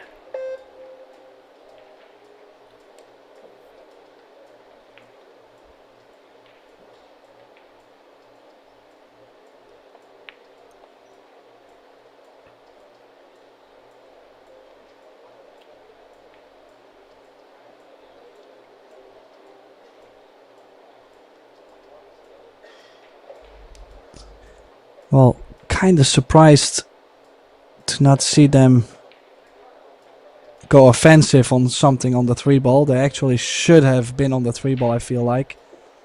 But the safety is not too bad. Would have been nice to be closer, but still.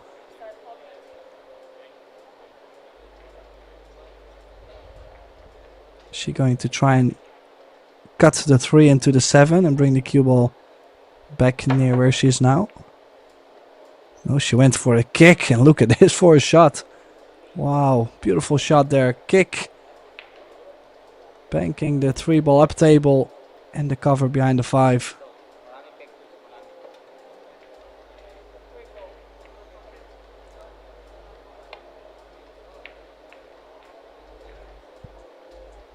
That's in.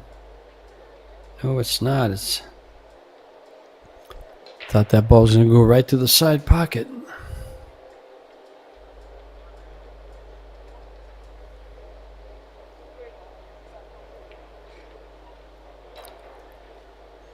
He's got to land that cue ball right on the 3.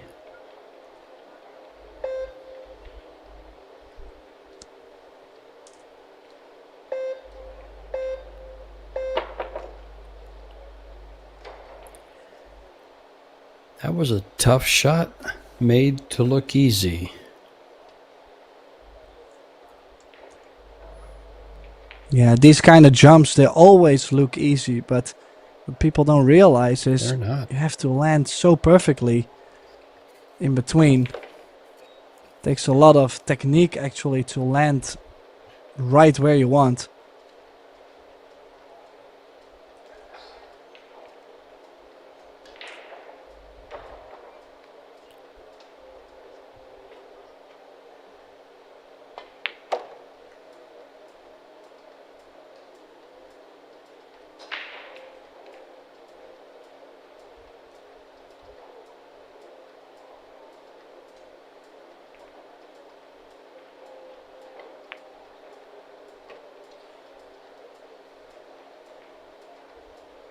Yeah, now suddenly playing to clinch the opening set in this match.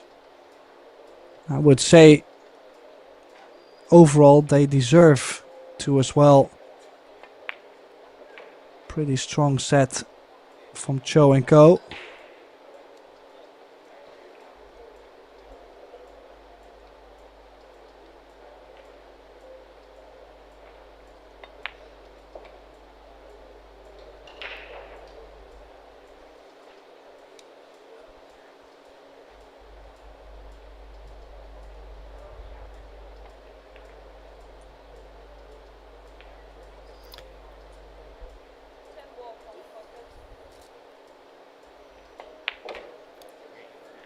And after losing the opening game for the set number 1, they rattled off 4 straight games to win the set and move into set number 2.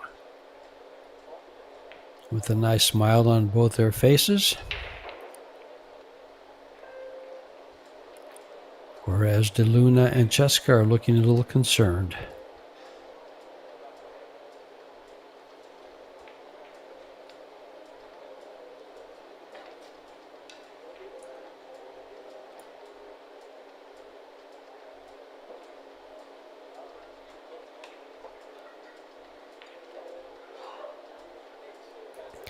Players are going to take a little break. I think I'm going to do the same. I think Tim did. I'd have to find this young lady's name, this referee. I know I have in my notes. And you all deserve to know her name. From the EPBF, the European Pocket Billiard Federation. Be right back.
And as our players get back and ready for set number 2,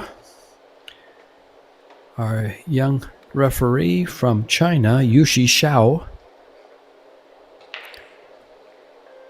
hands Rita Cho the cue ball to break the opening game of set number 2.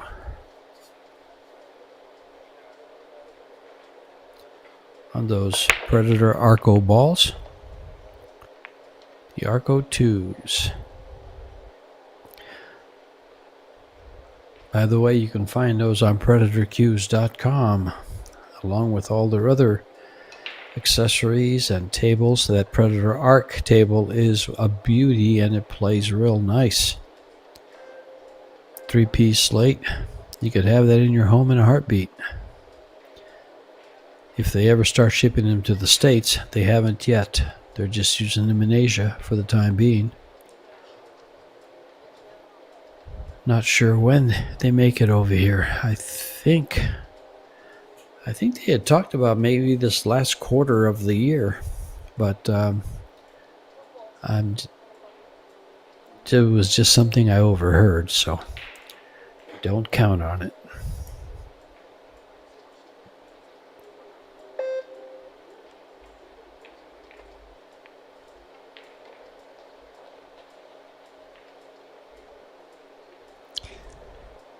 Well, this is probably going to turn into a pretty tactical battle. If you look at the 2 and the 6, most likely won't be solved in the next probably 4 or 5 shots. Does have a nice chance here now to tuck the cue ball above the 4. But he caught it way too thin. Probably had to bank the cue ball over a bit more. Bank the 1 ball over and thus the cue ball a little deeper. 1 rail behind the 4.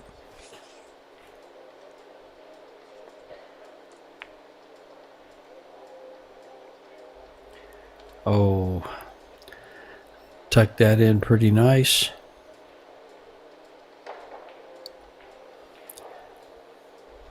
It's going to be an easy hit, but can you find cover afterwards?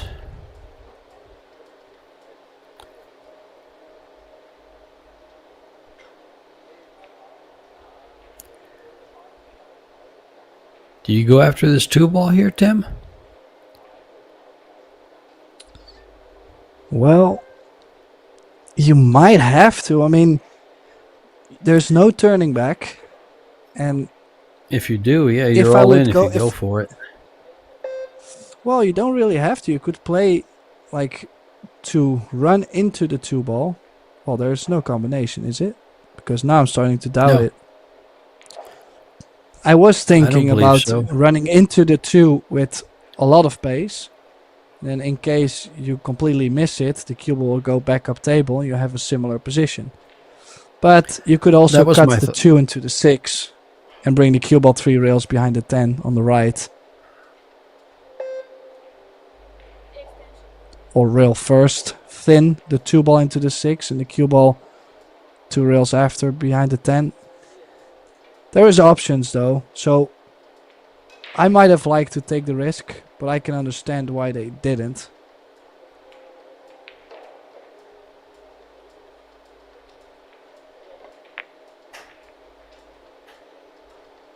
Oh, she played it directly over, especially on the newer cloth. That cue ball always curves a little bit, that bends inwards just slightly, so it was difficult to play this soft, to not run into the 3. A little bit in between. Oh dear. Oh, it actually looked like it was not going to be a safety. It did end to be a full hook, but he didn't look too confident either about the result of that safety shot.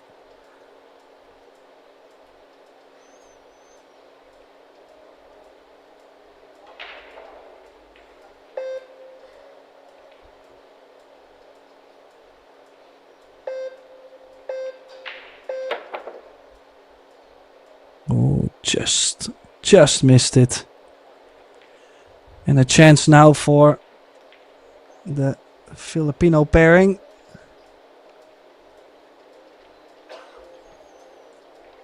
Open shot on the 2. Just gotta make sure you get reasonable on the 3 ball, not too much angle. Kinda straight is already okay.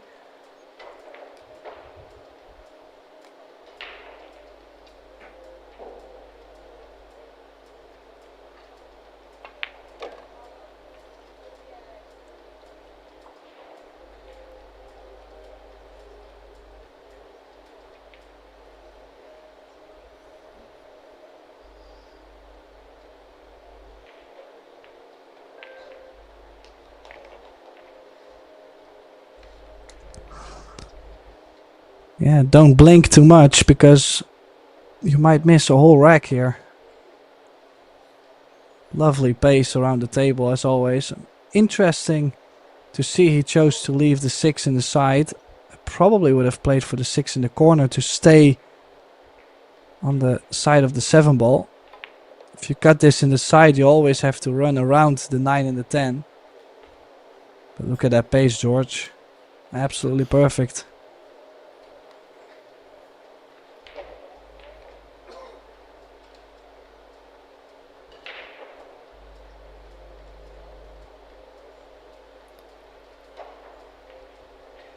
That young lady is rather impressive with that cue ball.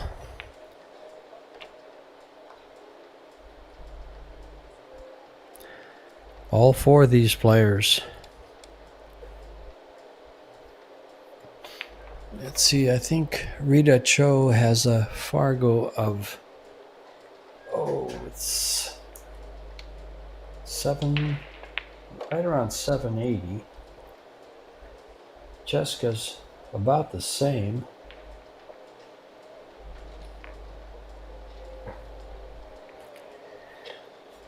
And the opening game goes to the Pinoys.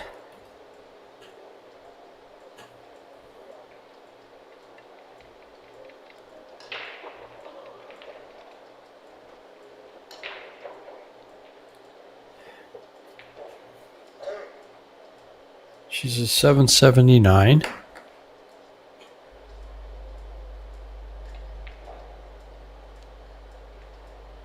Well, the highlights from that rack were just about as fast as they actually shot him.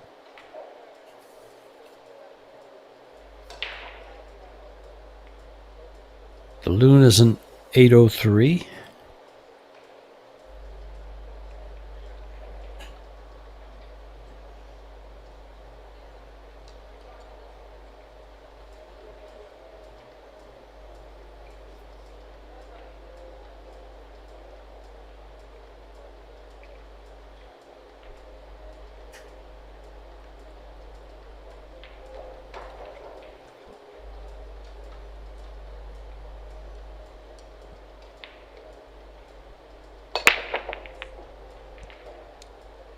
Oh, look at the cue ball.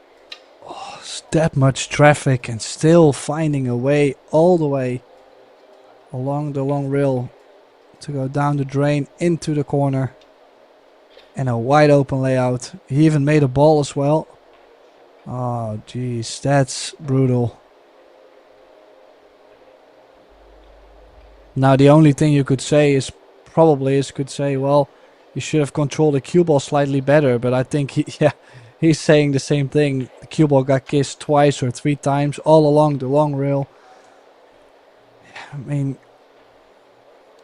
I would say towards a certain limit, there's not much you can do about it. There's always something you can do about it, but there's a limit.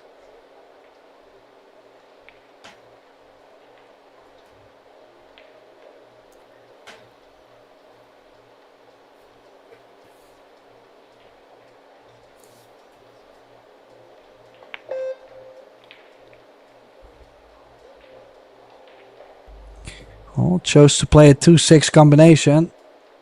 Gotta make sure not to lose the 2 ball right after, but I think you can baby the ball in. Cue ball slightly into the 9.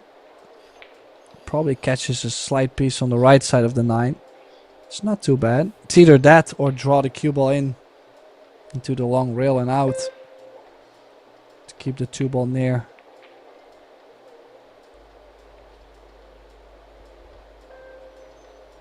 No problem at all.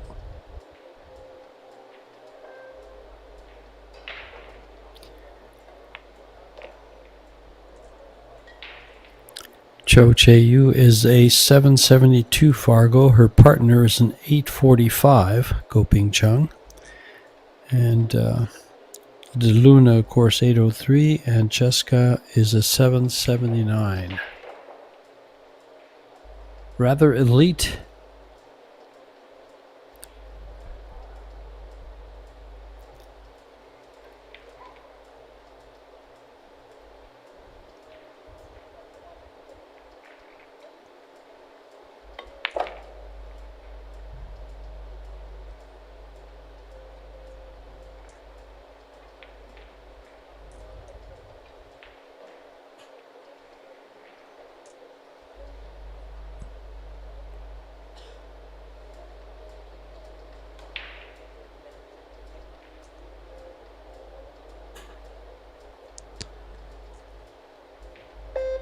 Well, there's not so much to add to this, George. I mean, most of it is textbook pool, playing nice angles. Yeah. They really have the pace down of the table.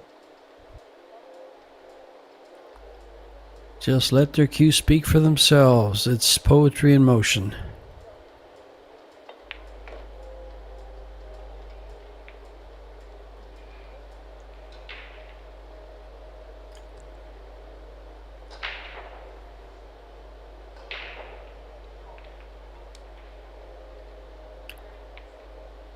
There's so many titles between these two, it's not funny. Ko Ping Chung is a WPA World 10-ball champion. He won it in 2019, I believe. That's the first year they brought it back. They brought it to Predator. Revived this tournament, brought it to Vegas after 4 years of it being played in the Philippines. And Ko Ping Chung said thank you and took home the money.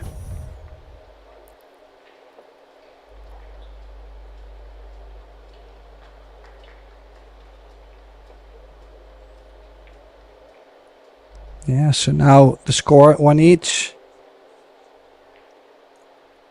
Actually a pretty similar scoreline like the first one. I'm just hoping not to have completely the same scoreline than the first one. Well, in the first set, the Philippines won the first game, and then the Chinese Taipei team won 4 games in a row to close them out. And in this set, it's exactly the same scoreline. The Philippines won the first game, and here come Chinese Taipei. Yeah, that's what I'm saying. I'd rather not have it go exactly the same way, because that would mean we're done in 30 minutes. So I want to see this go all the way, of course. Well, the young man breaking, his older brother won the World 10-ball championship in 2015. So it runs in the family.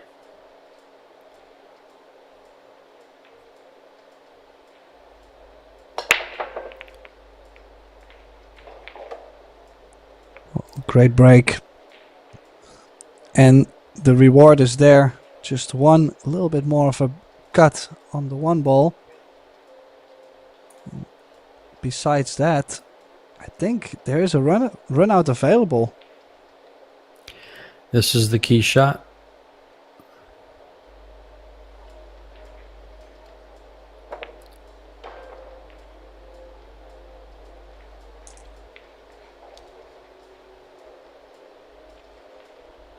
Yeah, it was difficult to get also that little bit of draw on there. They're not too happy with the cue ball ending near the rail. But if he can leave the 4 to the top left corner, then it's still not too horrible.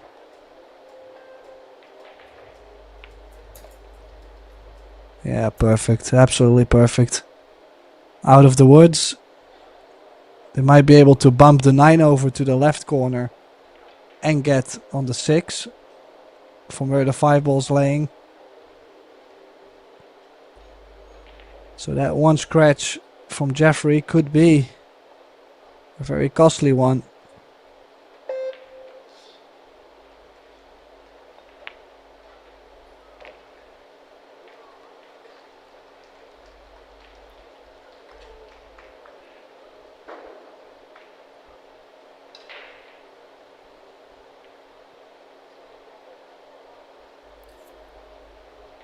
Yeah, and Rita Cho was runner-up in Las Vegas to the Mixed Doubles Open.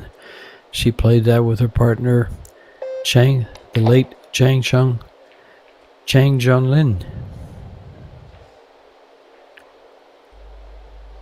And every time I think about him, how he's been in all these tournaments, just a sad feeling comes over.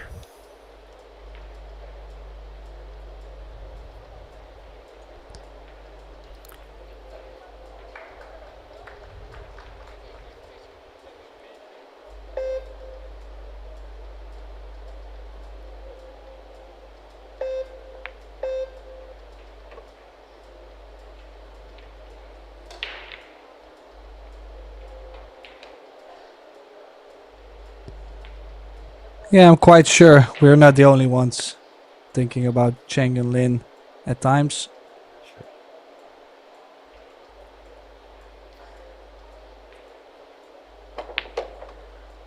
And how cool would it be, just if you look at, for example, Aloysius Yap, how cool would it be to win events and then dedicate the win to such a great sparring partner or friend or Scotch doubles partner.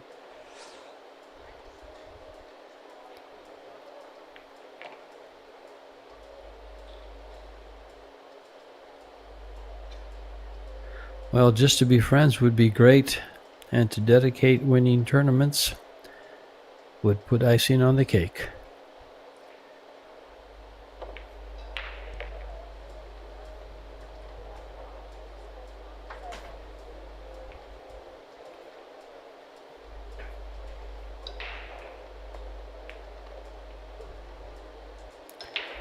Watched him for many years.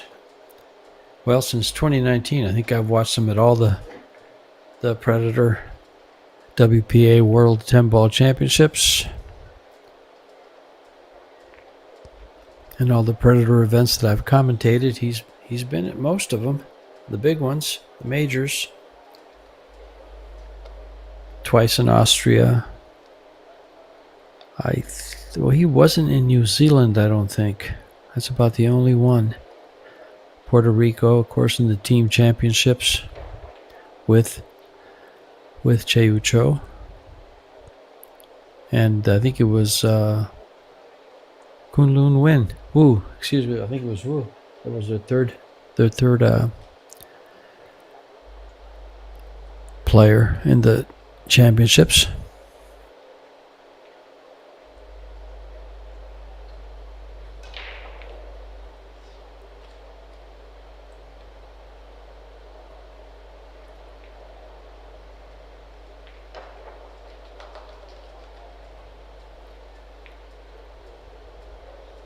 Looking over her wins,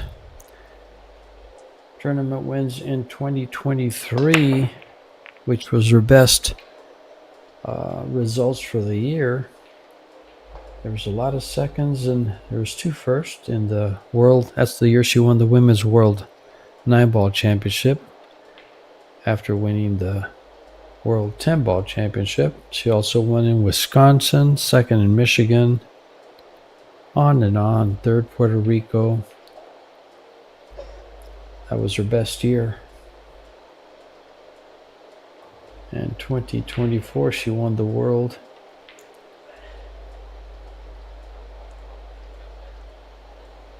Wow.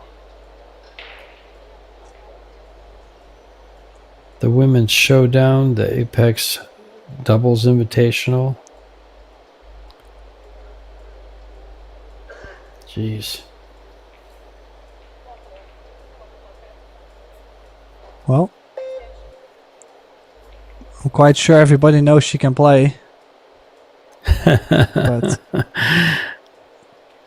I mean, doubles is different. You know that.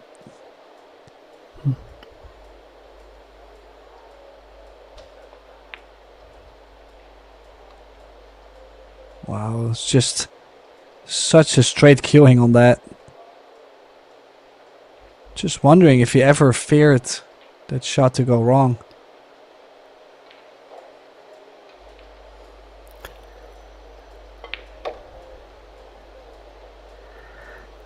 I don't think fear enters too much into Ping Chung's mind. Well, if you trust your queuing that much, then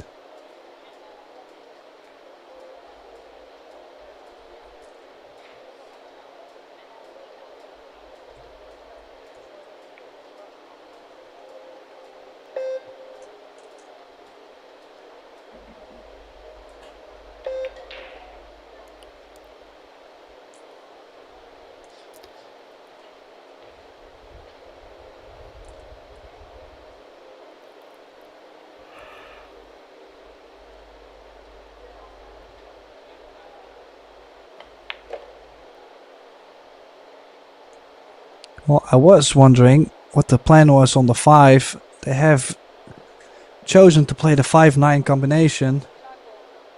And for sure not a gimme.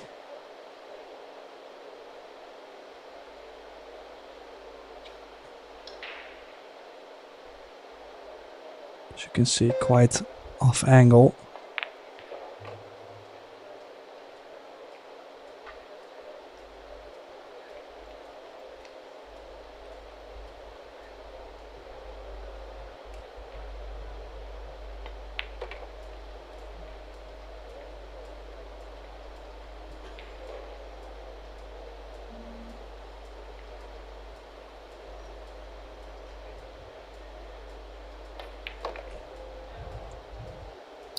You know, if everyone played like this, Tim, they wouldn't need us. They wouldn't even want us around. Who That's needs why I was sitting commentators? here. I was sitting here thinking, well, you know, that combination could go wrong, but besides that, I mean, this is just pure excellence. Awesome stuff from Cho and Co, who are now on the double hill, and really, Centena de Luna, they don't really have that much chance at all. No, and the chances that they had early in the first set, to tell you the truth, it was De Luna's mistakes that cost him games. I think he made at least 3 that I can recall. Well, one of it The one, was a scratch on the break, and that really cost them a lot. right? But I'm not too sure if I would call that a mistake, George. We might be very harsh here. I just had that conversation. I forget who I had it with. Oh, I was speaking to our stats guy, the pool stats guy that does our stats on the phone, and we talked about an errors, and he said scratch on the break. I said, is that really an error? Because there's so much going on. But the fact that it was a foul, the fact that it was a scratch, it's an error. You can't do it any other way. Yeah, I mean, it could be out of your It's control, yeah. but it's an error, yeah. I would think it's not an unforced error, but then again, what forced it? It was your shot.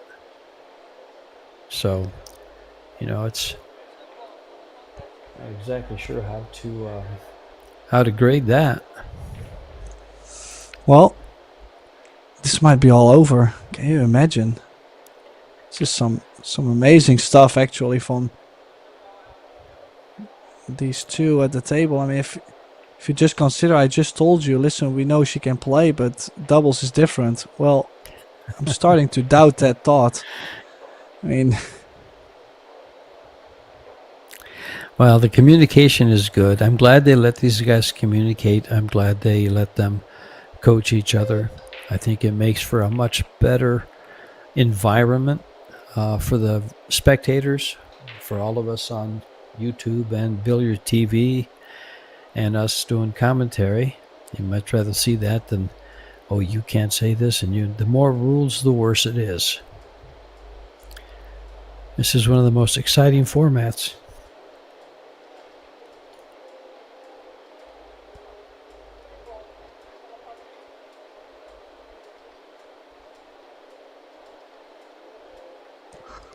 Well, is there anything you could see this go wrong?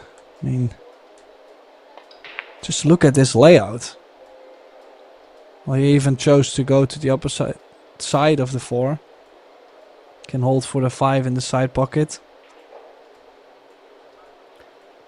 I like coming back up to get where the cue ball is now. You can hit it with a firmer stroke, a little more confident stroke. She's going to draw the ball.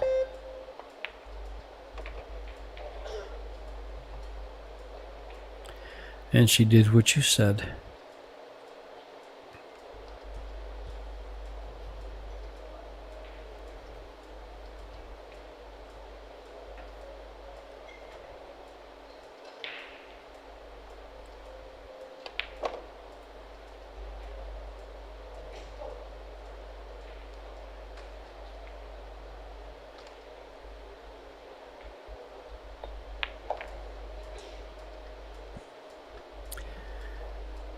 Well, 2 balls the good away news is from...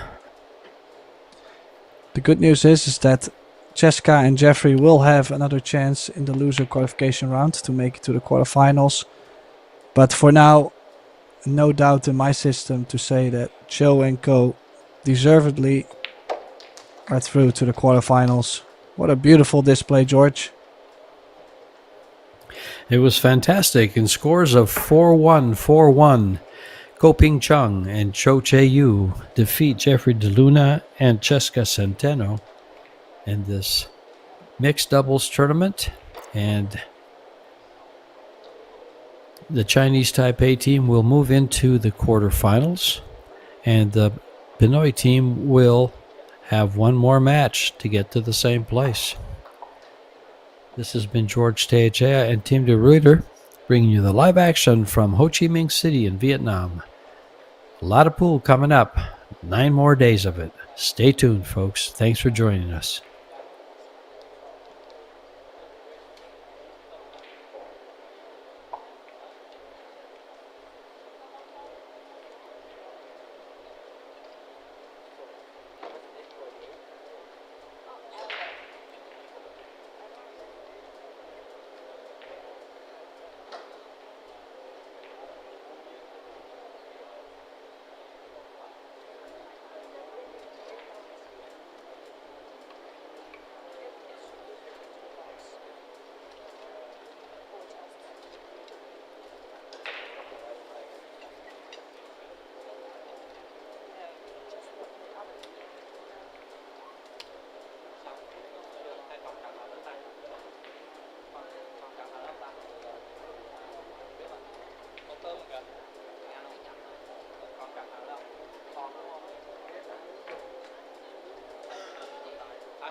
không cô? Xem chỗ này có cái dây nào không phải của anh không?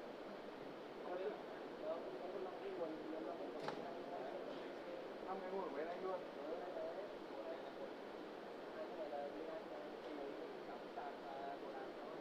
Dạ, rồi anh ơi, đừng bảo nó sáng rồi. Đi động nó sáng đấy.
And what a great video. Welcome, everyone. And here we have the Box Billiards Mixed Doubles Open, 32 teams, $100,000 prize fund, $40,000 to the winner. And what a matchup. You have Juan Su and Chia Chia Cho versus Max Lechner and Shui Ching Chang.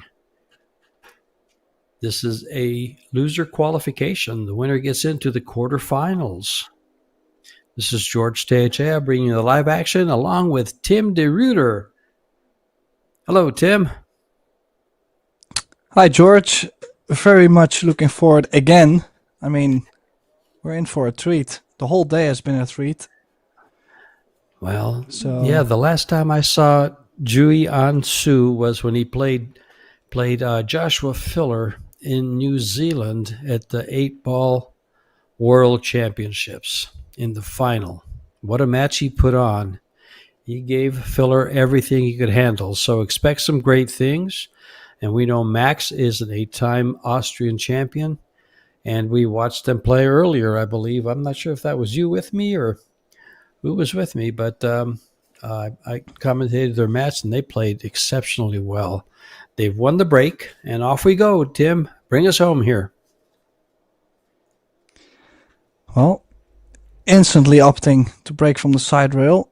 Like you mentioned earlier today, almost nobody opting to break from the center.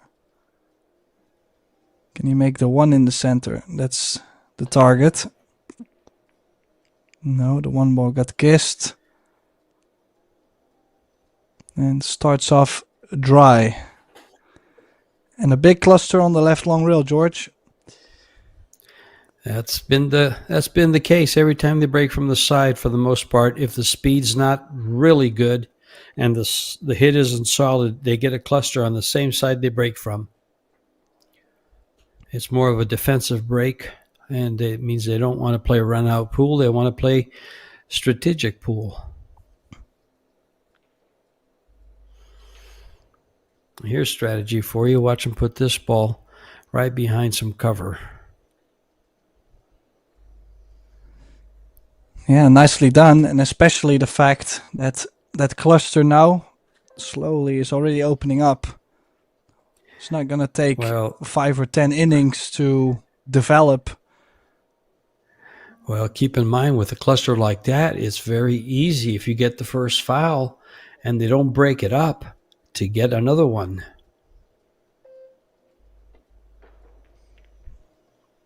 Oh, And nice no, hit she there. hits it just well. I've never seen this young lady play before. In fact, I've never seen her, but I did notice Cho Che-yu standing right behind him and with the same last name, and she kind of look alike. This may be her sister.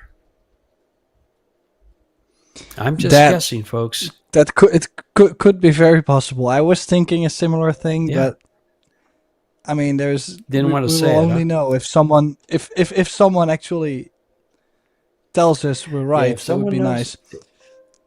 Yeah, if someone knows in the chat, please let us know. I'll put the chat on so I can kind of look over it. But this is how we get our information sometimes, so please help us out where we can. And there you see Shui Ching Chang from Chinese Taipei. And there's another safety by Su. Juyan.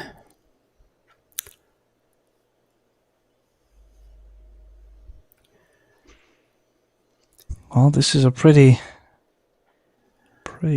difficult to get one ball right here. He's going to probably bend it, but no, he's going to put balls together. This is tricky though. I mean, like you mentioned, this is a very likable position to go 3 fouls.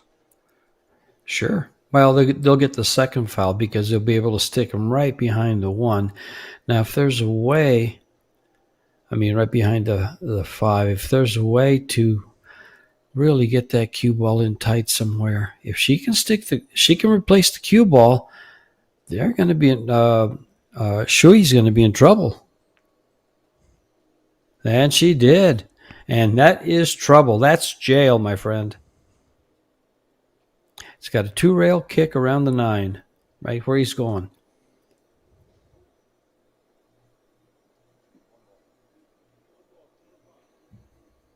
Let's take a look. Let's take a look and see if anybody could tell us if that is Rita Cho's sister.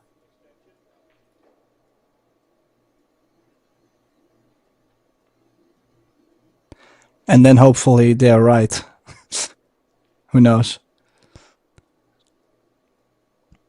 Well, And there's a 2 real hits. Someone just typed in, Little Cho quit playing more than 5 years ago. More than 5 years until this year. So we could be right here. I'm not sure.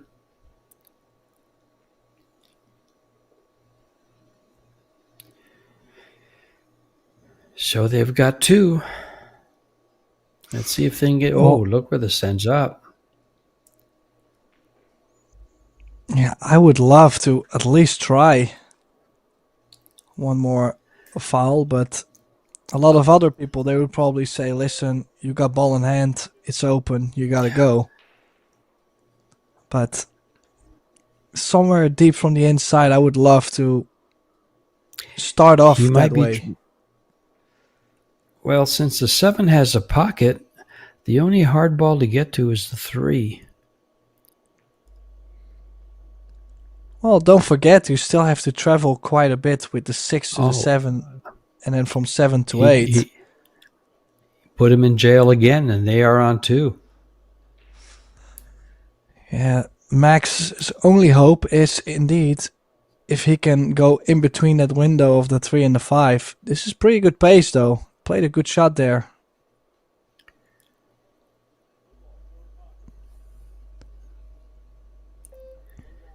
Yeah, I think I'd bet money that young lady is Rita Cho's. He's going sister. twice long.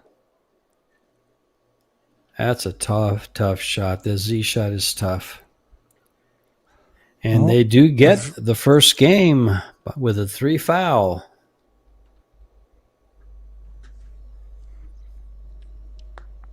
And early on the 1 ball. Yeah, that was apparent that whoever got the foul in that little cluster was going to could have a chance at the 3 foul. I can't think of a more frustrating way to lose a game unless you just hang up the 10.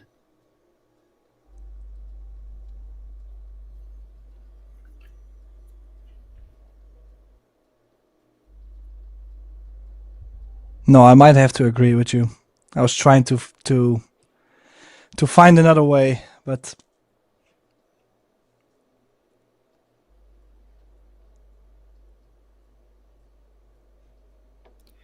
they'll have their hands full. Let's see, Sue and Cho. Let's take a look at who they've played. Here we go.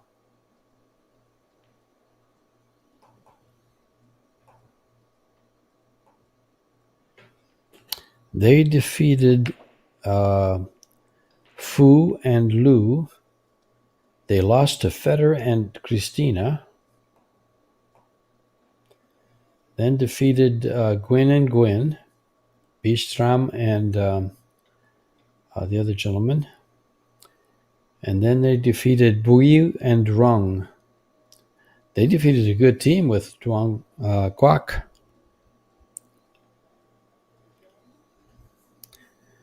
So Yu Yan wasn't just a fluke meeting filler in the finals of the 8-ball championship. He's got quite the record. He in 2024, 2024 was his best year. He had the 8-ball championship runner-up. He was 9th in Maldives and 5th in the China Open. So he's proven to be quite the player. He's got some high finishes this year too. And yeah, just find it interesting yeah. just find it interesting to not see him at so many tournaments. If you look at it, he doesn't Probably play. doesn't travel over here. Yeah, well, I think it's quite interesting. Not so many tournaments where he participates throughout the year. Looks like it's only 5 or 6. And he finishes in the money. And he's one match away from finishing the money here, because this gets him into the quarterfinals, and that's a $5,000 paycheck just to get there. If you lose there, it's $5,000.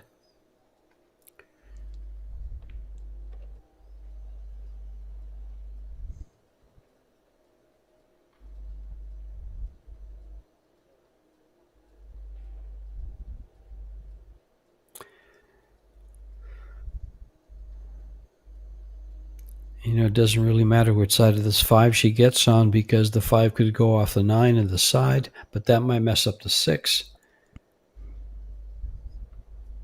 But he's on the right side of it, so on the correct side of it. So they're making their way here.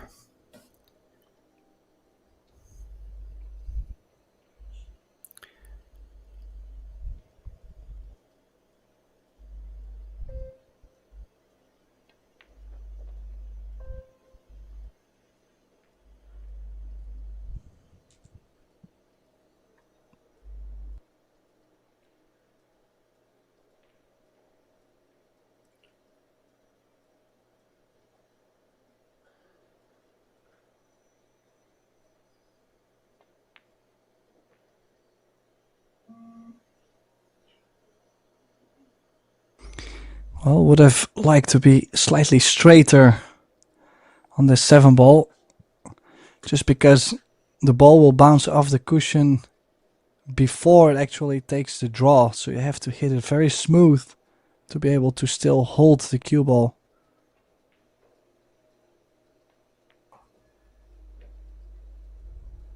Don't think he could have played it any better.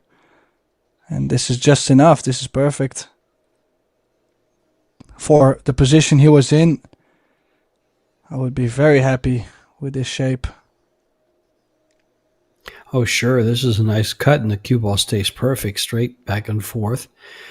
And now Julian can bring the cue ball around either the 2 rails. I guess I'd just hit it with a little bit of inside here and come down 2 rails. Well, even if you... Well, it doesn't really matter what you do, basically, I think. Yeah, as long as you get it down here. That's what I don't like. That's what I don't like about doing it that way. Hitting the head rail and coming with English takes you there way too close to the side. I've scratched there many times. They got the game. They get the job done. Nice solid run out. Very solid from both. I could not find a Fargo on Chia Chia Cho, or Cho Chia Chia, but Julian Hesu has a 800 Fargo. I didn't know his was that high. It wasn't that high when we called his match last year in the 8-ball championships. And of course, Max Lechner and Shui Ching Chang. Max is 818. Shui is 708. As a combined Fargo, they are at 763. And I don't think...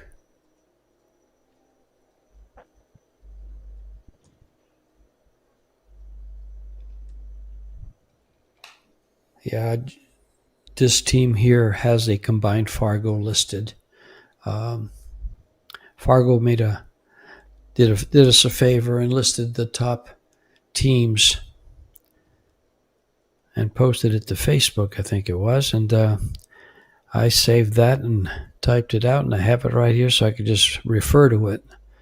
Nice little tool for your viewing pleasure, folks. Looks like another dry break with a shot on the 1.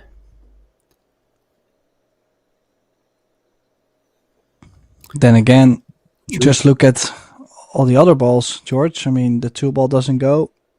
only in the left center maybe, and then the 3-ball is locked up, so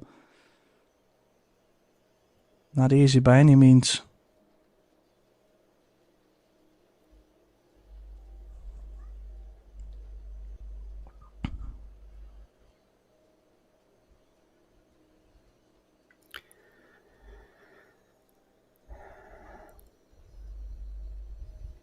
I still will never forget the first time I saw Max Lechner. It was at Griff's in Las Vegas for a U.S. Open 10 ball. And what an impression he made. Placed highly.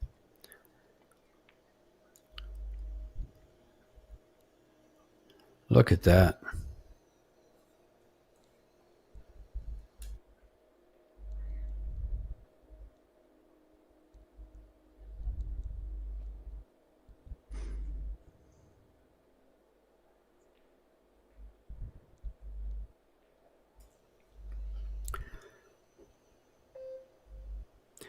Going to go for the safety again and then break out into 310? Yeah, I would definitely say so. Yep.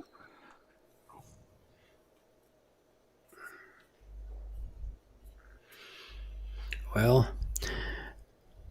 that's a good example of how to use that defensive break.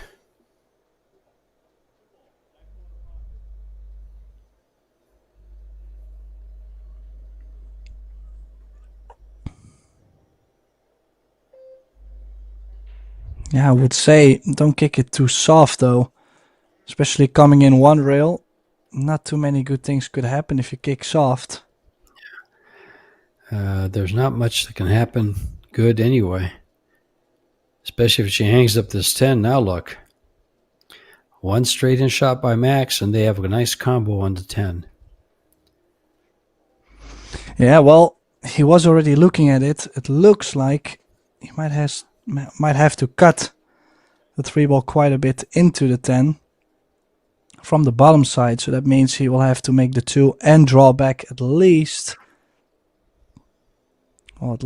near the spot, or maybe even a little bit lower. So some good cueing needed here. Jacked up. Well, he's the man for the task.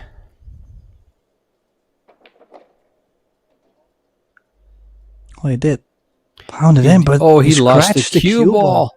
He tried to use the rail to come back down and went straight in the hole. Why wasn't that a straight draw? He must have had just a little angle. Yeah, apparently he had some angle there. Yep. Ouch. Well. And business has been taken care of. Yeah, that was a quick win. 3-0. Well, that's 2 quick wins and 1 run out. With them breaking, all the momentum is now with Cho and Sue.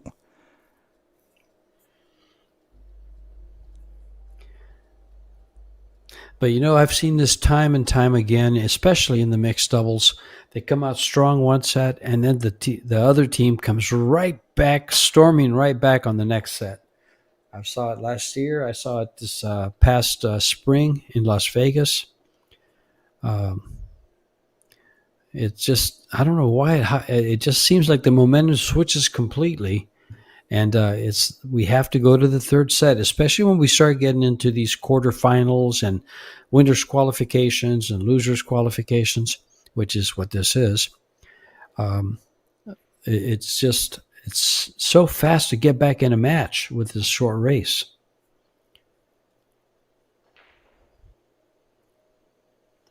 You should never feel safe.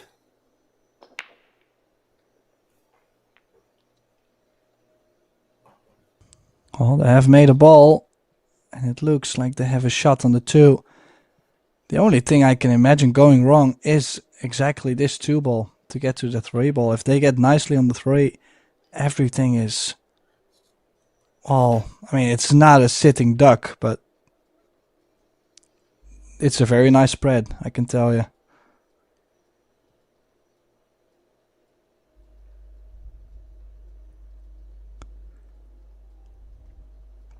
Free ball only goes to the left center. So we'll have to cross the cue ball. Well, he's playing quite high ball. I was thinking low left in between the 4 and the 5, 2 rails.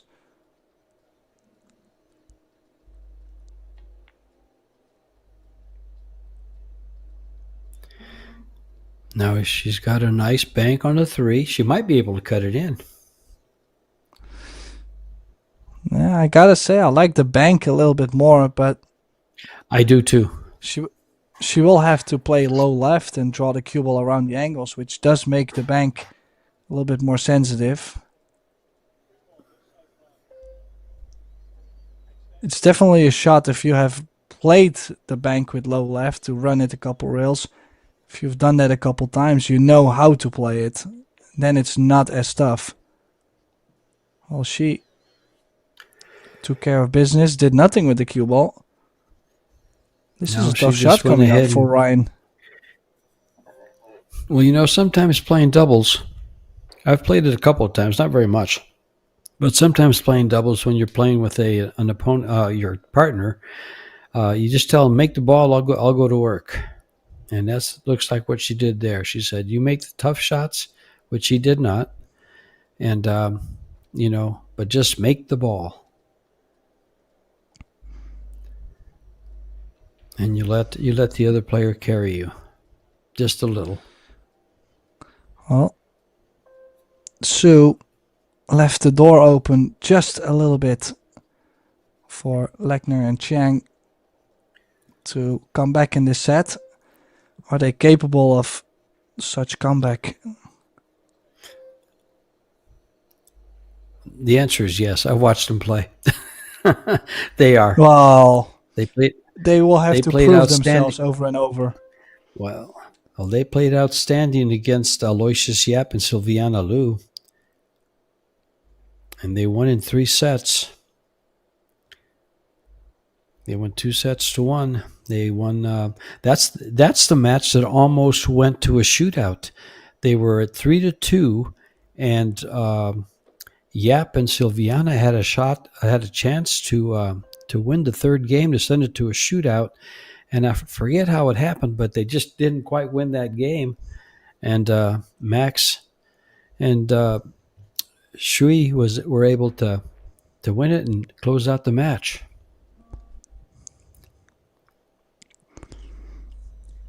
Well, results of the past are not a guarantee for the future. Well, but they do lead you to the future, so you don't get to the future without that kind of a past.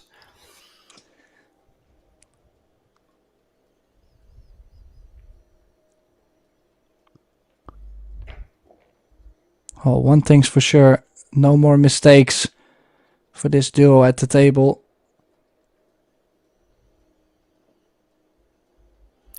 Not this set.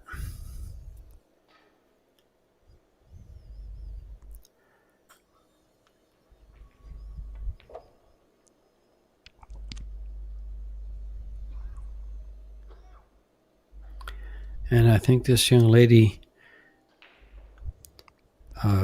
Ching Chang, has improved her game a little bit. She's looking a little bit smoother than I saw her this past spring. And here's going to be a good exhibition of her talent. It's hitting this ball with a little outside English to get it underneath the side pocket with good speed.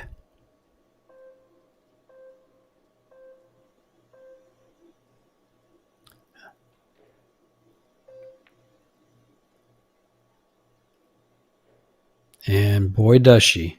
Perfection. Well, that's going to be one game on the board. They do need 3 more. And, well, we've been watching the break all day. Kind of scrappy in general. Not too many balls been going in on the break overall. We've seen good breaks. We've seen the balls literally go everywhere. But no results. They will need one, though. I feel like they cannot, well, never say never, but it will be a very difficult task to still win this set with a couple dry breaks coming. Well, the dry breaks have proven to work in Taipei's favor. Chinese Taipei, these two that you just saw, have taken advantage.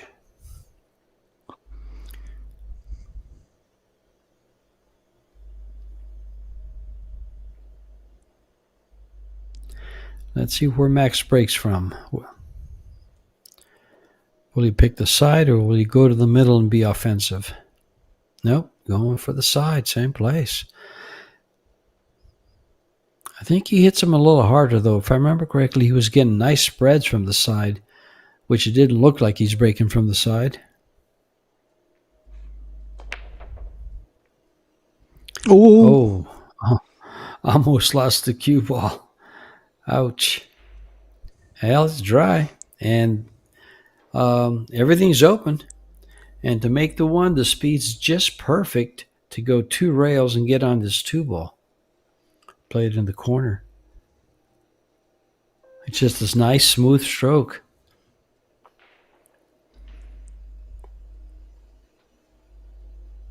Yeah, I mean, I could understand if they don't shoot it. I mean, if they decide to play a solid safety, I could understand. It's quite the cut. But there is something offensive, I agree.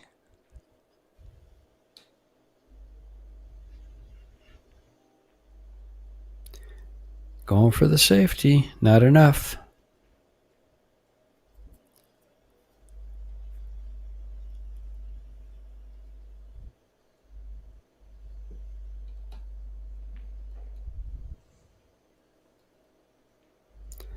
Not quite enough.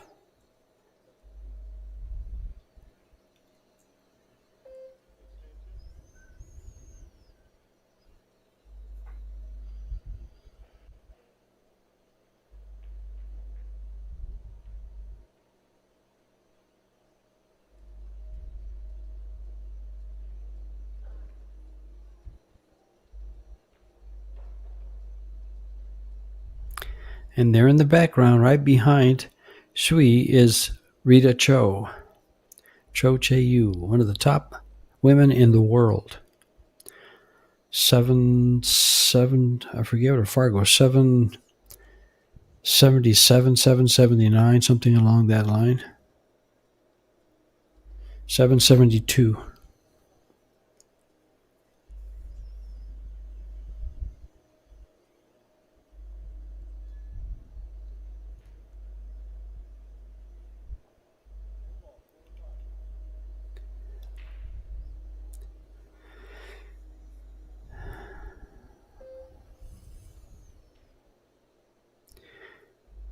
Rail first. Chance to make this ball. Oh, look at it just did it leak? Can they see it? It looks like he can. Yeah. Yeah, that ball is open.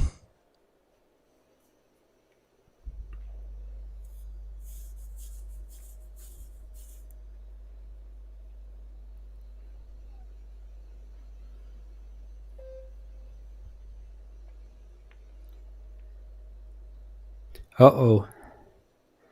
Max. Ouch.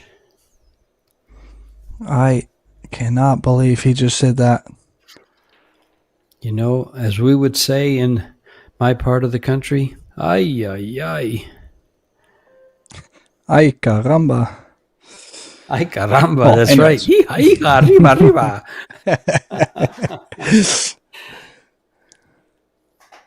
But quite shocking, though. The target was quite big to get behind the 4.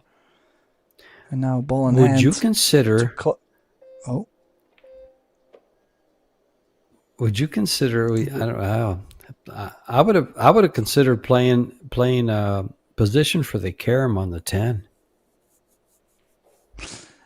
I have a feeling the the 2 2 ball must is go by. slightly lower. Well, it does. It does. It go is. by, and I It think is. It might it be a goes little by. low.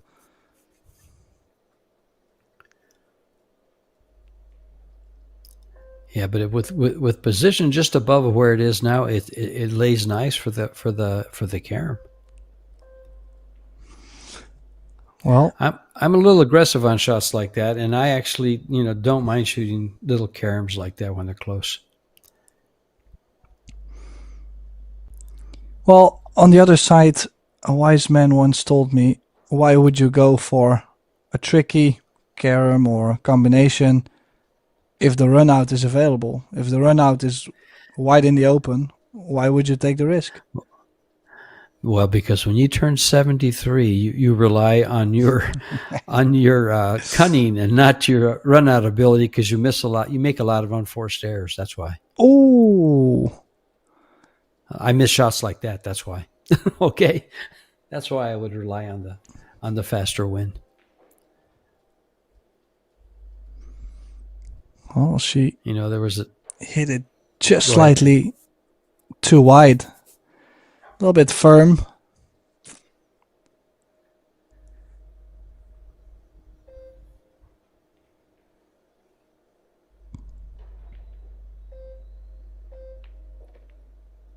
Oh. She did put her hand up. that's That was definitely not part of the Yeah. plan.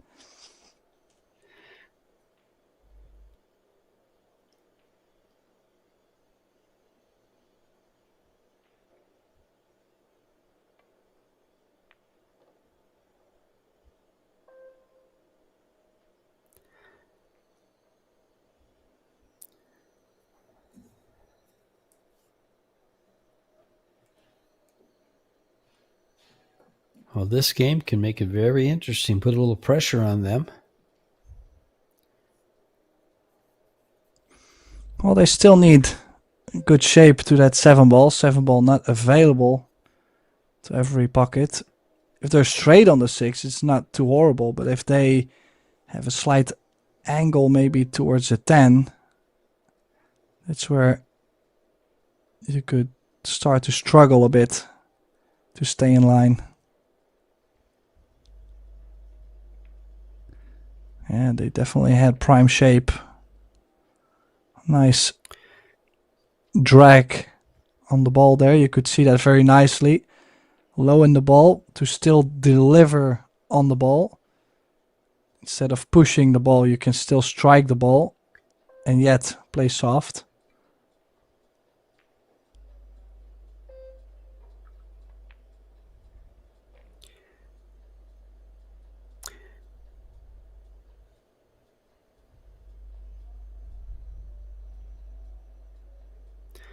And there you see Amber Chen and Rita Cho in the background in the audience. Did he get on the correct side of the 9? If he did, if he did, this is a stop shot. Unless she has a good angle. Oh, she's fine. Oh, Ooh. oof, yep. It almost wasn't. That was tricky. I probably still would have stunned it. Yeah. Yeah, she But was nonetheless. laying very nice to cheat the pocket to the right side. Doesn't matter how pressure they put on. they pulled one back. That's right.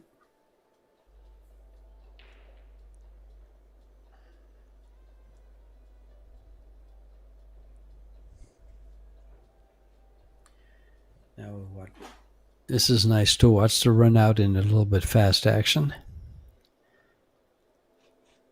It's kind of like watching Cheska Centeno play when you watch this rerun. That's how fast she shoots. I amuse myself sometimes, Tim. I know.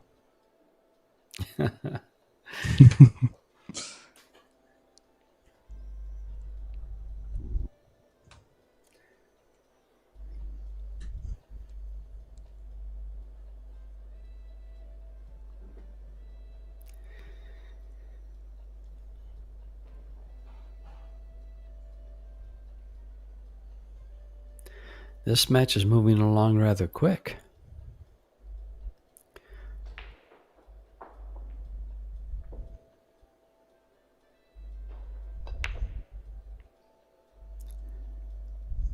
The four-railer denied. Shot on the one. Looking for a safety. Well, definitely the position of where the 3 ball is and how the 4 and the 6 are together. Those two problems, I mean, I'm going to call them problems in this case, are definitely going to make this rack a difficult one. Now, how full can he play the 1 ball? Because he could still bank the 1 ball 2 rails back down table.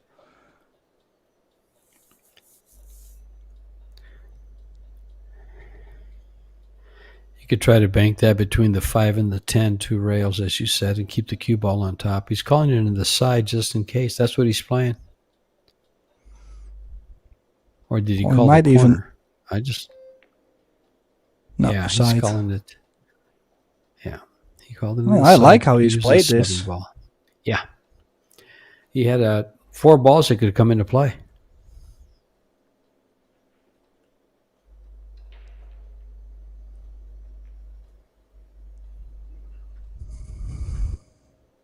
Might not be the full hook on the 1 ball, but it's also on the side where the 4 and the 6 are laying. So you're trying to have your opponents to bust those balls open.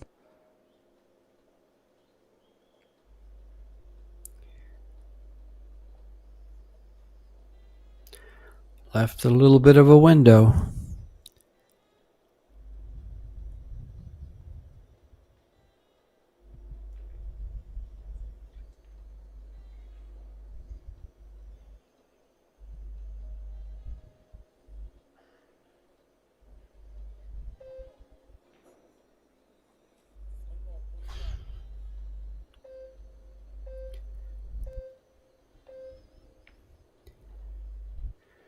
Oh, You she's hear the played time clock going off.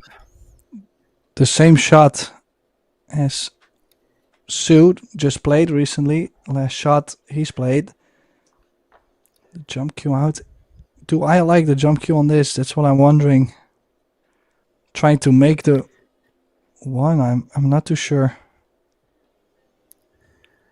Well, I'll tell you one thing. What I've seen, what stands out to me for this team, Juyan Su and Chia Chia Cho, is they only play aces and straights. They won't bet on anything else. In other words, they play extremely safe. Every shot.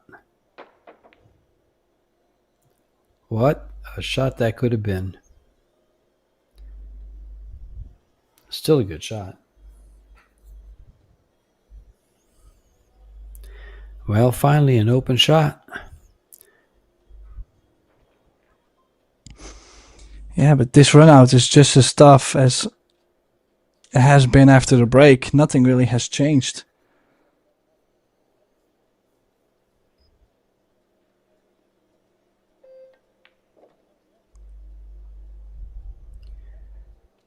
Does that 2 ball go by the 7? If it does, they're in business. But the 4 ball, as you mentioned, is still quite the problem. No, he's got something else in mind.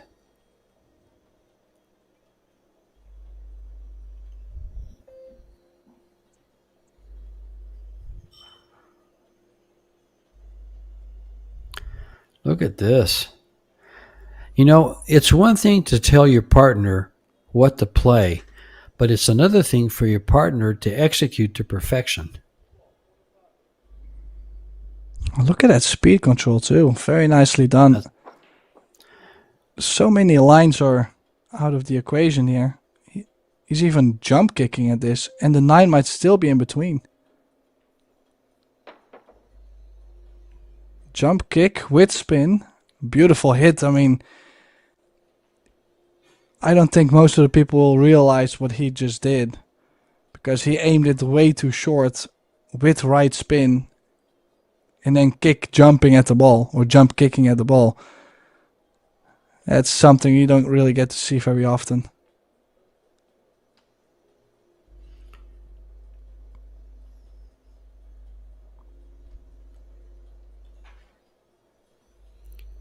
Little two-rail kick. Yeah, that's just what he pointed out.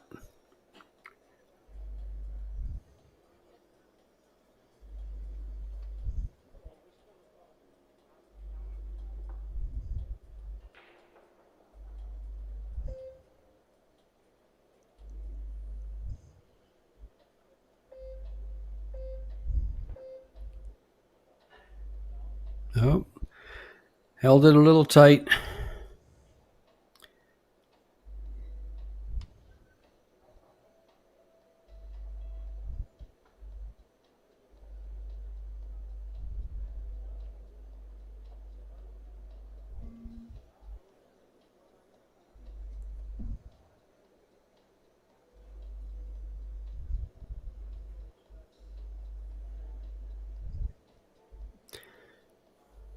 They like quick games. They're not going to mess with the 4. As long as the 4 there, why not? It's a free shot. Well,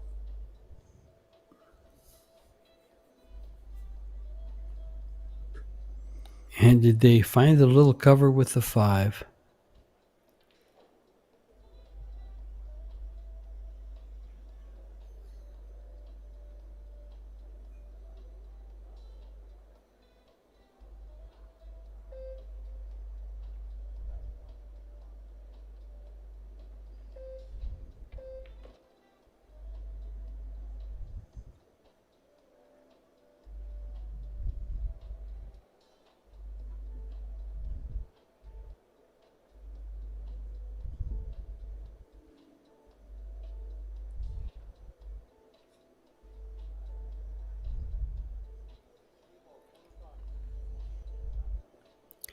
And I will say, waiting in the quarterfinal bracket already on the winner's side is Han Yu and Wu Kun Lin, the fillers, the killer fillers, Tikach and Gorst, and Cho Che Yu and Ko Ping Chung, waiting for their opponents to come into their bracket. And that will start tomorrow at 11:20 Vietnam time.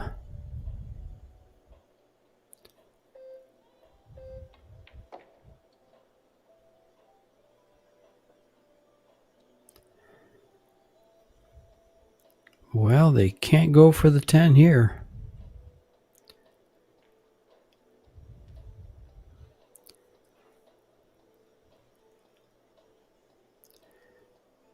But they can bring the cue ball up to where she's pointing now.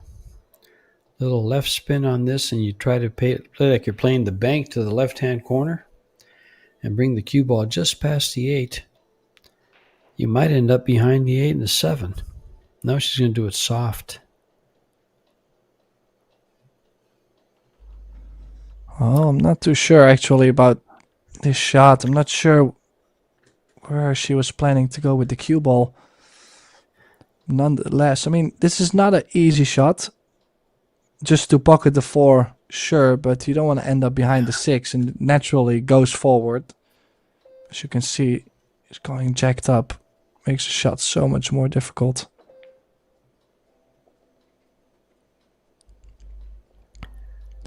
But Max came through and scored it. And now, look at that 6-10 combo. Now they would play the 6 to the side pocket and take the run out. As you said, why would you take a risky shot instead of a high percentage run out? Well, they have chosen to play the combination on the 10. I don't think it was necessary. Well, I kind of feel like he has to play it 2 ways, George. This one is tough. Yeah. Yep. Bring that cue ball back behind the 2 balls on his elbow there. And they're tied at 3.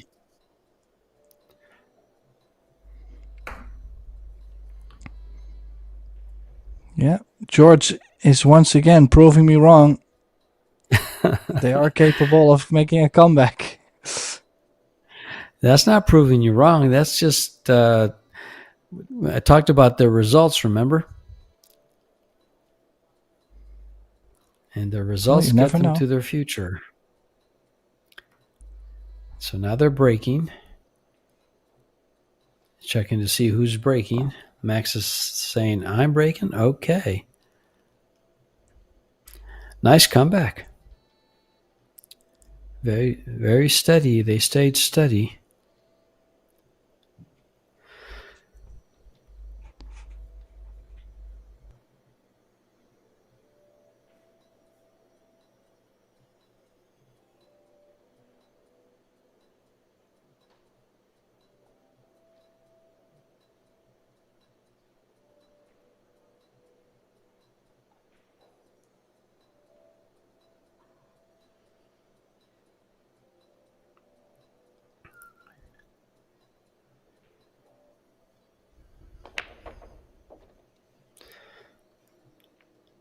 There goes the 8.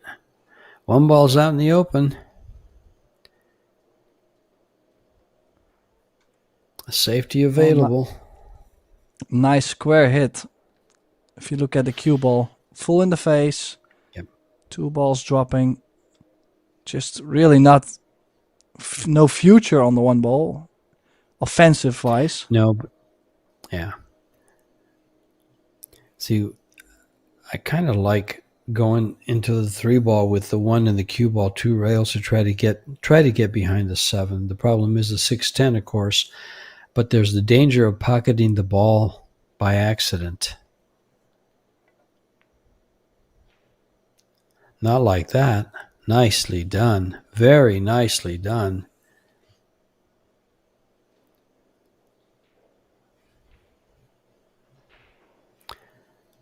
And she opened up the 6-10. No, she didn't. It's okay. I thought they were tied up. Well, there's a slight thin piece of the one ball, but where are you going to hide the cue ball?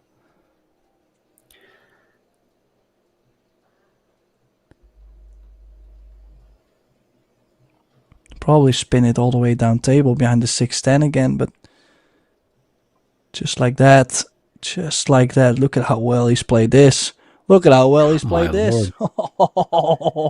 That is absolutely amazing. This Julian Su, I'm telling you, I tried looking him up, and I can almost guarantee you he's a high-level billiard player too.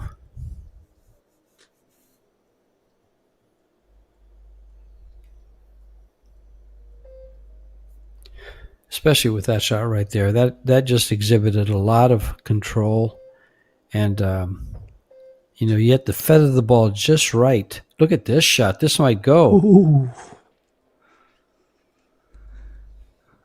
Well, first opportunity.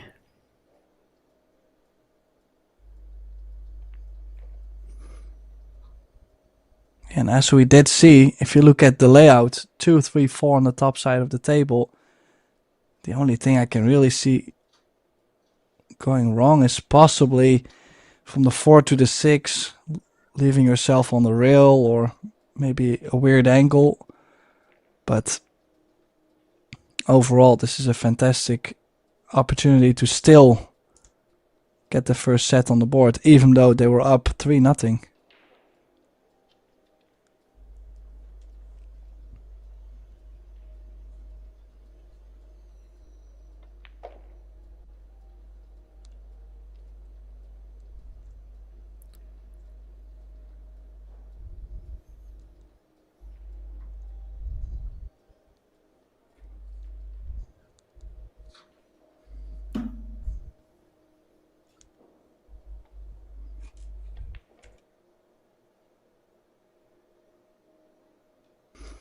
Nice 2-row shape, making sure that coming off the second rail, Cho has a natural angle from 6 to 7. Oh, she's missed the 6.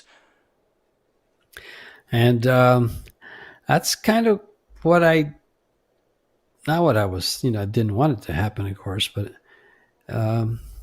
with her inexperience, I don't know how experienced she is, but you get when you're leading 3-0 and your opponents come back and tie you up 3-0, those pockets look a little smaller and smaller. And sometimes your arm kind of trembles. And I'm not saying that's what happened, but it's a possibility. Look at this.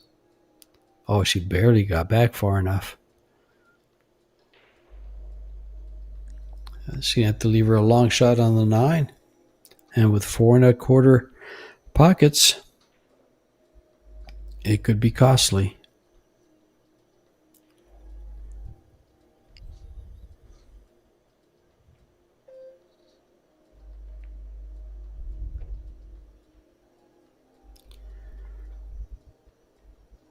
Just a little bit more, she would have been much happier. That angle coming off the 9. He's asking her not to try to cross the side pocket. That's smart.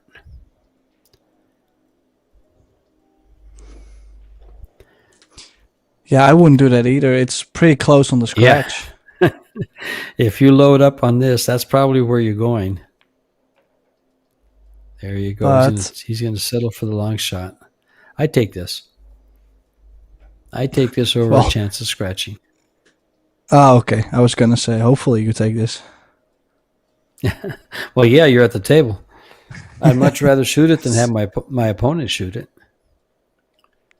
Well, this to steal the set. Chang and Lechner. And Where's the cue ball? And they stole it. The cue ball's fine. Look at the happiness that just gave out. And that was quite an out. And they're going to go to break. And I'll be back very soon.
And the players are making their way back into the arena.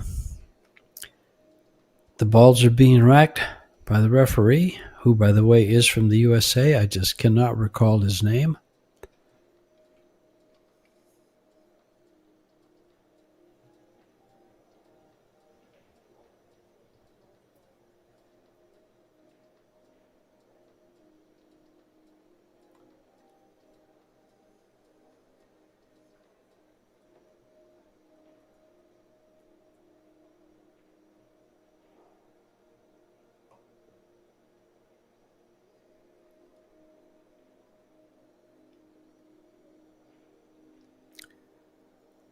And Lechner and Shui to break to start out the second set as the Taiwanese team, or the Chinese Taipei team, won the lag.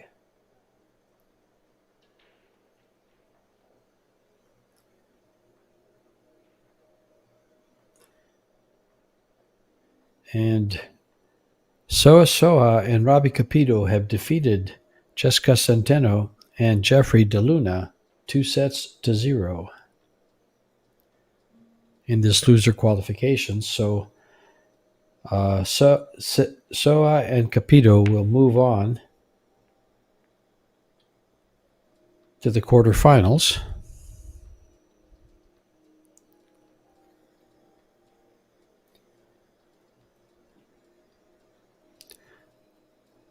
To meet the teams, one of the teams from the undefeated side from the winners bracket.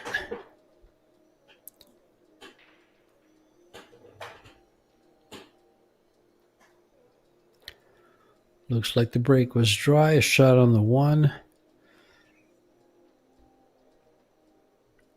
This rack looks like it can be advantageous to these two. Kind of a middle of the road shot there. He got the ball back a little too far.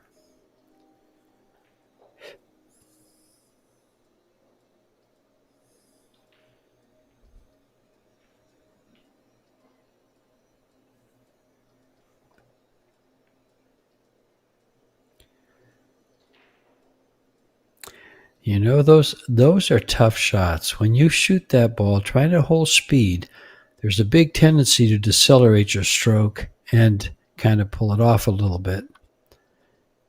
And when you're slow rolling cut shots like this, that almost looked like it skidded, but it didn't. It went very straight.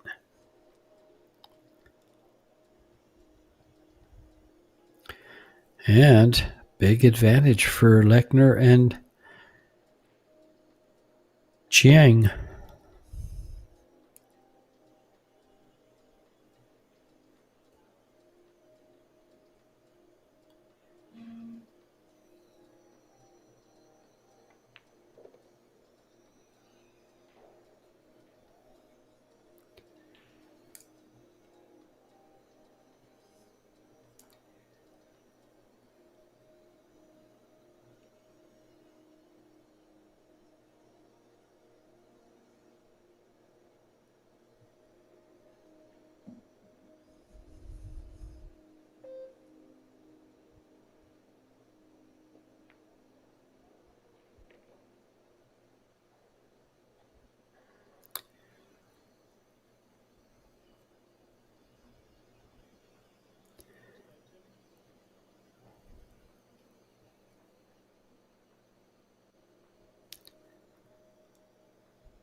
I don't know that I like that path.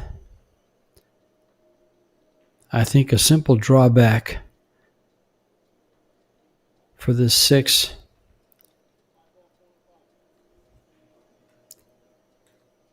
in the opposite corner, right from there, right about there. Just get it to about there. He's perfect.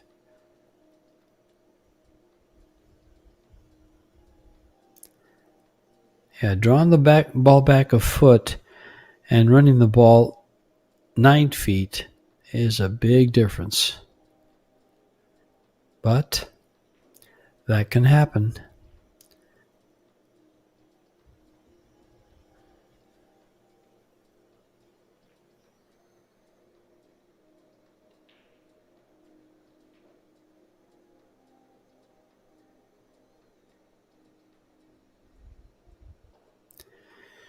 He might be able to cut this ball. It's a very thin cut. You just have to nibble it, and it's got to go a little. So, yeah, he tried to spin it in. He tried to go outside and catch it off the rail.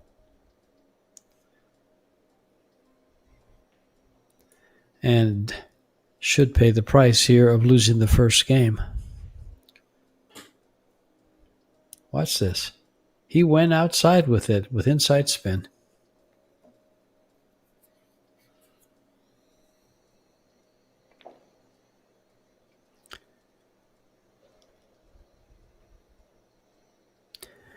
But you know something? I just can't fault him. That was a makeable shot to shoot it that way. And with a 7 where it's at, the threat of scratching was not there.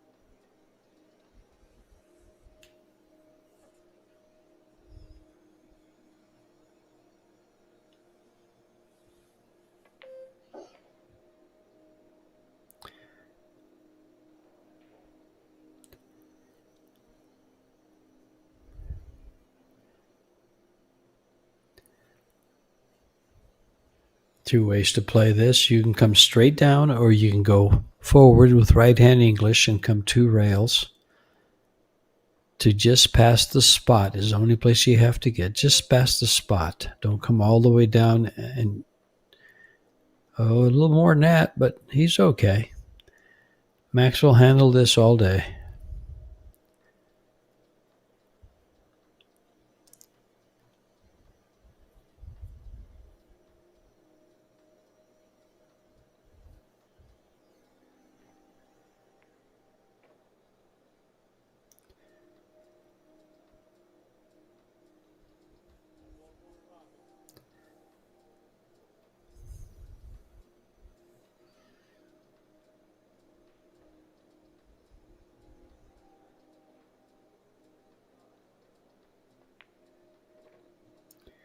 And puts it down to win the last 5 games they've played. They lost the 3 openers in the first set, came back and won 4 games in a row, and now they've won the first game of set number 2.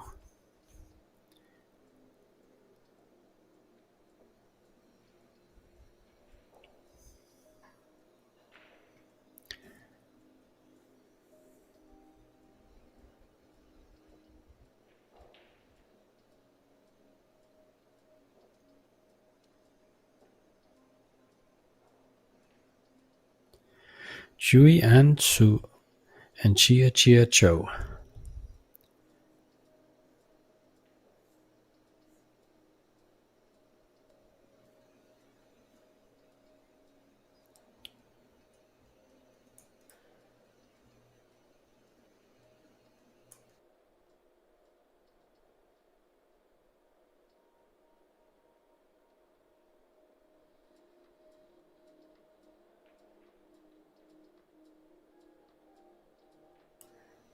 Max to break in game number 2.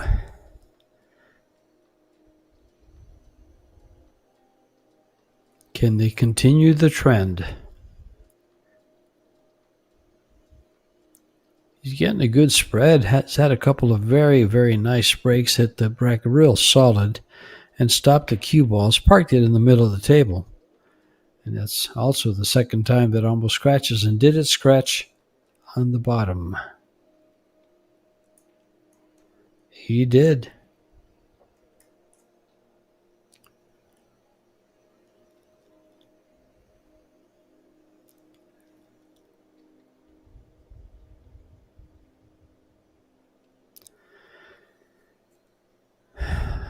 Good spread on the table.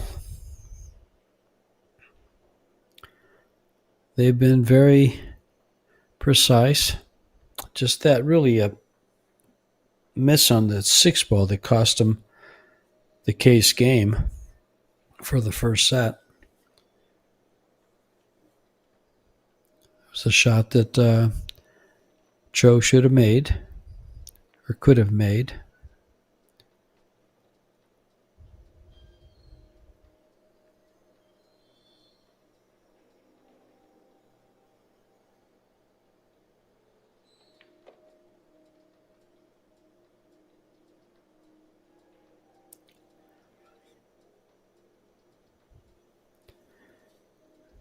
It's so nice the way each ball leads to each other. They're kind of lined up almost like a drill. One side of the table, the other side.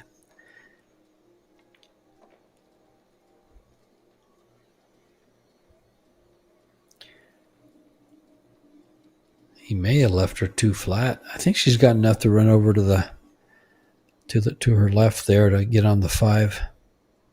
Yeah, she's got just enough. Perfect.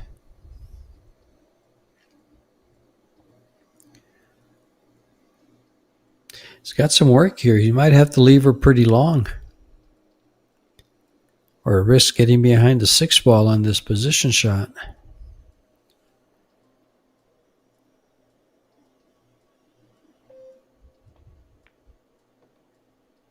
Oh, he held that. He killed that ball very well. But now she still has to work to get him shape on the 7. She's got to bring it back past the 8. Or if she has the angle, follow it up and come towards the 7.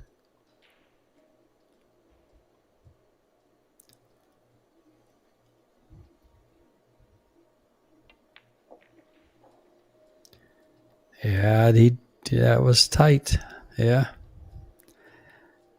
I had a feeling that could happen. I thought she had just enough angle, so she must have had it thick to the left side.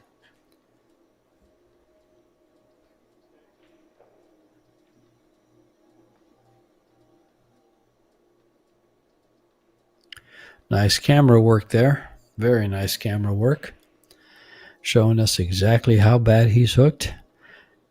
I don't know. That's a big jump shot.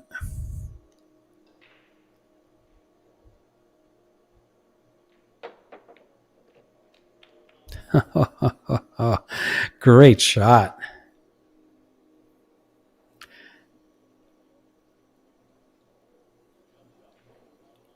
Whoa.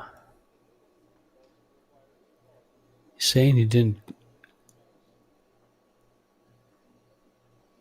I don't see a problem there unless he didn't call the shot, because that must be all that it can be, because they're not getting ball in hand.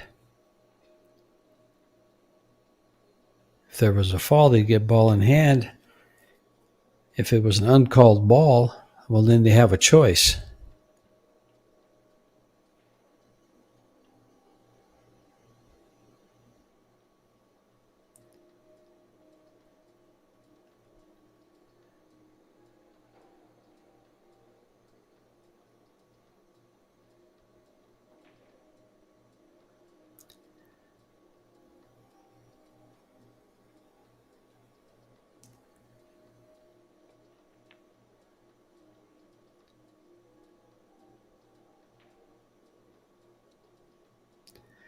Well, they've left a shot, but they've also left a cut on this 8 ball, and the cue ball has to travel for position.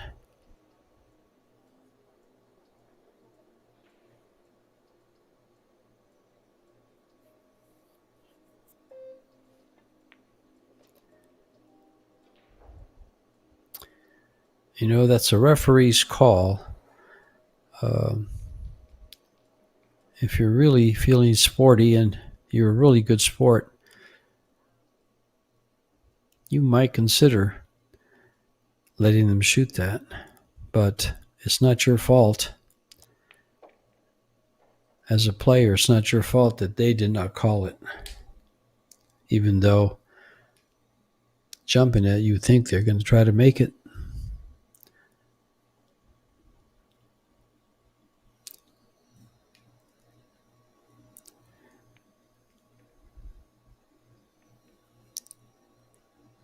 And we're tied in the second set.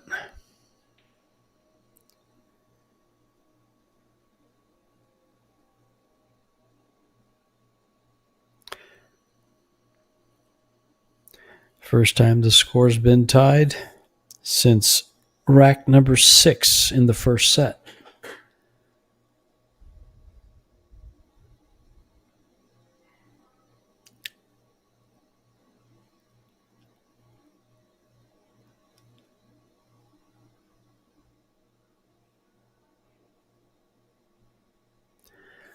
Now let's see if that jump shot plays with their mind, because that can put a little bit of anger in your heart there.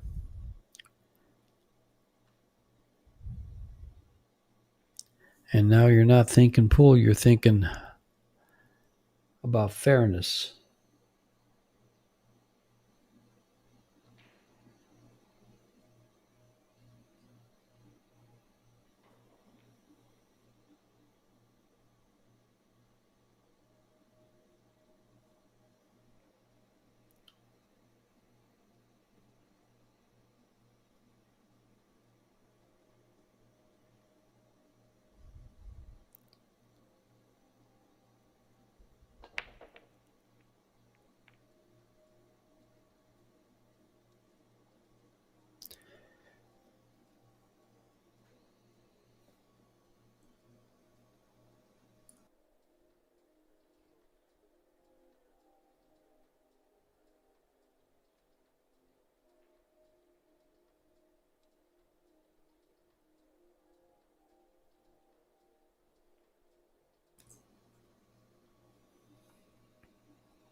Tough to get around that 5 ball to come down for this 3.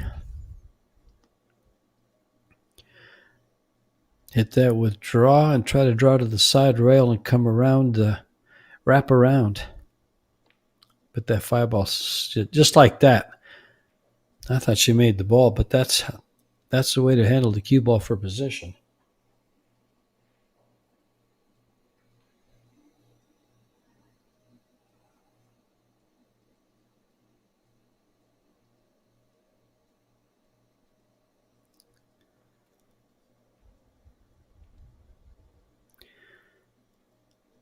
Max will play safe here.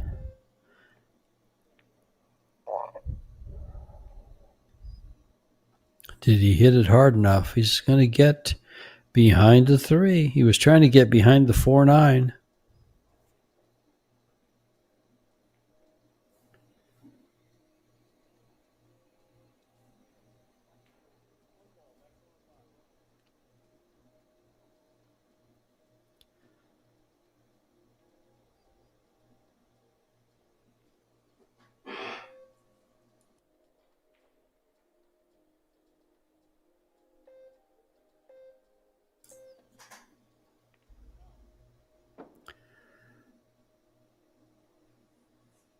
Hit the orange ball, not the yellow.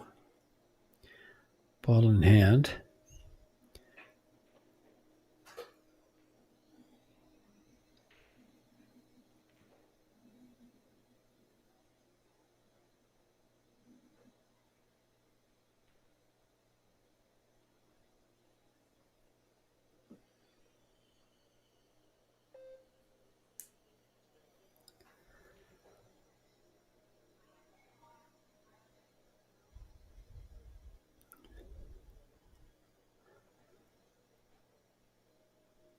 She's lined up pretty straight in.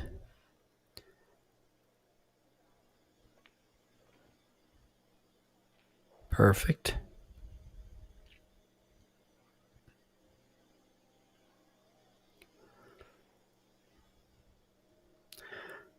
This is the kind of precision that these two players had when they defeated Aloysius Yap and Sylviana Liu.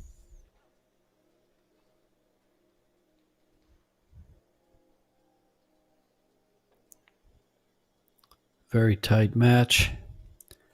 That was.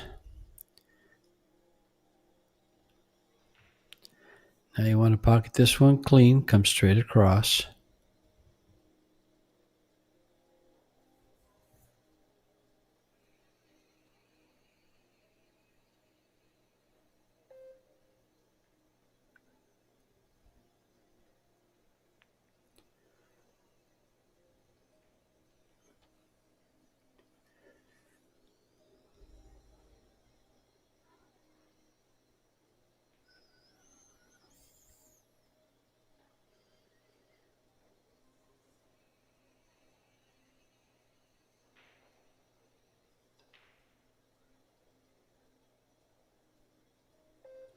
Going forward.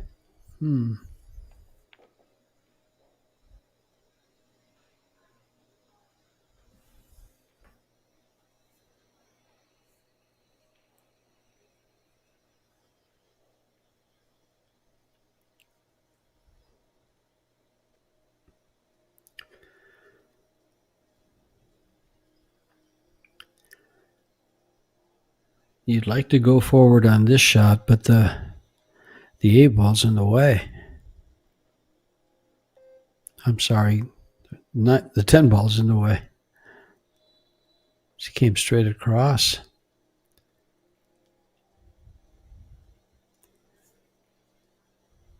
Big shot for Max.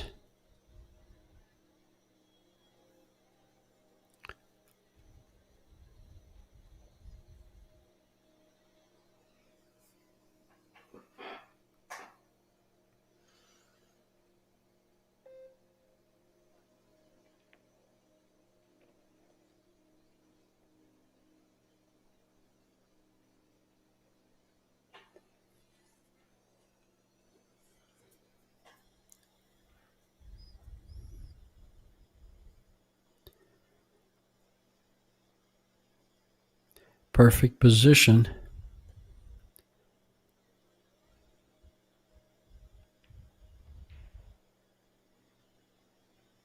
And she responds with the same. And she's about to get a straight in 10-ball.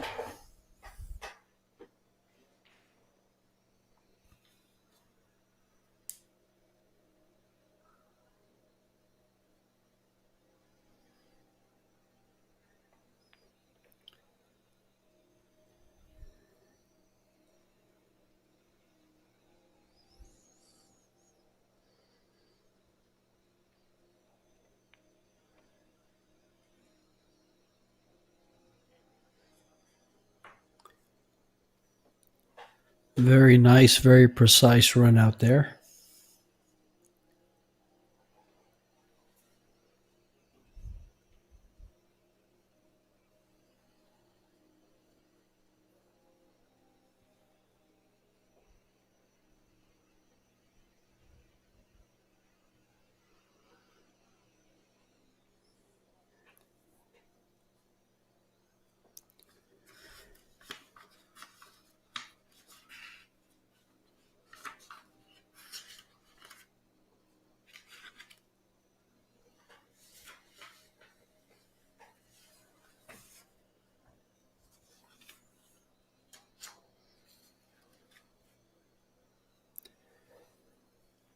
We are in Ho Chi Minh City in Vietnam, sponsored by Yalin, Predator, Box Billiards, Kamui,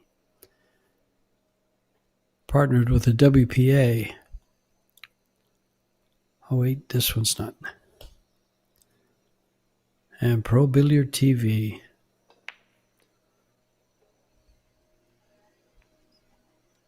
There goes the 8. Shot on the 1. 4 balls a problem.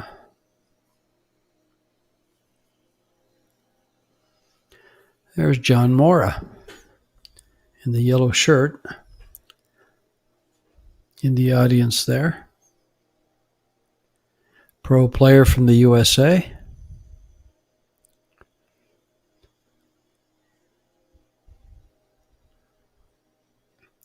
That young man is amazing, folks. He used to play right-handed, had some neck problems and back problems, switched over, and now plays left-handed, and I believe that at times he goes back to playing right-handed. I know he breaks right-handed and does other things, but for quite some time he played pretty much exclusively left-handed at a world-class level. I don't know too many athletes that can do something like that.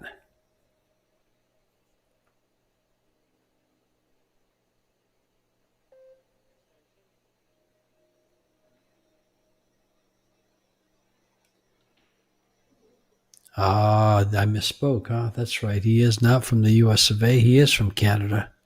He spends so much time here, we're going to adopt him anyway.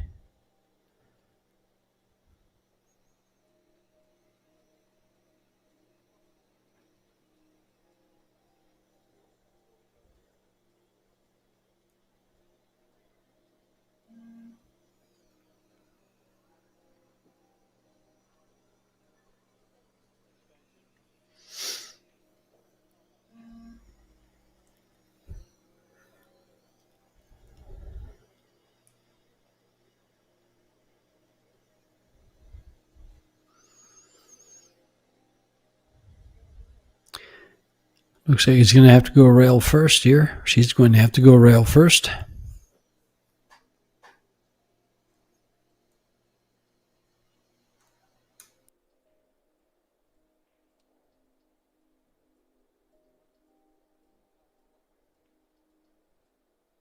Actually, it looks like she's drawing the ball.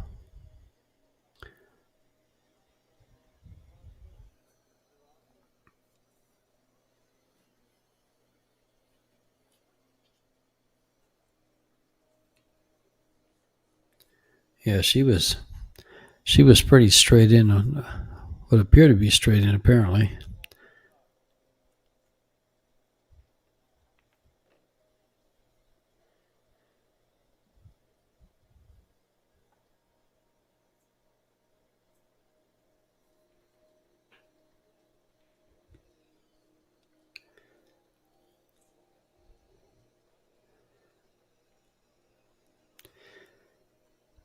Setting the ball up to get an angle to go into the 4. He's got to bring it straight across. Catch the 4 as full as possible.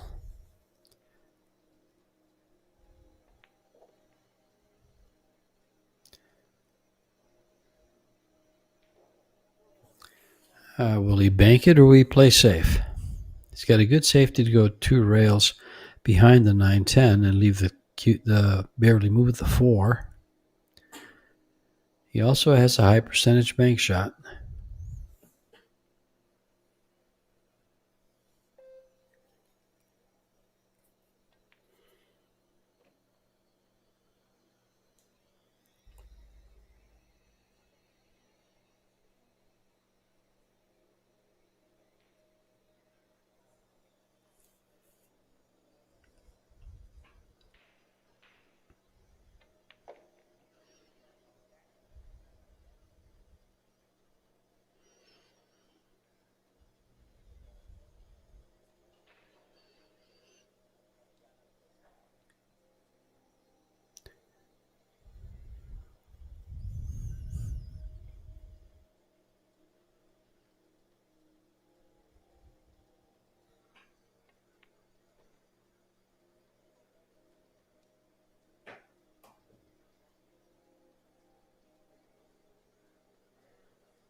And we are tied at 2. Racing to 4. This is a must-win for the Chinese Taipei team, so they can play a third and deciding set.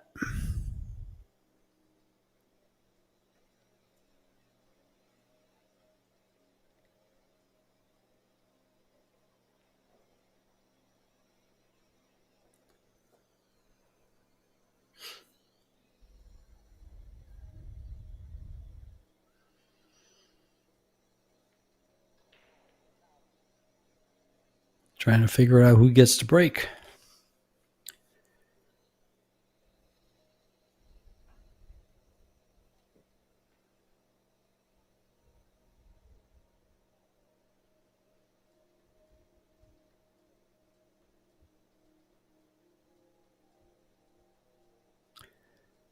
It's been a long day in Vietnam. This will be the last match of the evening.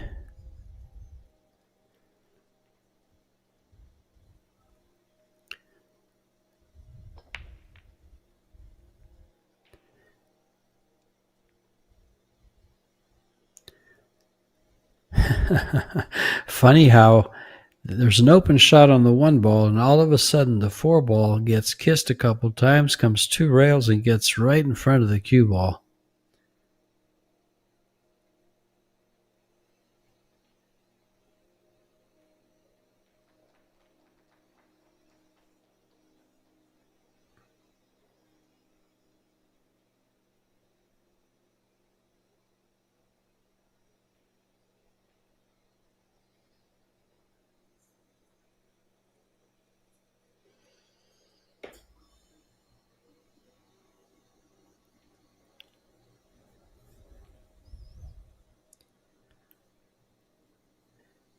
Two games away from moving into the quarterfinals.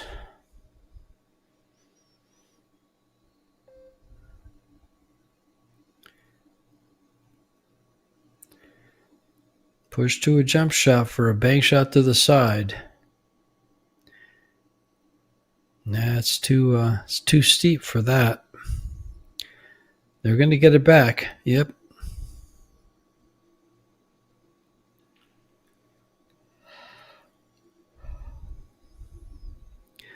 Good thing about this is Max can shoot this with a little draw on the jump shot and bring the cue ball underneath the 9-3 and hopefully not make the 1 ball off the 4 in the side.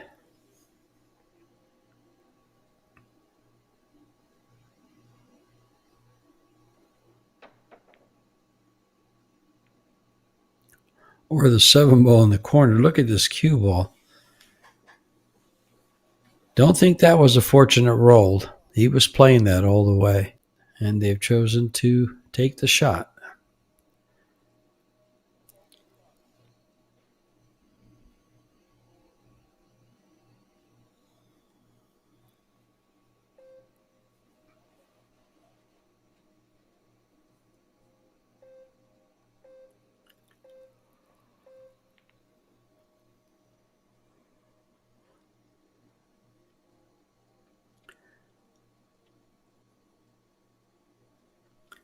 Now he'll be going just the opposite.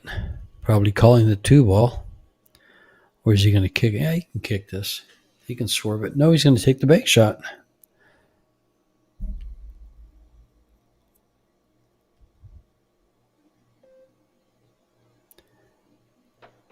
Because the cue ball travels up. That could have worked. It did. This can be made rail first. Tough shots. Any shot can be made, but it's got to be played just right.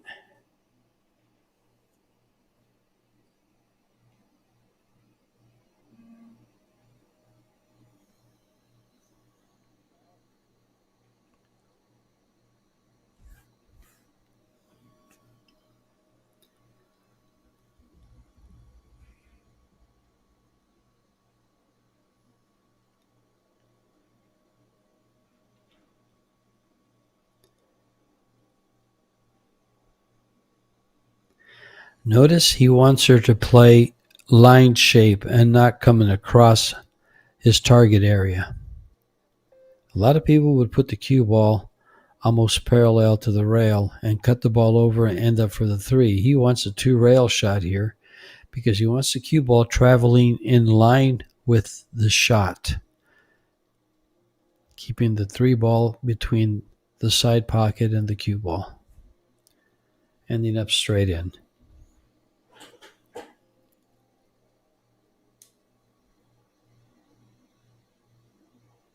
Either way is correct. It's just what you're more comfortable with.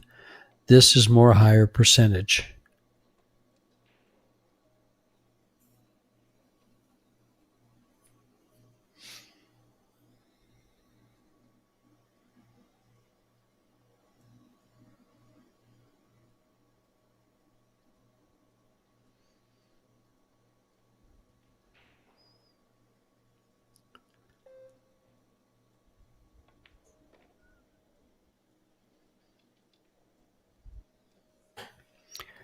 Max and Shui looking very smooth here.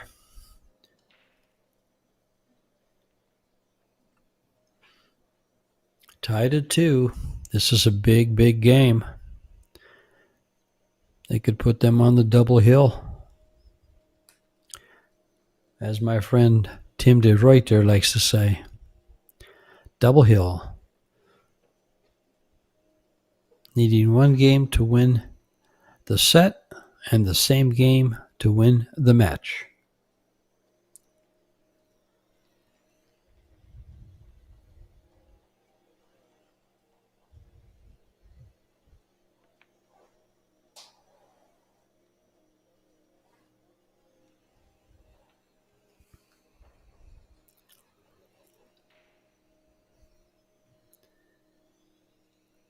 And good position on this 9 ball gives you a stop shot for the 10 to win the match.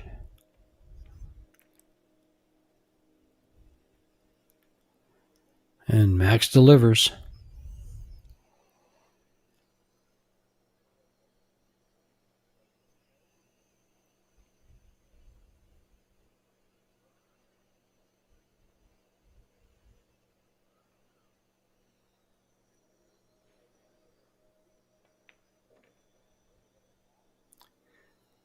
And that's exactly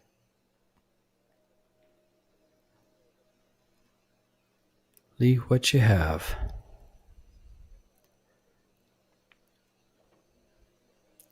The match winner delivered the double hill match. Delivered by Maximilian Lechner.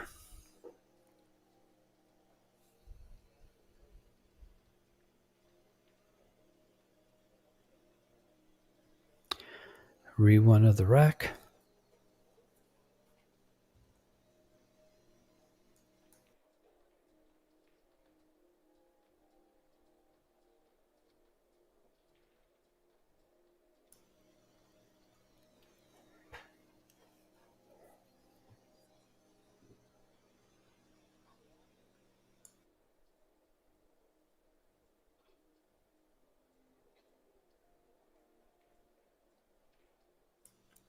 Referee must be taking his time racking the balls to give us all a little more suspense. Will it end here for the Taiwanese team, the Chinese Taipei team? Or do they have a chance to tie it up and maybe force a third and deciding set?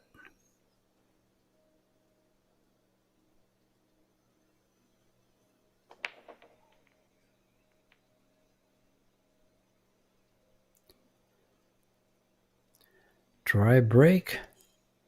Shot on the 1.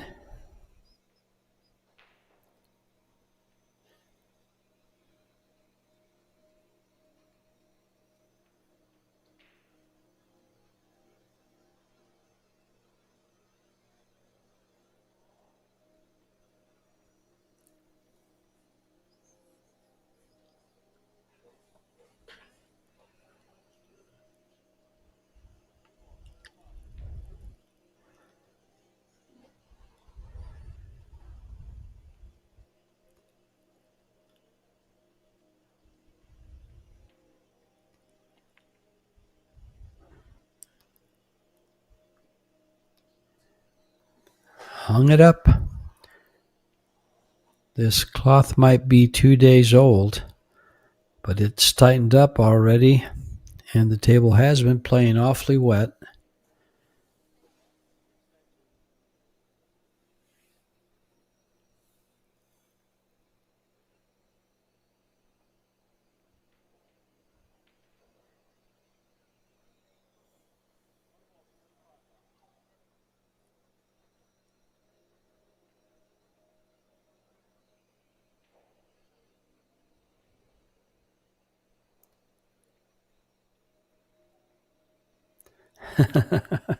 She's going to slow roll this, and she's going to put a path on the cloth. I'm kidding, folks. Got a little bit of a spin to it. Hopefully it doesn't follow it in. Got it perfect. Perfect. Nice shot. Nice little swerve on that ball.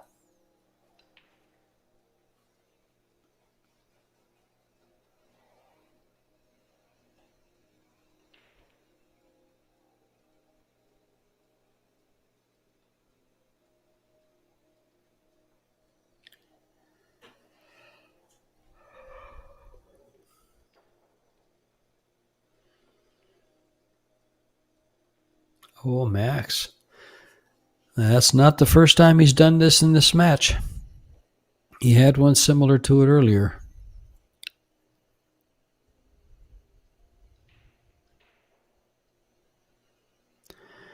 And that's the kinds of things that happen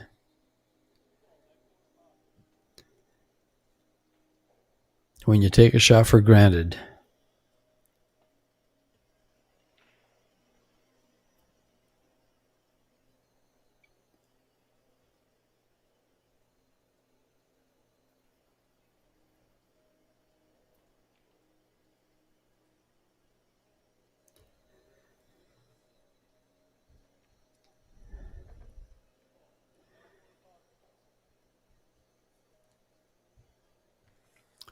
And the Chinese Taipei team has done this time and again, played some very nice safeties. Not enough on that ball. Now, can they maintain the nerve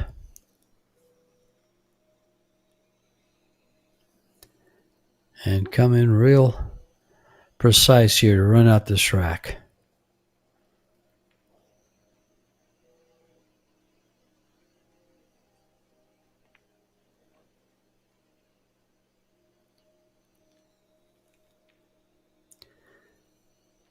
Nice angle on the 3. Perfect position to just slide over to the right.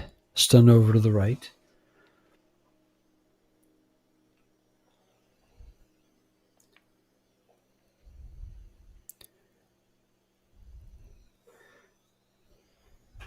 It does look like a hill match, but keep in mind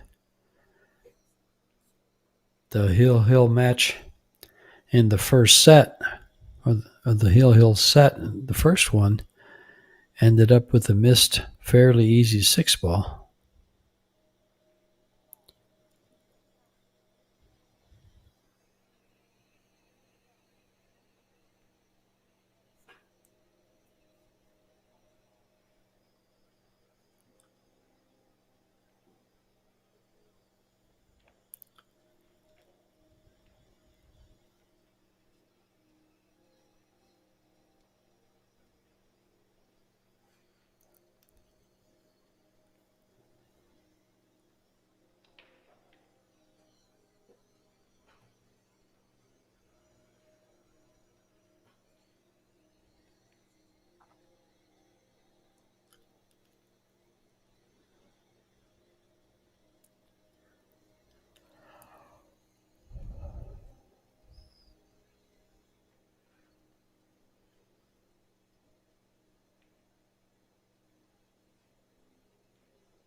Miss Cho being very steady.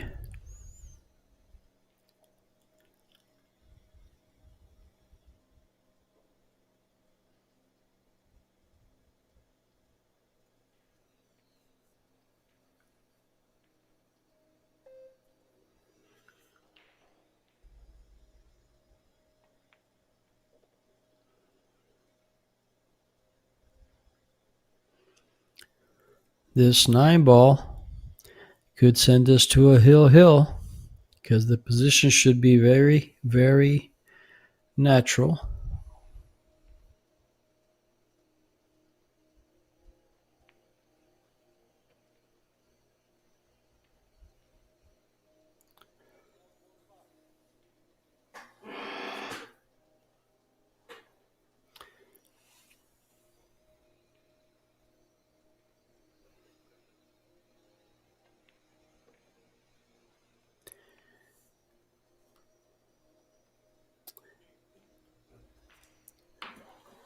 And that set was very different from the first. The first set, the Chinese Taipei team won the first 3 games in a row. And then Lechner and Shui came back with 4 games of their own to win the set. This set, they've traded off games. No one has won 2 games in a row.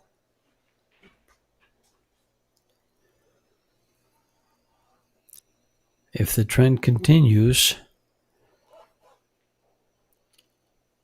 they will not win this set. The other team will.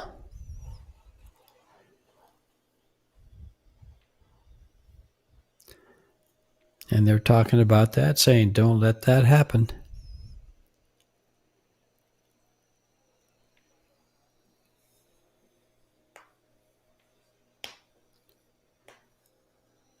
Julian to break.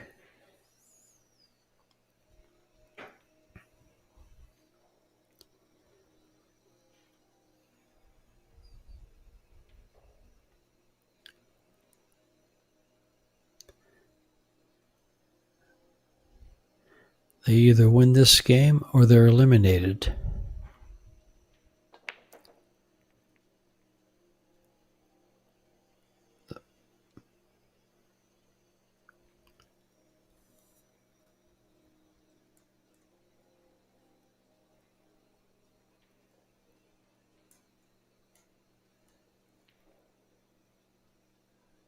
Ball down on the break.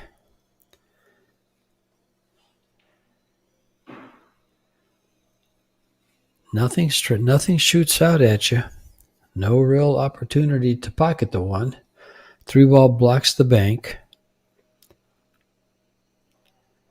No real straightforward safety. You might try to stun the ball behind the 7 and send the 1 ball into the 4 balls there on the bottom side of your screen here.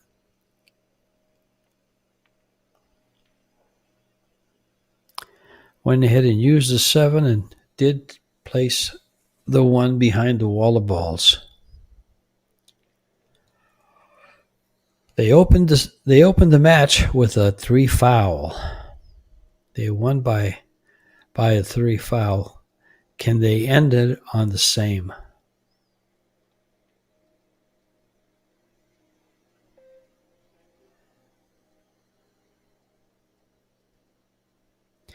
And thank you, Dougie Fresh. I was trying to recall his American name. He does go by Ryan and not Julian.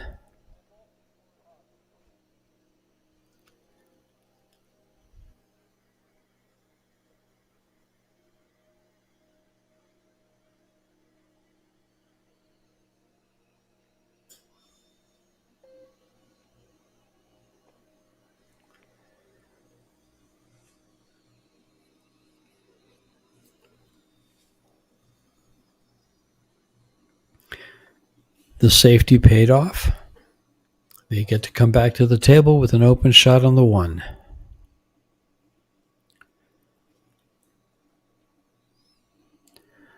Now let's see if they get their dividends from that safety.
With inside, yes, nice. If she can't get the cue ball to the right side of the table, they might take a shot at that 5-10. or follow down for shape in the side.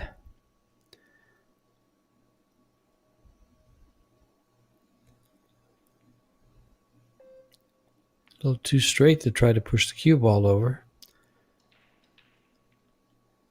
Follow down for shape in the side or the corner.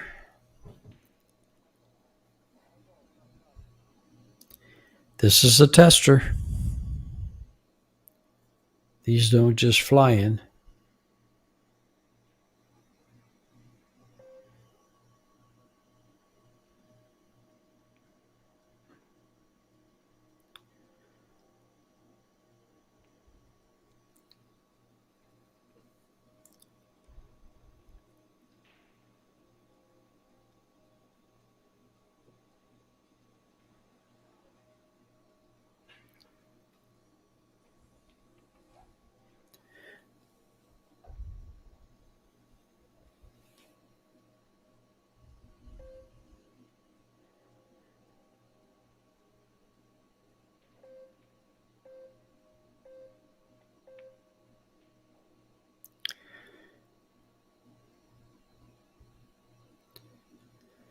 Well, missed the ball, but got second prize. Left a straightforward bank with a 7 in the way.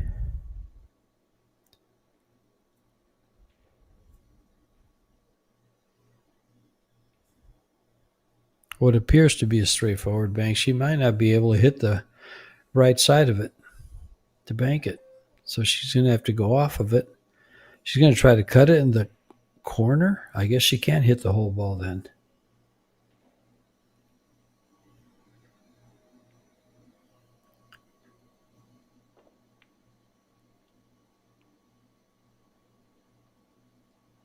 Oh, boy. Interesting leave. I feel you, Max. He's looking at this shot saying, how do I get her good shape? I'm too straight to go forward with the cue ball, and plus the 8 ball's in the way. I'm too close to the rail. I have to elevate to draw the ball. Can I just stop it? Well, he's elevating.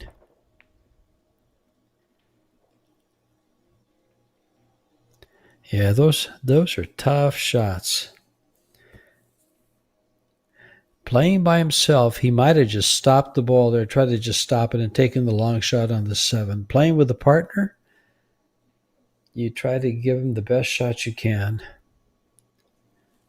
which sometimes forces you to miss a ball.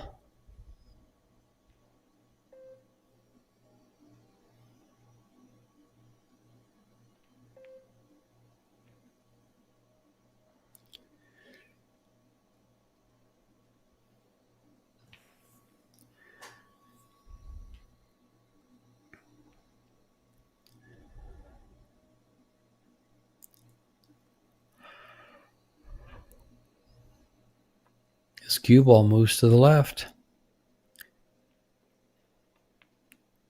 Doesn't have to leave a nice shot on the 8, but she did.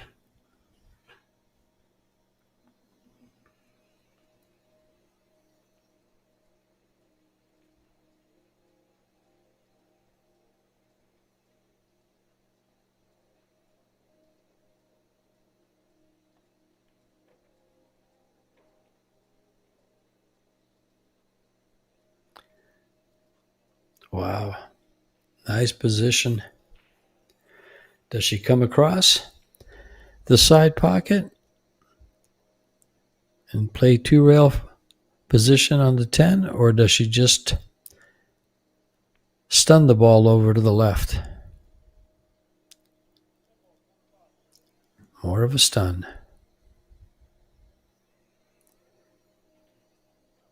To win the set.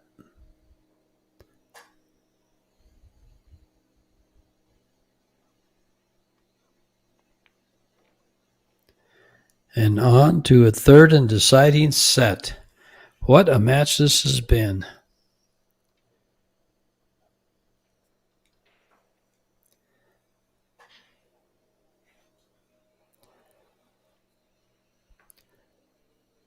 Players will probably go to a little break here.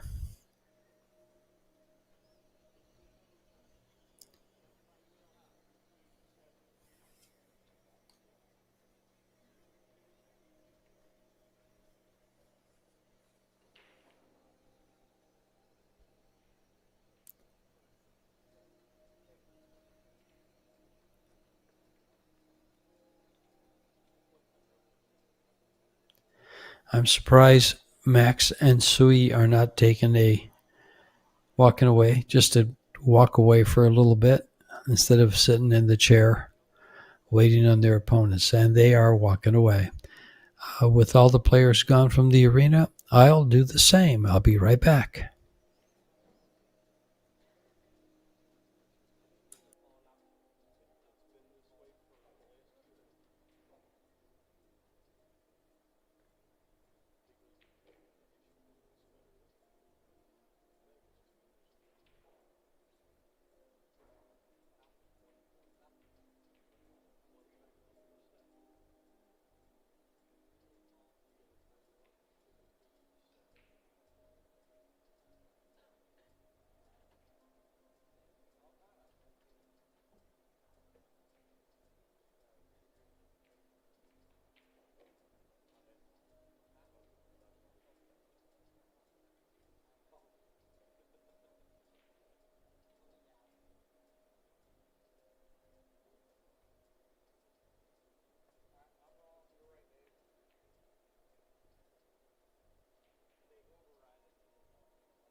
All right, everyone. Welcome back. Welcome back to me. Welcome back to you. And just a little info of the upcoming events. This is the second day of this event. This is the mixed doubles. The qualifier was over, so 16 people out of the 96 player qualifier have earned a spot in the 2025 WPA Predator WPA Men's World 10 Ball. And that kicks off tomorrow. I believe the Saigon Women's 9 Ball also kicks off tomorrow. So the big tournaments, why we came to watch, start off tomorrow. And we're here till the 28th. $425,000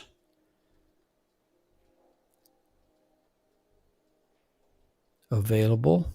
$250,000 for the World 10 Ball, $100,000 for the mixed doubles, and $75,000 for the 64-player Poison Saigon Women's 9 Ball. Set number 3, the third and deciding set. Opening up. Looks like we have a dry break with the bank shot available for the 1 ball.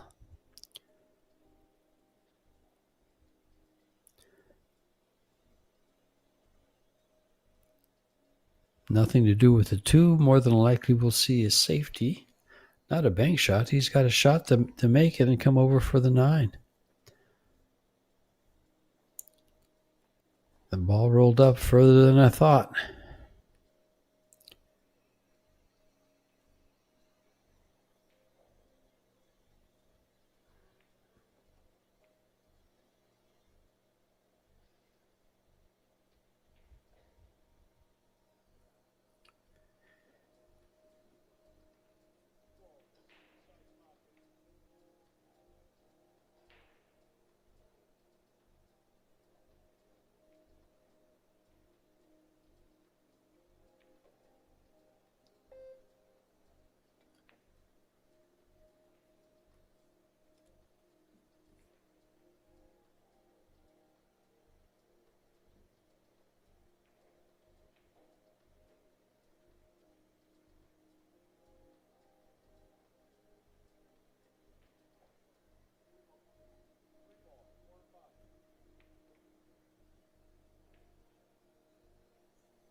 Well, these are the kind of shots that some cunning players will play. They move that 2 ball towards the 10 and try to stick the cue ball behind the 7. Hopefully get ball in hand and win a quick game.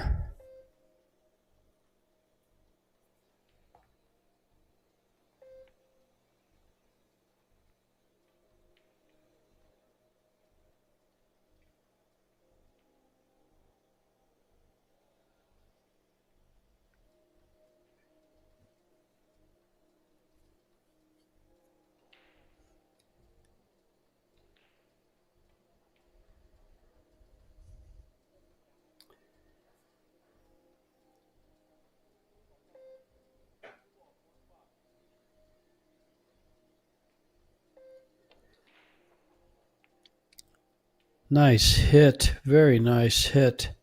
This mixed doubles tournament was held in Las Vegas this past spring. And it was won by Alex Kasakis and Kelly Fisher.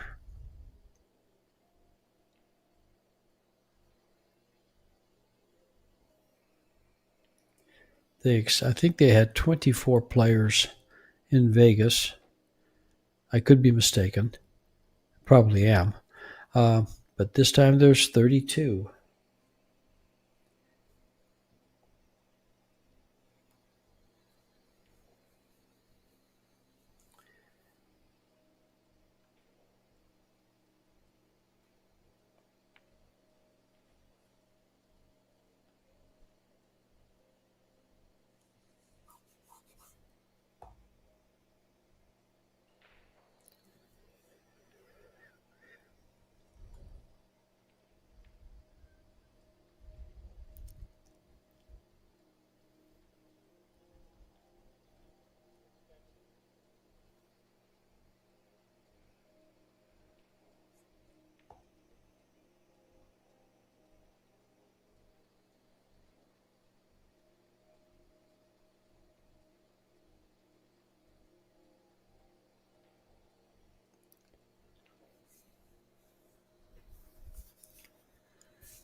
Is he going to try to kick and stick this ball?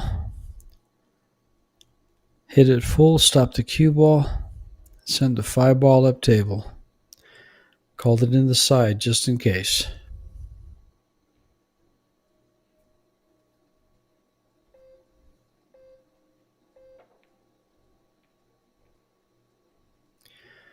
Executed that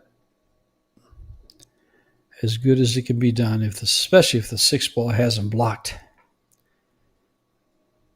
If the 6 ball's not in the way, they've got a shot.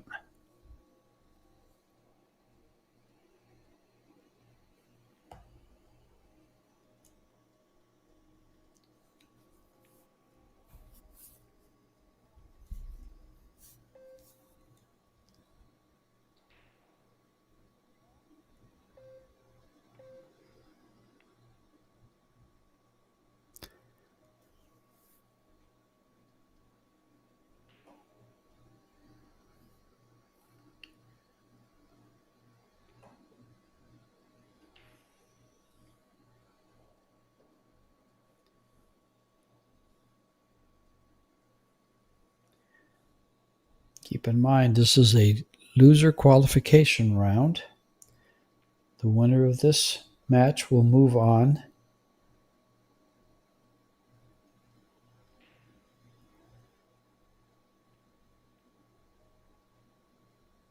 into the quarterfinals, and they will face one of 4 teams, Han Yu and Wu Kunlin, the Killer Fillers,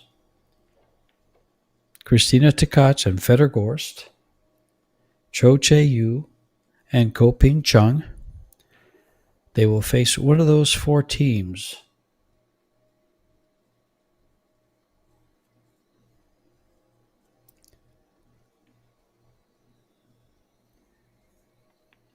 And they're not listed on the bracket because it'll be drawn into the winner's bracket.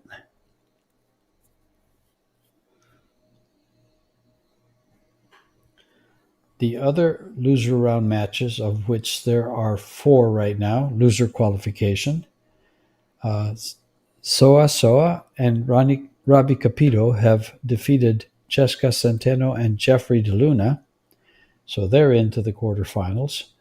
And all the others are, you have Ko-ping Han and Sui leading 1-0 over Amber Chen and Mario He. And then you have Wei Wei and Ko-ping Yi playing Kanjaya and Sufi. Mohammed Sufi's here in the doubles.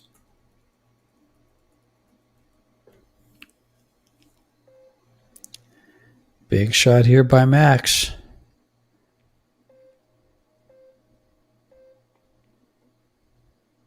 Overcut it, and he's going to sell flat out.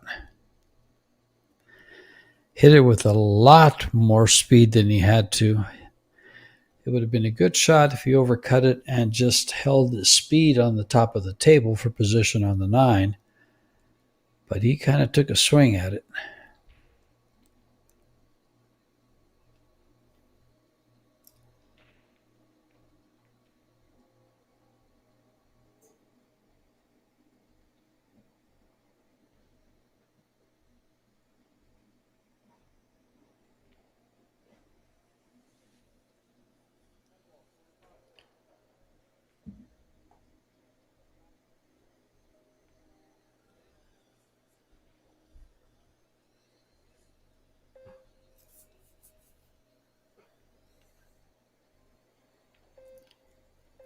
He's going to try to roll up behind the 10. Oh, he played the combo.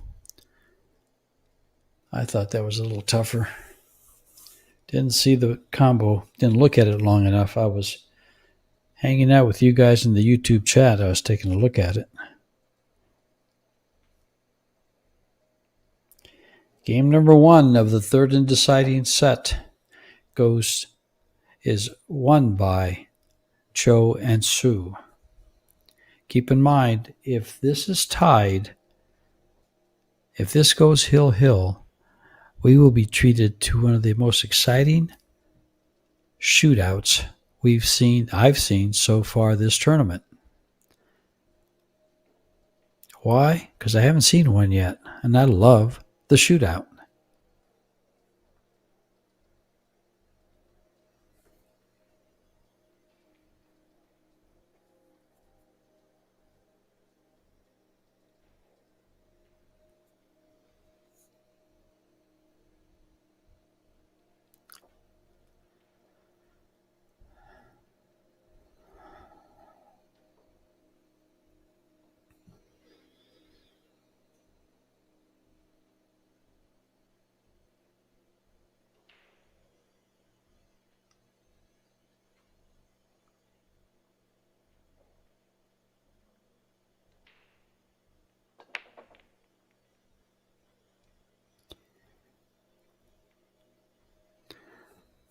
Well, I'm telling you, I don't think I've seen a match where I've seen so many dry breaks.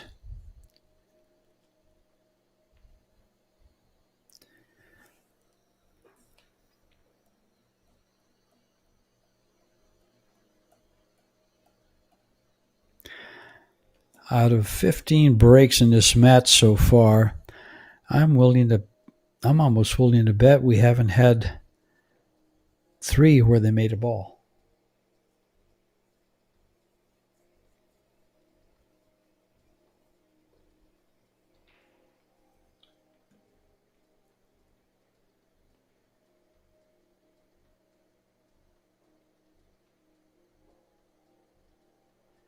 No, Kazakis and Fischer lost to Sui and Koping Han in the round 3.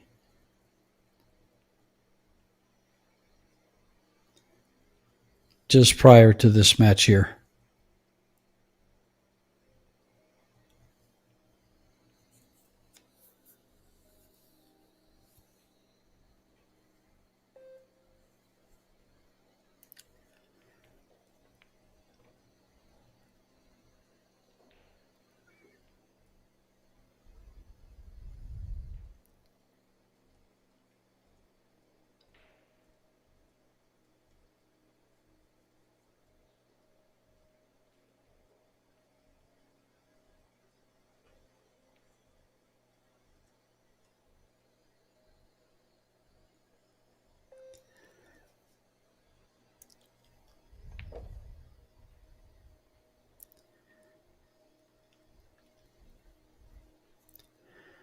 Anywhere but behind the 6.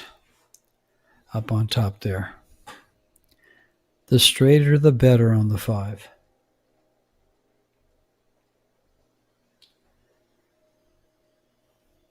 for those of you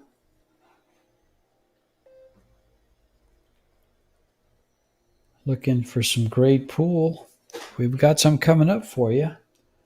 Starting tomorrow, we'll have the quarterfinals of the mixed doubles, where the possibility of a killer filler and Gorst Tkach match is possible. But anybody they play is going to be an exciting match, and there's no giving away games here. The 4 teams in the quarterfinals are the 4 top-rated teams, with the exception of Koping and Weiwei, in the combined Fargo rate. They have the highest ones of the tournament.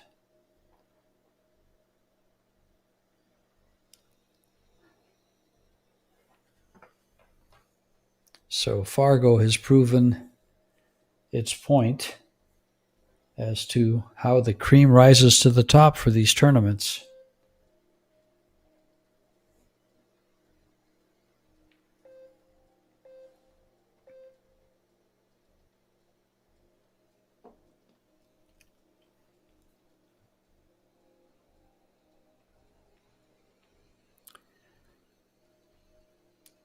Does he have enough angle to slide the cue ball off the head rail in line with the 8 for the corner pocket? It looks like he does. Actually, it looks like he's straight in. And that'll do it. That might prove good enough.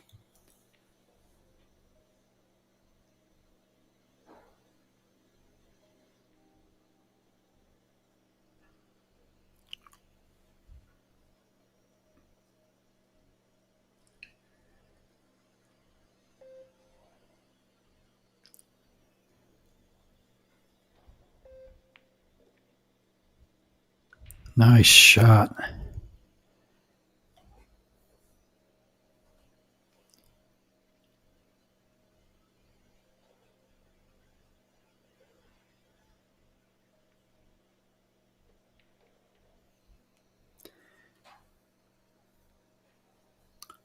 Ten ball to tie it at 1.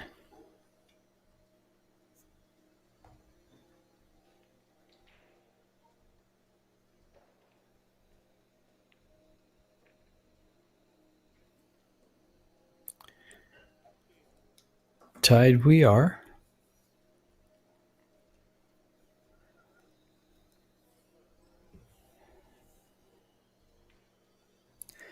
Keep in mind, you're not going to have to wait too long after Vietnam for another big tournament or another big group of tournaments. October 7th through the 13th in Bali, Indonesia, you will have Predator bringing to you the Men's World 8-Ball Championship, the Women's World 10-Ball Championships. And there's one more. I can't remember what it is at this time. I've been up all night. Let's see if we can find it. Well, the balls are racked.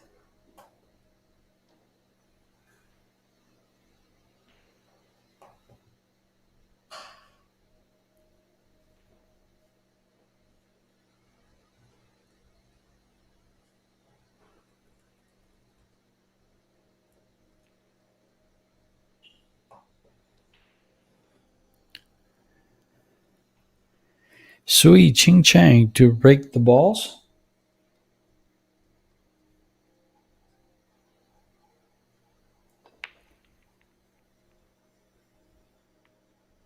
And there's going to be the men's doubles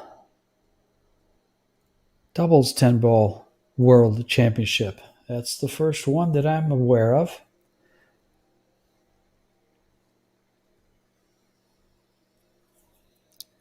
In fact, I'm looking forward to a friend of ours from Arizona playing with Shane Van Boning in that men's double. a young man by the name of Nicolas de Leon, who I'd known since he was 16, probably 16 or 17 years old.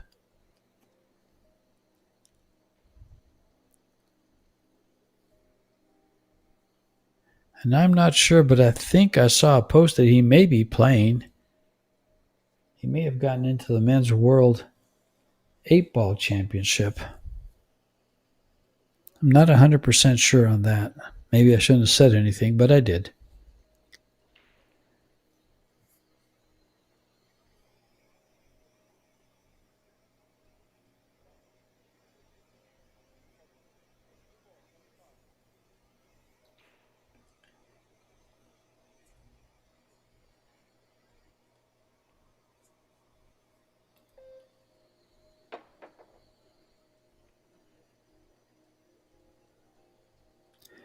Nice jump. Almost made the 2-ball.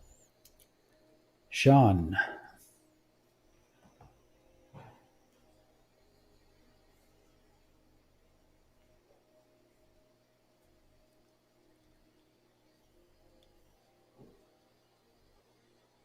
Well, if you can hear the echo, it's probably due to the high ceilings.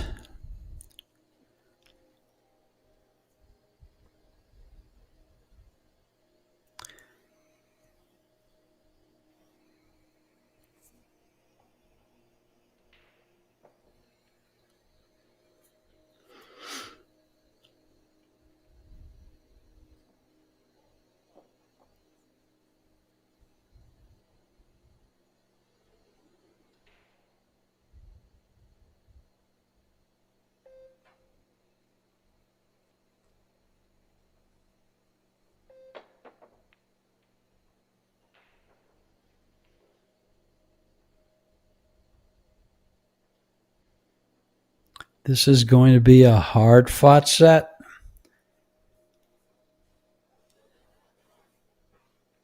And rolls matter. I wouldn't be adverse to playing the 210 carom here. You can try to cut the 2-ball in the side pocket, and that cue ball is going to hit that 10 ball. But if you try to make the 2 on the side, you're going to miss the 10. If you hit it real thin, you might have a chance of making it.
Thank you. I did have me on mute.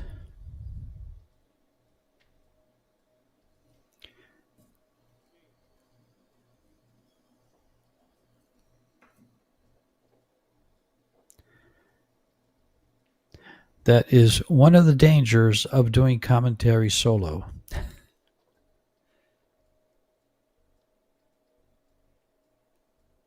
And fortunately, we have viewers that can help out.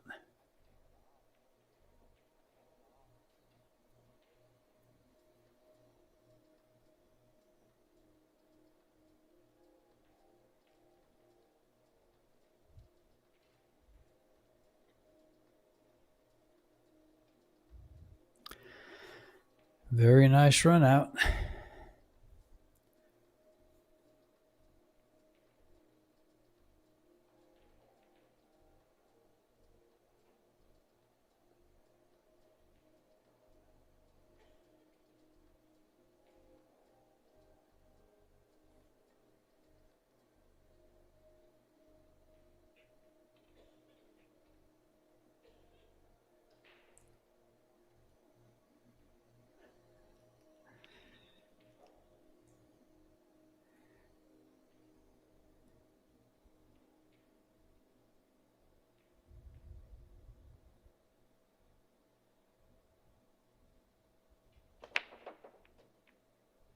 Oh.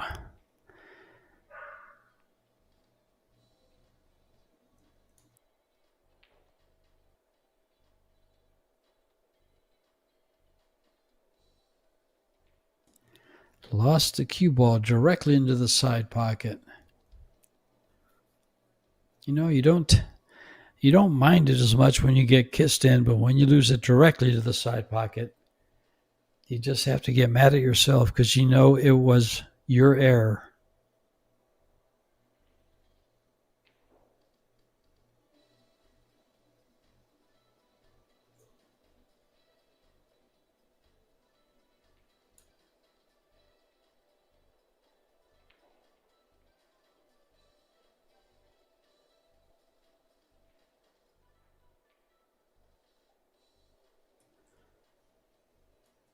Going to come back for the 2 in the same pocket. And left a perfect angle to stun over to the left to play the 4 ball.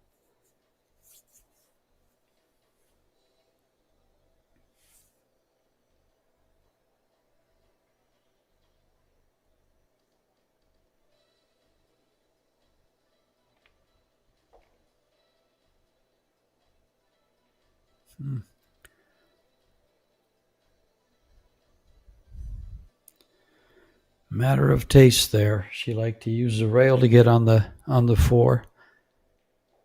Some people prefer the stun shot to just slide right over.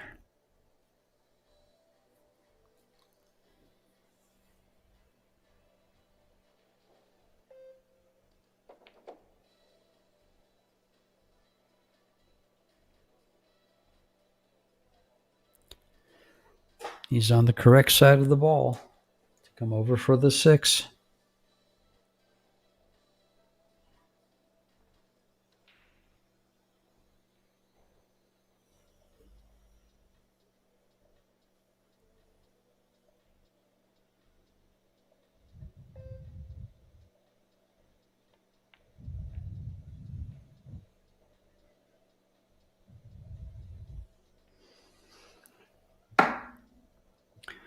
This smells more like a shootout with every passing shot.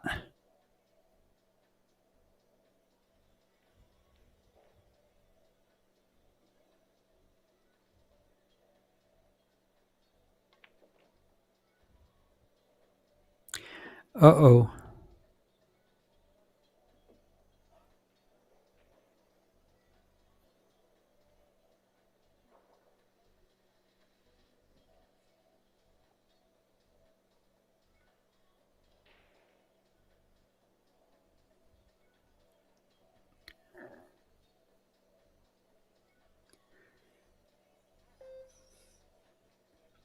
Which side do you go to?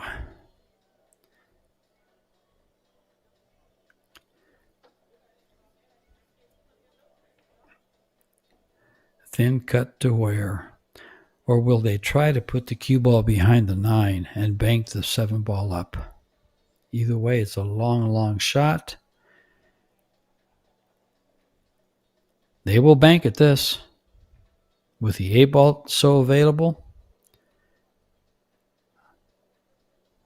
I think the bank shot is much easier than a safety from here.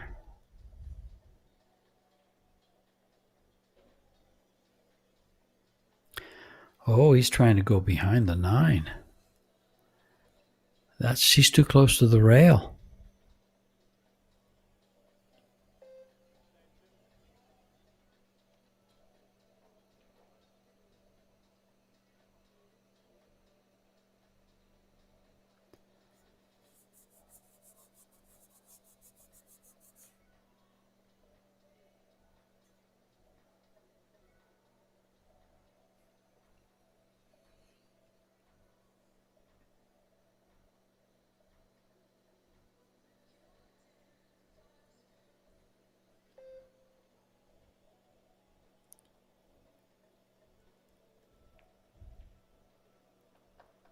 Oh, what a shot.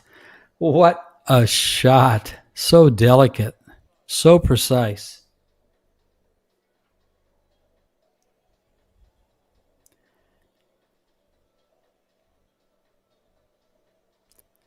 That could well be the shot of the game, of the match so far.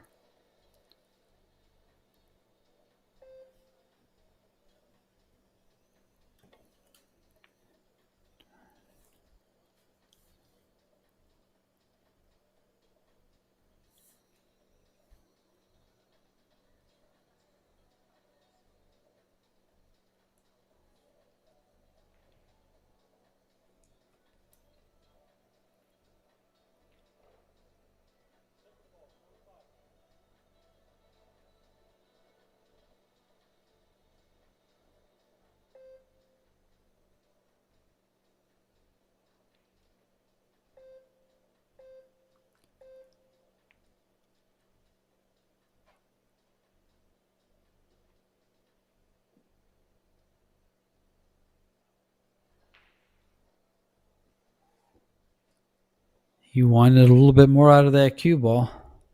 That's a good shot.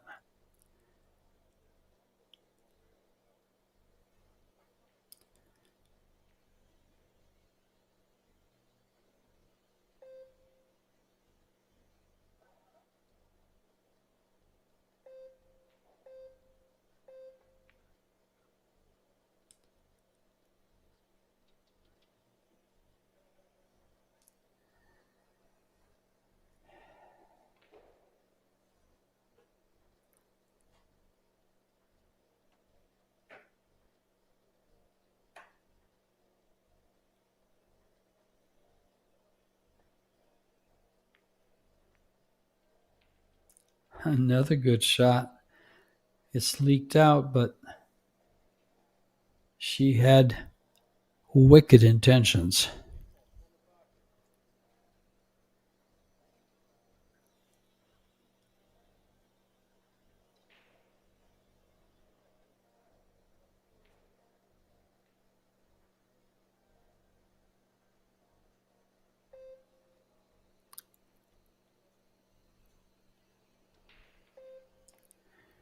Can Max come with this big shot? He sure does. And he's going to get, not rewarded. Ouch.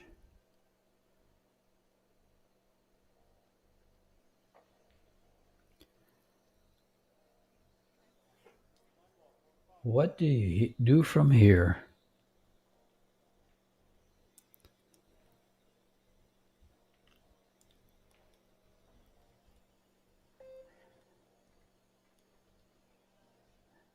She's trying to cut this in. It's possible. Careful in the upper corner or the side. Oh my, what a jelly.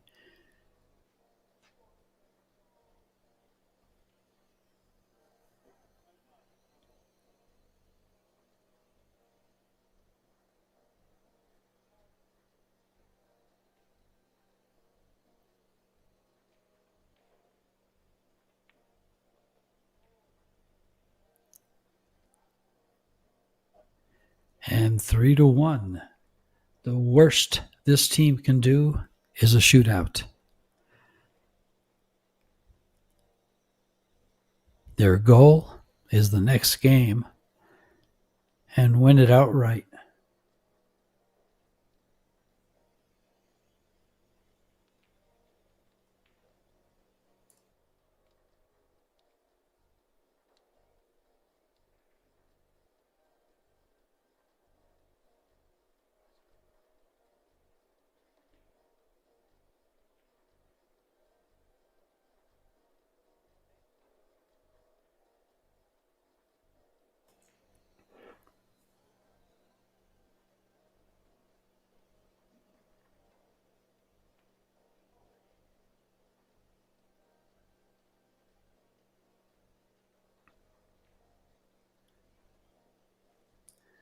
Now, for those of you wondering, the balls are racked randomly, of course, with the 10 in the middle and the 1 in the spot.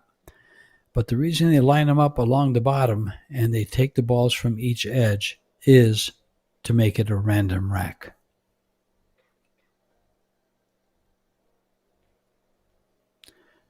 I've seen some streams that have a LED and the ball changes every time by computer. But here at Predator, we do it the old-fashioned way. They earn it.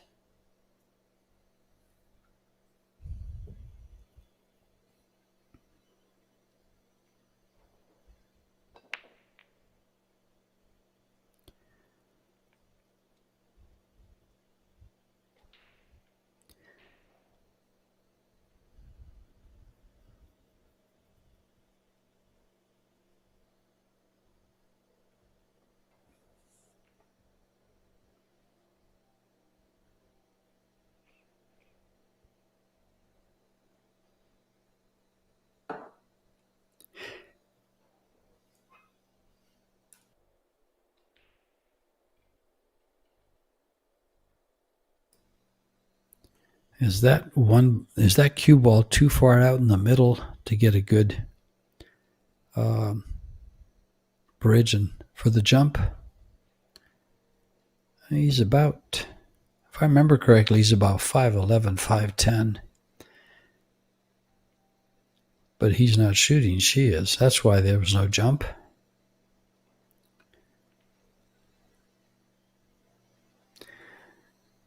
Well, you can either go for the bank or play the 1 ball into the 8 and take the cue ball behind the 7. There's 2 balls you could get behind, the 7 and the 9. And you could also try to lay it right behind the 8. But that gives you too much availability if you don't get there.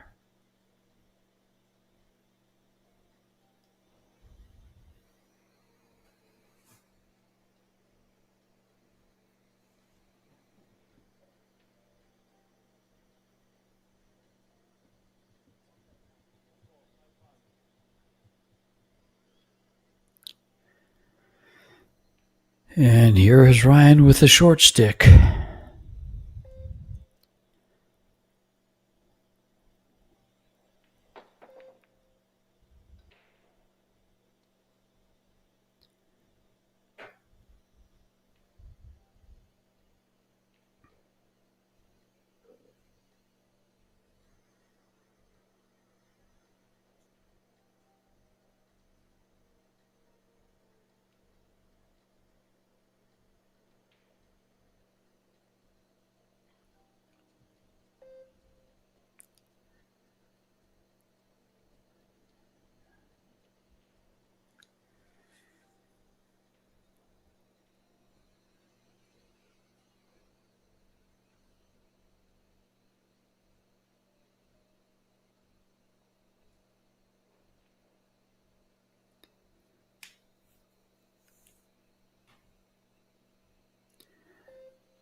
Looking to open these up. He does not want to slide between the 4 and the 5.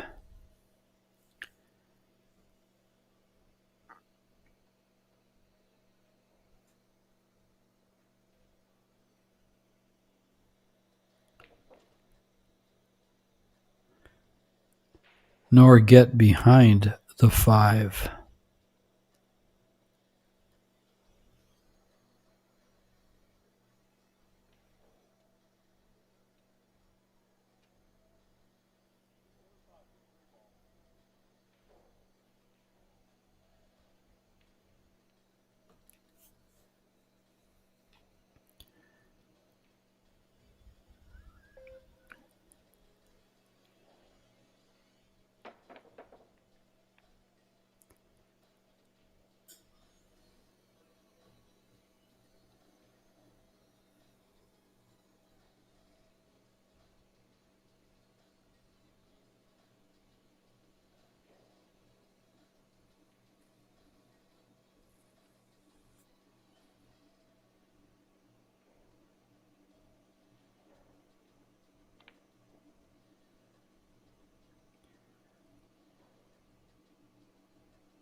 Tough shot right there to hang it up. Trying to get back for the 4. Fired it in there.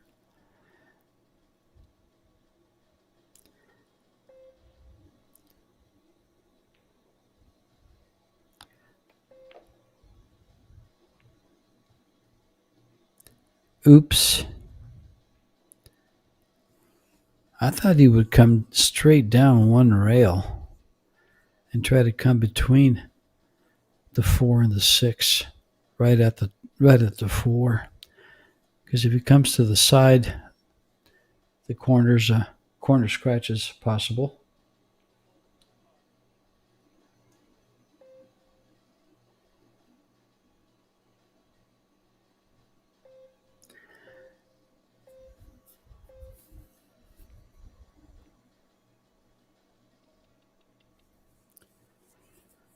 Oh boy.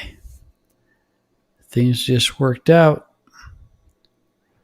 Gets good on this 6 ball.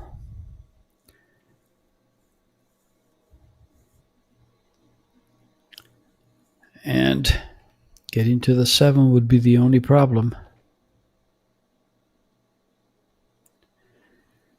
And it shouldn't be a problem from there.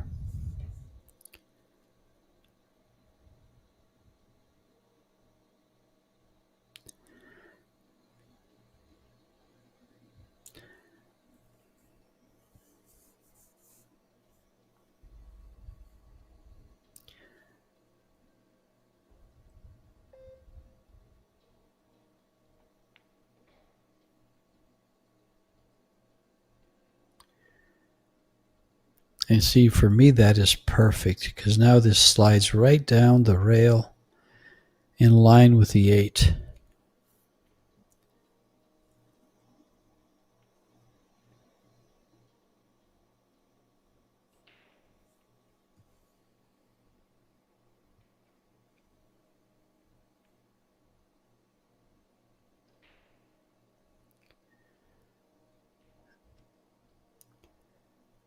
For the slightest of angles, this is just a draw shot.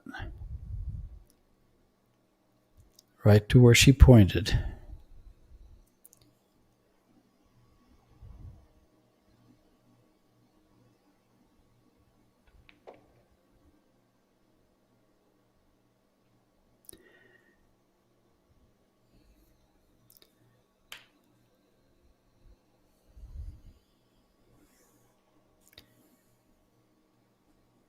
Coming at this with outside English.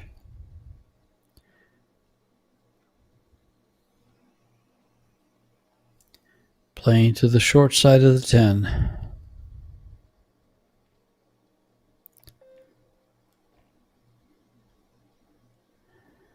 What a great shot by Max. Could have used just a little bit more to get her off the rail. This 10 ball to get into the quarterfinals.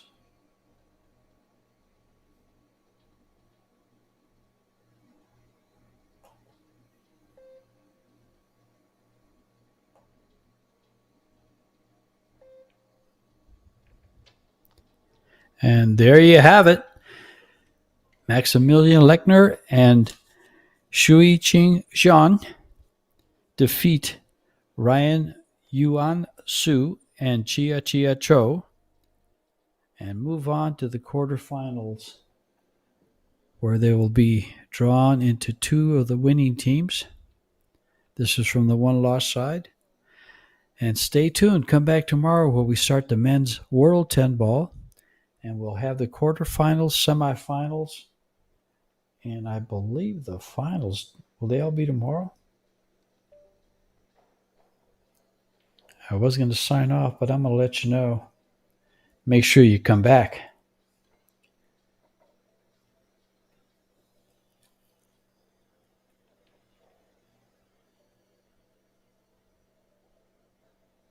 Yes, they will. And first thing in the morning, the quarterfinals at 11:30 a.m. Vietnam time. The semifinals at 2 p.m. and the final will be at 4:30 p.m. for the mixed doubles championship. The men's World 10 ball begins at 10 a.m. and we'll be back. And we hope you will be too. Thanks for joining us.